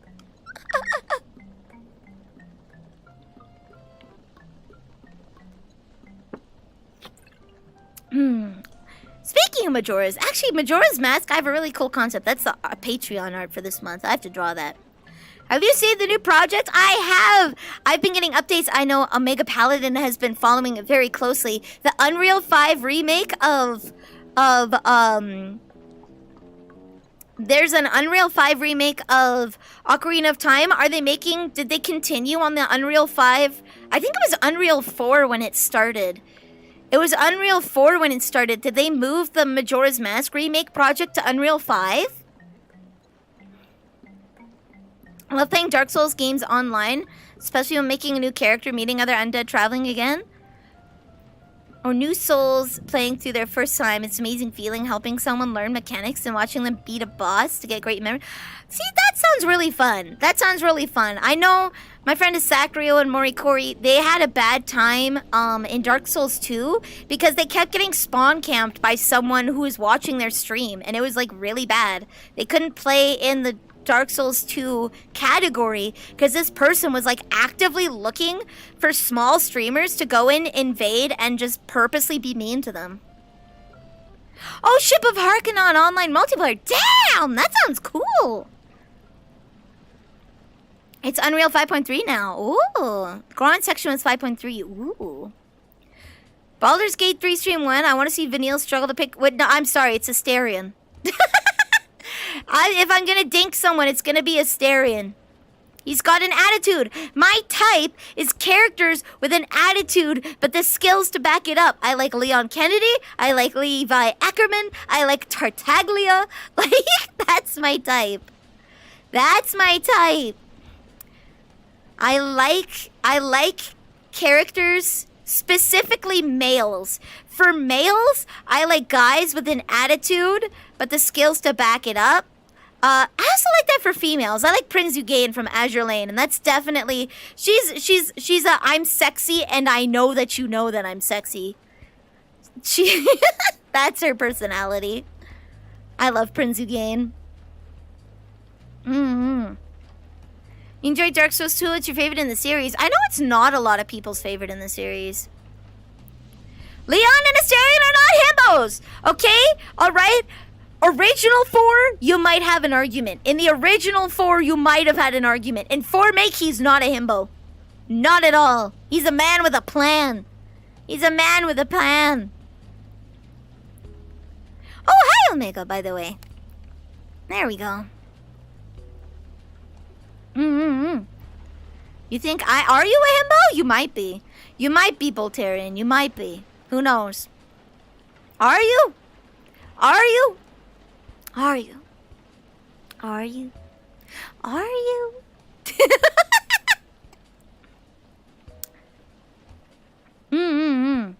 I don't think Asterian's a himbo. I don't think Asterian's a himbo. I think people misunderstand what himbo is. Asterion knows what he's doing. He's smart. He knows what he's doing. Is Vanille a waifu? You're all of my wife. I'm sorry, guys. When I made you into cookies, you are now all of my wife. So when I come home, I would like to have some dinner, please. You guys are my wife. When I have a bad day at work, will you sit down and listen to me like good wife? Will you make my favorite soup when I'm sick? Will you be good wife? You guys are my wife, not the other way around. You make me the soup when I'm sick. You make me the soup when I'm sick. What do I want for dinner? You know what? I was going to prep butter chicken. If you could finish that for after stream, that'd be great. I'd love that. Otherwise, you can make wonton soup. I love that one.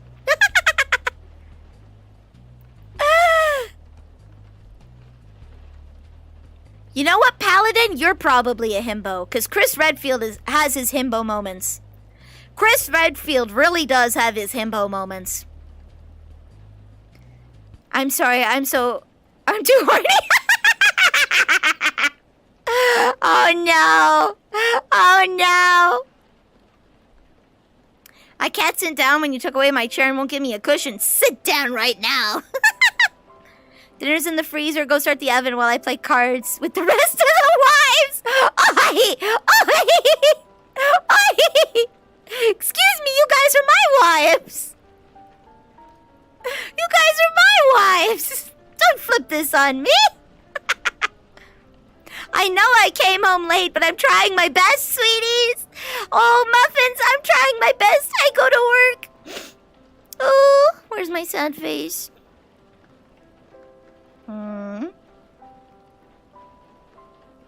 I go to work. I stand for 4 to 5 hours until my back hurts.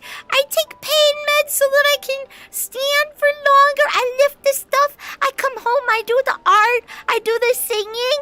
And you go and go play cards and ignore me? Thank you, Mockroom. I appreciate that. She's a pastry witch. Does she become a pancake? Oi! Oi! Oi! But you know a series of pancakes is a short stack, right? A series of pancakes is a short stack. I'll make delicious dinner of cheese. It's Dr. Pepper. You know what? That's kind of been my dinners as of late. Respect, Betty. Respect. Respect. Yeah, I am right now. I've got titty now, but I will be removing the titty. I will be losing the titty. I'll be losing the titty.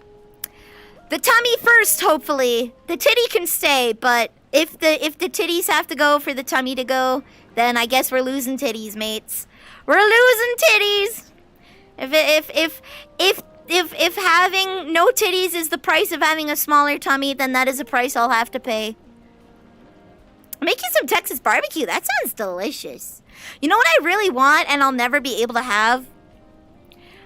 Like a shrimp boil. Like a genuine Louisiana shrimp boil. Like you go to someone's house, their family's there, they got their meemaw, they got their peepaw, they got 15 cousins, like the whole family's there. They got a giant ass fucking stock pot and they're making a huge shrimp boil. You can't get that where I am. You can't get that. I'll never be able to have an authentic family shrimp boil. It sounds so good.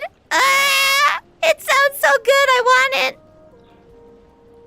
That's one food thing I don't think I'll ever be able to have. Fried alligator is pretty far. I had fried alligator once. I went to a restaurant where they had a live piano player.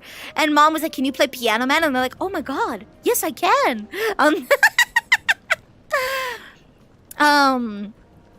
And so we went there and they had like some really weird food. So I had popcorn alligator and it was interesting.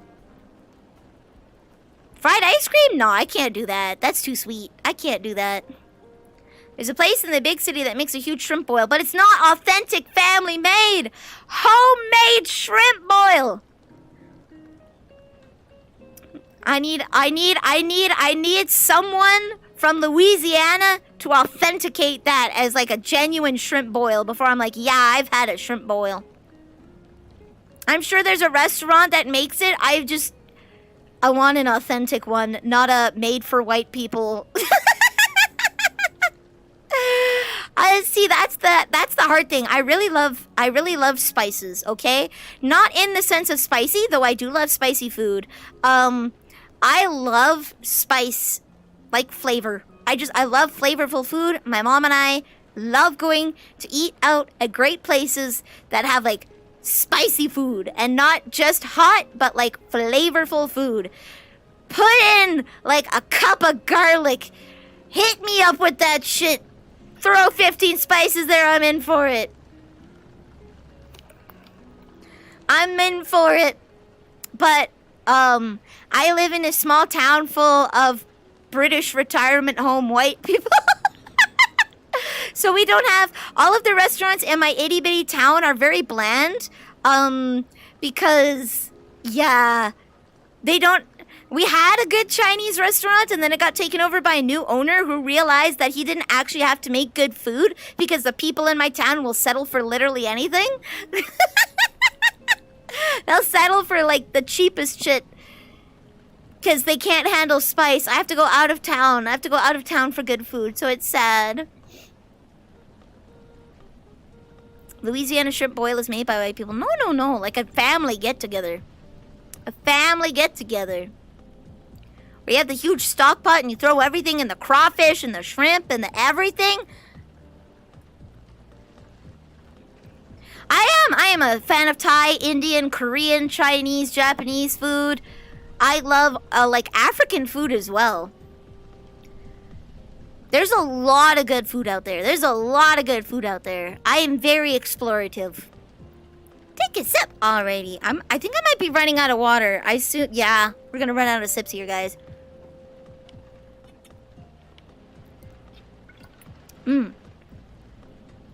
Jokes on them. I didn't work last week. Stretchies. Okay. There we go.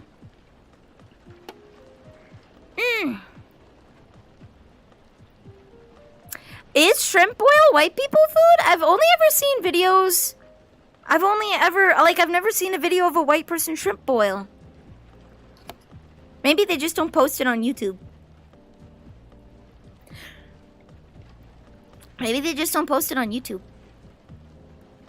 The spice is nice, yes. I like flavorful food. I like food that I can taste that has flavor. Stretch the back out just a little. There we go. Cajun boils are white people food, but really good. Okay. Fair enough. I've never seen a video of a white person making one, though. I've never seen a video of a white person making one. Maybe they just don't record it. Maybe they just don't record it. Ethiopian food is good. Ooh. I think we have a South African restaurant in the big city. I've driven past it like several times. I want to go there. Racially profiling Southern cuisine is a slippery slope. Fair. Very fair. It was just my experience of watching YouTube videos, which is what gave me that thought. In my experience, I had not seen a white person record a video of them making it in the videos that I had seen of it being made. That's why I had made that assumption. Cajun is a francophone thing more than a white thing. Yeah. That's the whole Louisiana Purchase, right? Where France had territory in America and they sold it off. They sold it off. So it is more of a French thing. That's why they're culturally very different, is because they were. If I am correct, right? I'm a bit spotty on American history. Good bean. Okay, you're gonna have to tell me. Can you retype what it is so that I can see it? Can you retype Paladin what it is so that I can see it? I see the redeem. Weeping Angel Bean, a paladin, you are a great and amazing bean that can stand so still when stared at. But the moment I turn away, that's when you're sus. You're a very good statue, Bean. You're a very good statue, Slime.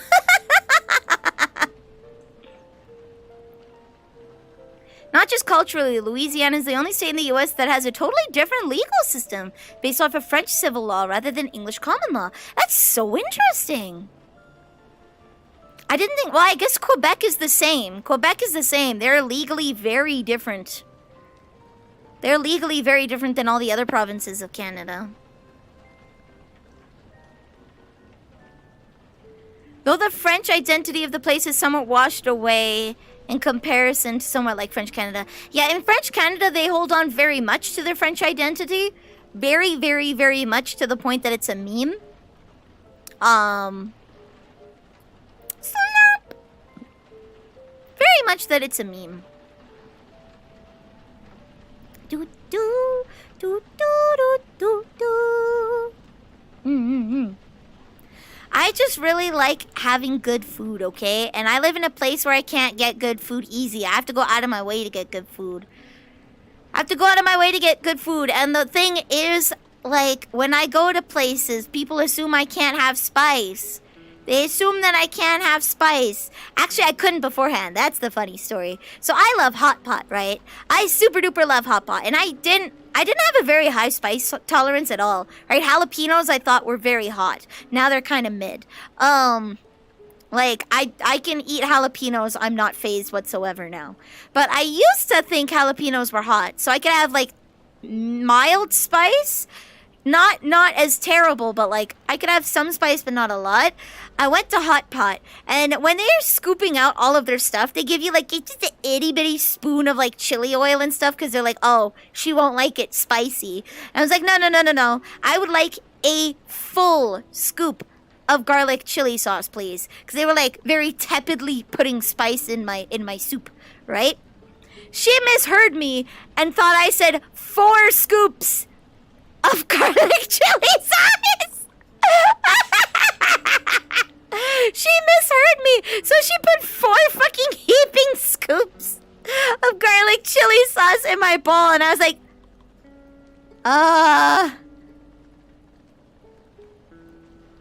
thanks? And I toughed it out. I didn't want to admit failure. I didn't want to admit that it was too spicy for me and have them get me another bowl. So I toughed it out. It was pain. And ever since then, I always put at least 2 scoops of garlic chili sauce in my hot pot. Jalapenos don't faze me, and I put at least 2 scoops of garlic chili sauce in my hot pot. So I acclimated. Francophone Americans have had a lot less problems than Quebecois because the U.S. has much better relationship with France than Canada has. Fair. They're like their own country here. Have I had pickled chili? I have not. I have had candied.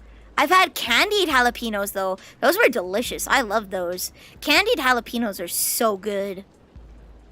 I also like Hot Pockets. Stuffed jalapeno poppers? I probably could do them now. I haven't had one in a long time, but I could definitely do them now. Yeah, candied jalapenos are great. Friend's mom made some, and I was like, oh my god, I want a jar of this. It was so good. Actually, my favorite pickled item is pickled carrots. I like the crunch.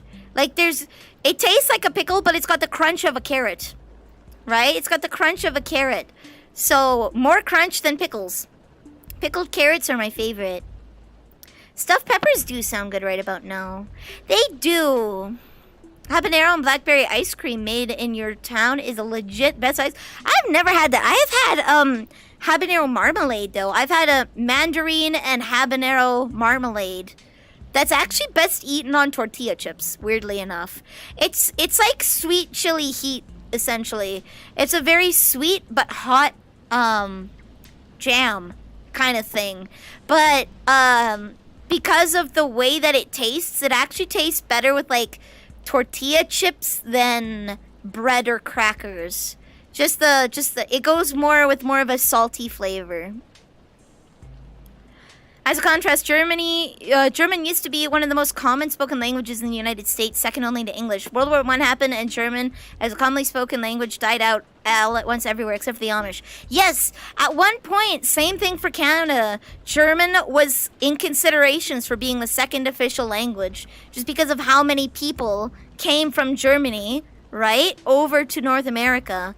But, again, because of World War I, taken out of the running.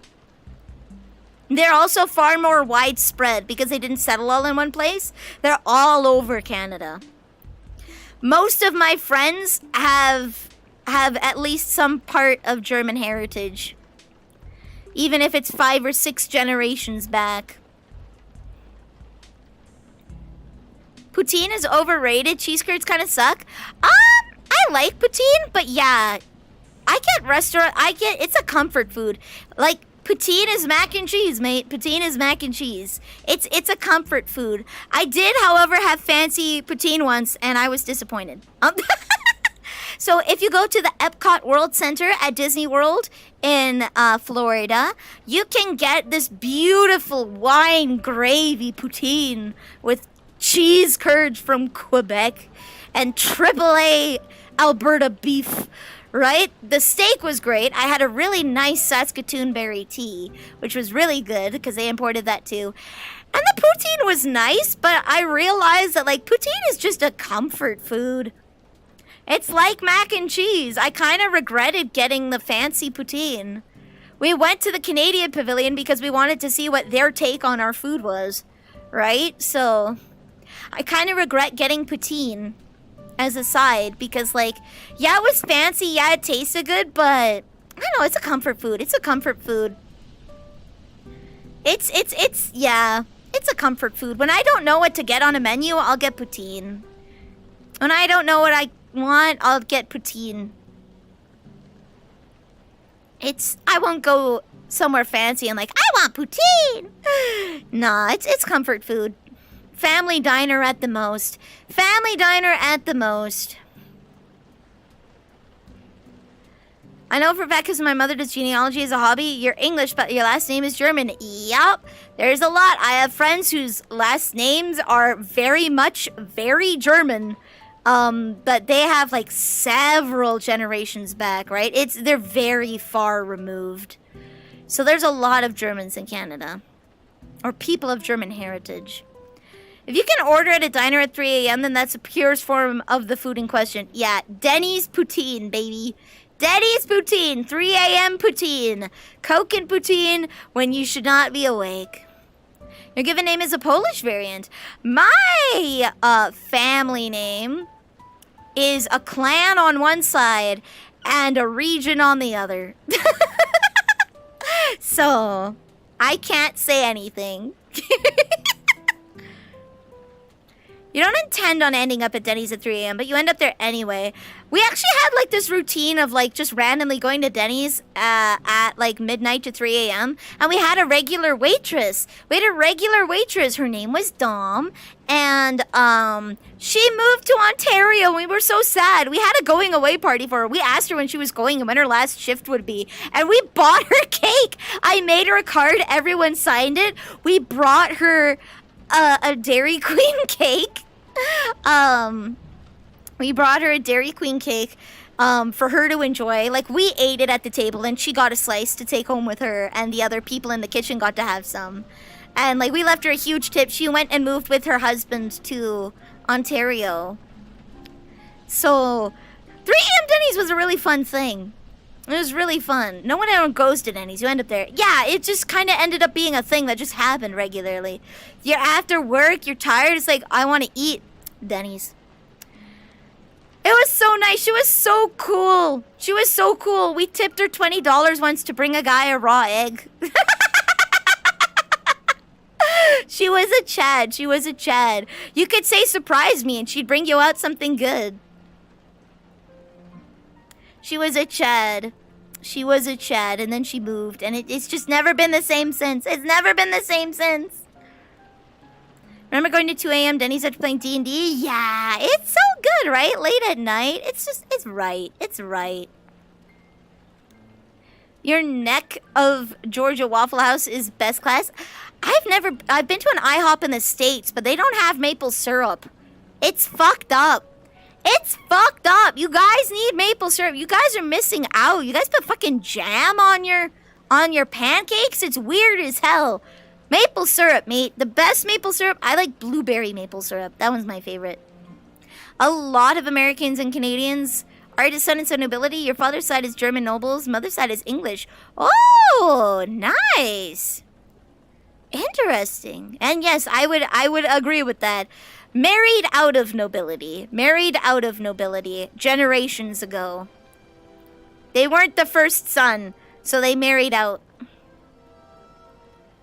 What's wrong with jam? Why would you have jam on pancakes when you can have maple syrup? Why have jam on pancakes when you can have maple syrup? Denny's is the elder recess for humans. Hungry Jack is better than real maple. No. Real maple syrup is great. It's beautiful. It's gorgeous. I do like waffles better than pancakes. It holds the syrup so well. The balance is beautiful. Belgian waffles are amazing. And then you get blueberry, maple syrup, and life is just perfect. First choice honey and peanut butter. Huh. I don't know. I like maple syrup, mate. It's just good. It's just good. It's good. I like it. I don't even put butter on it. Just maple syrup. It's good. It's good. I think they have IHOPs in the big city now, but I've only ever been to an IHOP in the States. I've only ever been to an IHOP in the States. 2 a.m. live stream Denny's one. You know, I'm pretty sure I could find a Denny's World. I'm pretty sure I could find a Denny's World. Maybe we'll go to Denny's next time. You know what? I know, okay, I'm gonna rip off someone really hard. There's a VTuber called Power Nelson who on like the weekly has a Denny's open. There's like a secret Denny's cord and just sits in a open call and has people just come in and go out and it's like 2 a.m. Denny's chatting. Maybe I'll just invite a couple people to chill with me in VR chat at Denny's. And we can talk about dumb shit and it'll be like 2 a.m. Denny's. Power Nelson's really cool. He has an Aggie board, right? So he puts an Aggie board in the background for people to draw on during the stream. And then he just sits in the call and people come in and they just talk about whatever. It's pretty cool. It's a fun watch when you can watch it. You have the capacity to dual fight. Should I get Spirit Away to That is oddly specific. Let's go. I can be an archer. I have the skills.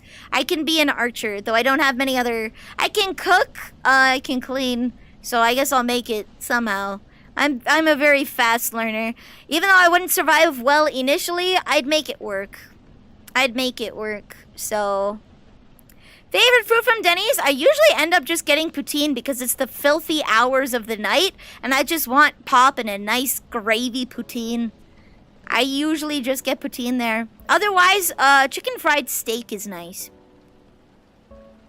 Or steak fried chicken. I don't know what you call it. I don't know what you call it. Chicken fried steak? Something like that. You can shoot, but much better with a sword. Fair enough. I did archery as a sport when I was younger, so I have practice. It's been a long time, though. Grand Slam hits just right. I have a small stomach, so it takes me forever to eat food, which is why I usually just get, especially when it's that late at night, I'm not ready to eat like a big old meal, so I'll just get a poutine, which is small, right?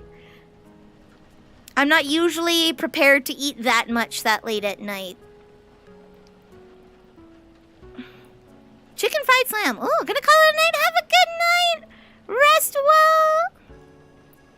Have a good one and go get something tasty. I will. Tomorrow, I'm going to go pick up some fruit, some fresh fruit, some out-of-season fresh fruit, and I'm going to live. Mama Neil hates that I only eat fresh raspberries. I hate getting frozen raspberries. They just don't taste right. So I'll buy fresh raspberries. And she's like, you could just have the frozen ones. It's like, no, don't understand. It's not the same. Denny's chicken fried steak is so good, it got me to learn how to make it. Ooh, still working on making the gravy. It's nice. If I can stomach, like, the volume of food, chicken fried steak is my choice there. Chicken fried steak is my choice. Yeah. I'll let you know what my go-to hot pot recipe is, though. I go with, like, the base chicken broth, right? So this is my recipe for a tasty, tasty, tasty one, okay? I go with the base chicken broth, and I don't buy the spicy one because I just lump a whole fuck of chili oil in there, okay? I'll take like 1 or 2 scoops of garlic chili sauce. I'll take a heaping scoop of chili oil just to pump that spice up, baby. And then we take 1 scoop of hoisin sauce because the sugar in the hoisin binds the flavors together and makes it like a really smooth taste. I put a little bit of sesame sauce, just a tad, to take out the sweetness taste from the hoisin and a bit of the sharpness from the oil, right? So the sesame oil helps mellow it out just a little bit. Then I take a scoop of oyster sauce and put some fish sauce in there so I get that nice fishy flavor. And then I put soy sauce and salt because they use a dark soy there, so there's not a lot of salt in it. And then a bunch of green onions. That's my go-to. That's my go-to. Oh, and a metric fuck of garlic. A metric fuck of garlic and ginger, naturally. Metric fuck of garlic and ginger. You can never have too much. So mine ends up being just as spicy as like the Szechuan spicy, but I get the nice flavor of the garlic chili sauce. But I haven't had any lately because it's been a bad season. So there's nobody has garlic chili sauce. So I have to put in 2 scoops of chili oil and then a fuck of garlic. And it just doesn't taste the same. It doesn't taste the same. Yeah, 1 metric fuck, not an imperial. Not imperial, that's smaller. 1 metric fuck of garlic. Snowy Sakura, welcome to the cookie jar. You are now a cookie. You're 5'11", a big boy. If I show up somewhere late at night, I'm gonna eat. So make it Texas size and bring me a glass of water. And I'm kidding. I have a small stomach and I eat slowly, right? It takes me a long time to eat meals, so I eat more smaller meals throughout the day. So I'm not very good at going to restaurants. I tend to pack up my food and bring it home. Hi! I'm good. I'm just chilling. I'm vibing. So people talk about cloves of garlic. Fuck that, multiple bulbs or go home, right? You gotta mince that. You mince at least 2 or 3 cloves. Mince at least 2 or 3 cloves. I love garlic. I don't really go for the buffet for hot pot though, just because it tends to not be worthwhile money-wise for me. I end up going for the lunch pot because it's cheaper and that's about as much as my stomach can handle. It's where they give you a limited amount of items. But the amount of items that they give you is good enough for me. And if I really am hungry after that, I can just eat some bread when I get home. I can just eat some bread when I get home. Actually, I got the stuff to make nachos. I should do that. I had a really sad... I went and watched the FNAF movie in theaters, right? I went and watched it in a little theater, and there was like some kids behind me who were having a great time. I got nachos there, and oh my god, the cheese was fucking slightly warmed cheese whiz. And the salsa sucked. It was just sweet. There was no heat. It's not salsa. It was just like a tomato sauce. I was so sad. So I bought the stuff to make good nachos. I bought salsa. They don't have any hot. There's, for some reason, nobody can handle spice in my town. But the few little things of hot salsa that they get disappear so fucking fast. I'm sad. So I got medium salsa. Ugh. Medium.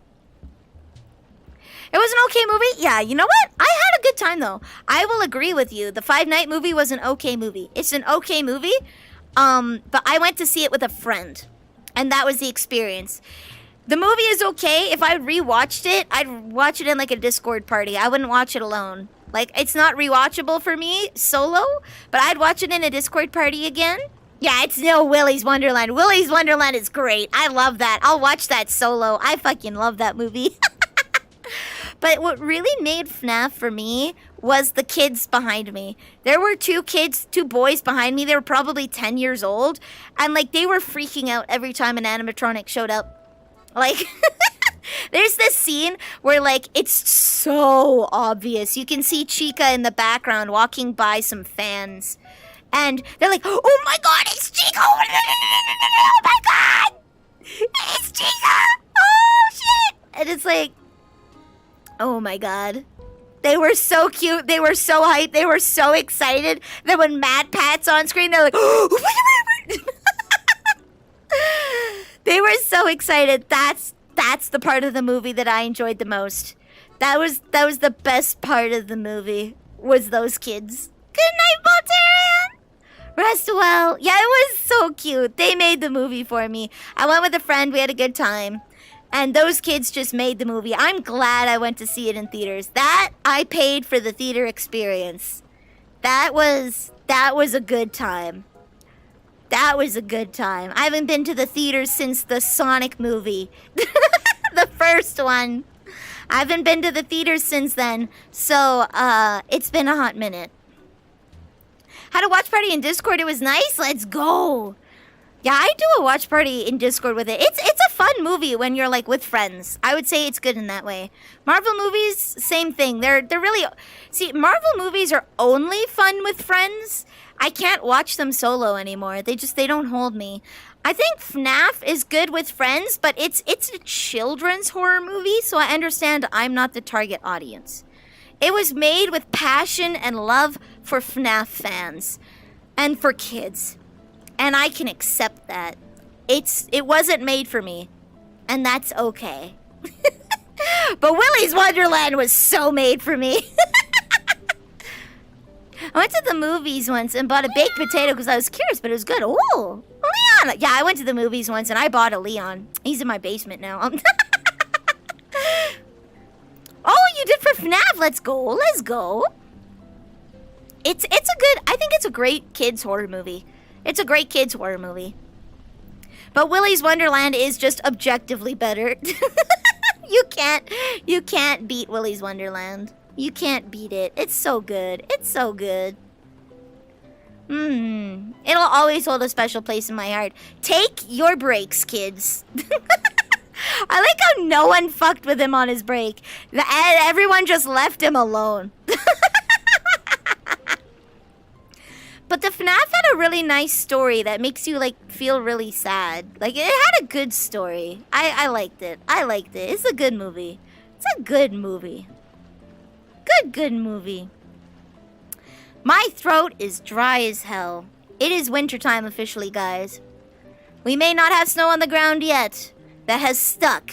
It snowed before, but none of it's stuck yet. But, wintertime is definitely here.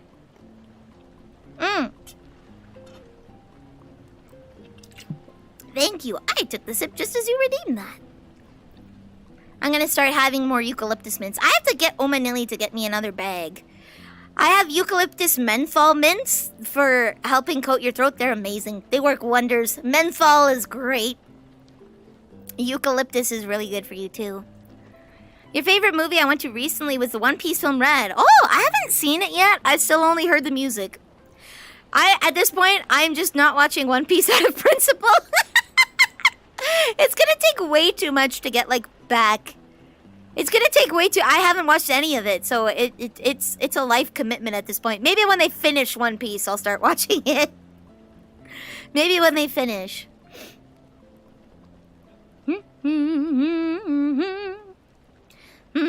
Yeah. I haven't watched any anime recently either. I want to remedy that. See you in 10 years. Let's go! Just read it. That's gonna be even longer!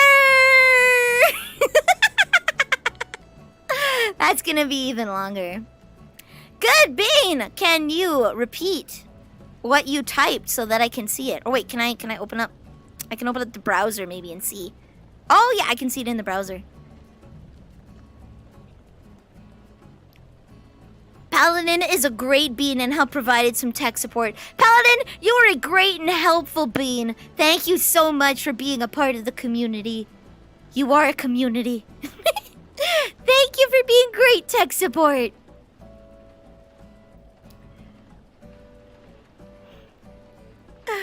I mean, less filler and you can read it. I don't believe in skipping filler. I don't believe skipping filler. Some of the best episodes of The Last Airbender are filler. The Tales of Ba Sing Se was an amazing episode that did nothing to progress the story forward. It's a filler episode, but it is absolutely amazing. I don't believe in skipping filler, even if the filler's bad, because the filler is part of the show. Either which way, the filler is part of the show. So I'm not a filler skipper. If you have to skip filler for an anime, watch a different anime. Yeah. I think even if it doesn't push the narrative forward as a story, again, with like the Tales of Ba Sing Se, you can get great stories in filler arcs, right? You can get great independent stories that don't progress the plot forward whatsoever, but you get to see great character moments, cool scenes, right? And yeah, so you can get a deeper understanding of characters, right? Or sometimes it's just dumb fucking fun. So I don't believe in skipping filler. If you've watched an anime beforehand and you're rewatching it, yeah, I'll skip filler. I'll skip it. I'll skip to the ones where the episodes where I like it. But for a first watch, I want to watch it in its entirety. The reason people don't like filler is when it's nothing to do to progress the plot or develop characters, right? When it's episodes that contribute nothing. For me, filler is when, like, true skippable filler is when from the start of the episode to the end of the episode, nothing has changed. Welcome! I'm gonna have to take a peek. MK! Welcome, MK, to the cookie jar! You are now a cookie. Welcome! There's one filler arc in One Piece that the fanbase views as the de facto canon because of how well done it is. Yeah. Like, if there's a filler episode where from the beginning of the episode to the end of the episode, the character learns nothing, does nothing, and shows nothing. There's not a cool fight scene in there. There's not a musical number. If you start in one place and you end at the exact same place, that's a waste of goddamn time. If it's not even funny, if it's just watching people faff about, it's not funny. You're waiting for the plot to get there. When the plot finally does get there, you're back where you started. Yeah, that sucks shit. That sucks shit. Or pick up at a point you want to go from. If you skip filler in One Piece, you're skipping 6% of the actual show. Damn. Comparison to the entire year of filler and the end of Naruto anime before it became Shippuden. Yeah. Yes, you are also my wife. That's right. You're a cookie and you're now my wife. Thank you. Tried to watch Bleach on TV when it was pretty new, and the episode I saw was the soccer episode, so I never watched it after. I watched the first season of Bleach. I've only ever seen the first season of Bleach. My least favorite thing is recap episodes in a 13-episode run. Right? I hate recap episodes. I will skip recap episodes. Where it's like, we had an entire season of shit. This is what happened. It's like, I just watched this. I think the worst thing you can do is do a recap episode and then put a little bit of new stuff at the end. And then it's like, well, fuck. I've missed critical information by skipping what I've already seen. So, yeah. I don't really believe in skipping filler. At best, I would scroll through it. If I saw, like, a soccer episode, I would probably scroll through the episode and be like, is there a point for this? I wouldn't just straight out skip it. One Piece, everything matters. You'll never know when that random fact ties into the whole show. Yeah, it's hard to determine what's filler. Yeah. Clip completion episodes suck the worstest. Yeah. When it's a recap episode and they're just showing you the clips, the good bits from the episodes prior, it's like, really? Really? Might have been a cable thing? No. I've seen some anime do it. Oh, thank you, Shun! Thank you, MK! Yee! Betty, enjoy your emotes! Enjoy. Thank you. Meow! Oh, thank you again! Spartan, enjoy your emotes! Thank you, MK! There are some shows that do that. I know I had to skip one episode of my life as a villainess. I think it was because they did a clip recap of the previous season. Wow. Oh, damn! Thank you, MK. Then, enjoy your emotes! Thank you! Thank you! One Piece's minor details become super plot relevant years down the line. No! The main character's grandfather was introduced as a background character a decade before his relationship with the main character was explained. Damn! Holy shit. I couldn't do that. Favorite anime thing is when there's a bunch of unrelated things going on in the background, and then almost out of nowhere, there's a perspective episode that ties all that shit into a huge plot reveal. That was basically the Odd Taxi. You were watching a bunch of people live their lives until like the final couple episodes where it all just crashed into one thing. I love that. That one was really good. Oh, Durarara does that every season? Yeah. Durarara is literally everyone living their own lives, and then the last 2 episodes is somehow they're all entangled together. I've seen the first season of Durarara, and yeah, I really like that one. Because it really gives like the cities that they live in a sense of life.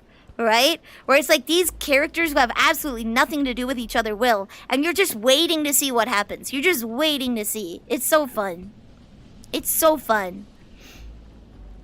Final season's so fucking good. Oh, I should finish it. I watched the first season.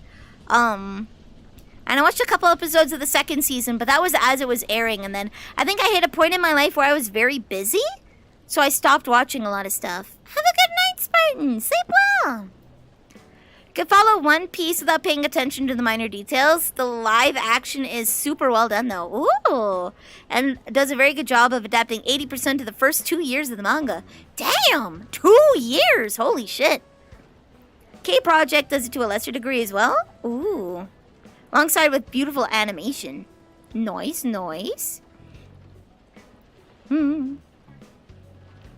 I want to watch more anime again, but the problem is I like watching the subs rather than the dubs, and I need to actively be watching that, and it's hard because I have a limited amount of time in my day, and I need to make sure that I'm like always doing something, so I find it very hard to justify sitting down and watching stuff outside of Discord watch parties. Kinda sucks.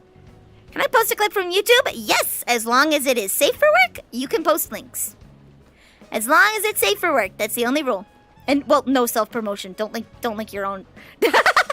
But that one's obvious. That's obvious. I don't want to watch it alone. Fair. Is it a movie or is it a TV series? Is it a TV series or a movie? Is it a TV series or movie? It's a series. Okay, fair enough. I've seen some clips of it where like some guy with this huge ass fucking sword just like, I don't know, paging with psychic, power link with some commander of a navy where he just beats the shit out of people with this huge sword. He looks so fucking cool. Link's my OnlyFans.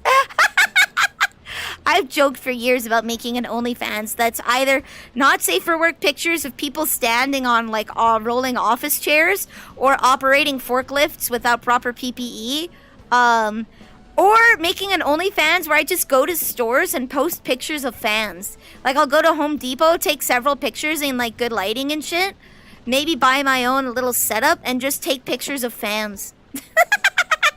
So it's OnlyFans. Only bread. Yeah, if I baked more often, that'd be a really good one. Baking content. If I baked more often, that'd be good. Humu. Only feet. No. No only feet. No only feet. That is very not safe for work. Forget operating forklifts without proper PPE. Use a forklift to lift another forklift. Do it. Have the forklifts lift each other up. That's how you no clip out of the warehouse and move on to your promotion. The character he's killing in that scene was an arc villain for that part of the manga who got removed as the villain to increase the role of Arlong. Damn. Just fucking murders a dude. Let's go. ¿Qué hace estás? I'm actually getting kind of tired. We have been going for 5 hours. Is it okay if I say bye-bye, guys? There's a bunch of clips, but the POVs and camera work is all footage from the series. Oh, okay. I'll have to take that and open it now before it disappears. There we go.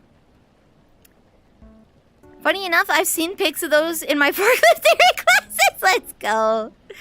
Mihawk is a privateer, and the guy who's killing it is murder. Someone died. It's just sometimes murder. Sometimes murder is legal. That's called a bounty. See, yeah. No one could stop me, but they could make me feel bad. Someone made art of me. Let's go. Let's go. I accidentally showed off a Sakurio's fan art before he got the chance to. I kind of stole his thunder, so I'm very careful about that. When friends get fan art, I have to hold myself back. I get so excited for them. I get so excited for them that I don't want to spoil it. I don't want to steal their thunder. All right, I'll go to the ending screen and take off the headset. Okay, guys? There we go. Do. I still need to update this. I'm sorry, guys.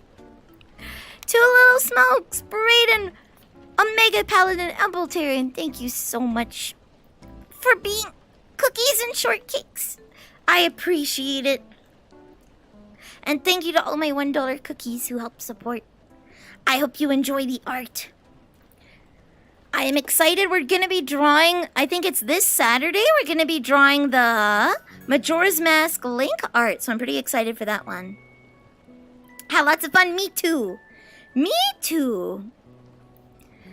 But alas, I am tired and the bed is calling. I should probably also eat. That would be a smart idea. Should probably also eat. Let's go say hi. Oh, we're gonna say hi to this person. Okay. We're gonna say hi to Cubalt. They are currently playing Boku no Natsuyasumi 2, which is my summer vacation 2. It's a cute, really cute little game. And Cubalt is equally as cute. While Burke is on... Oh, I've never actually rated... You know what? I've never actually rated Burke. I've never actually rated Burke before. So, you know what? Let's surprise him with that. I don't think I've ever actually rated Burke.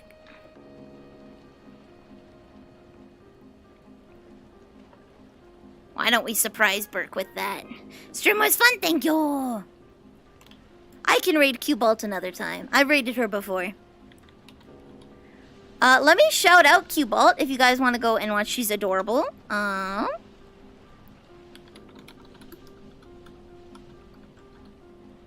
There we go.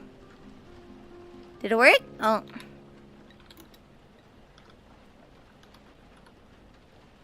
There we go. If you want to check her out, she's there. But we're going to be saying hi to Burke. Because we have never raided Burke before. And I think that would be a fun surprise. There we go. Yeah, that's my man. So, let's say hi to Burke. Use any emotes you like. Bakery Raid. I'll say hi to Mr. Wildberg. Whoop! Something dropped. I'll figure that out later. Alright, good nighty, guys.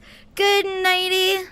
Oh, I still have to do Ring Fit in the Discord. I'll do a little bit of Ring Fit in the Discord and then I'll eat. How does that sound? I'll hang out in the Discord, do a little bit of Ring Fit, and then we eat. See you guys! Nighty, nighty, nighty, night! Bye, bye, bye, bye.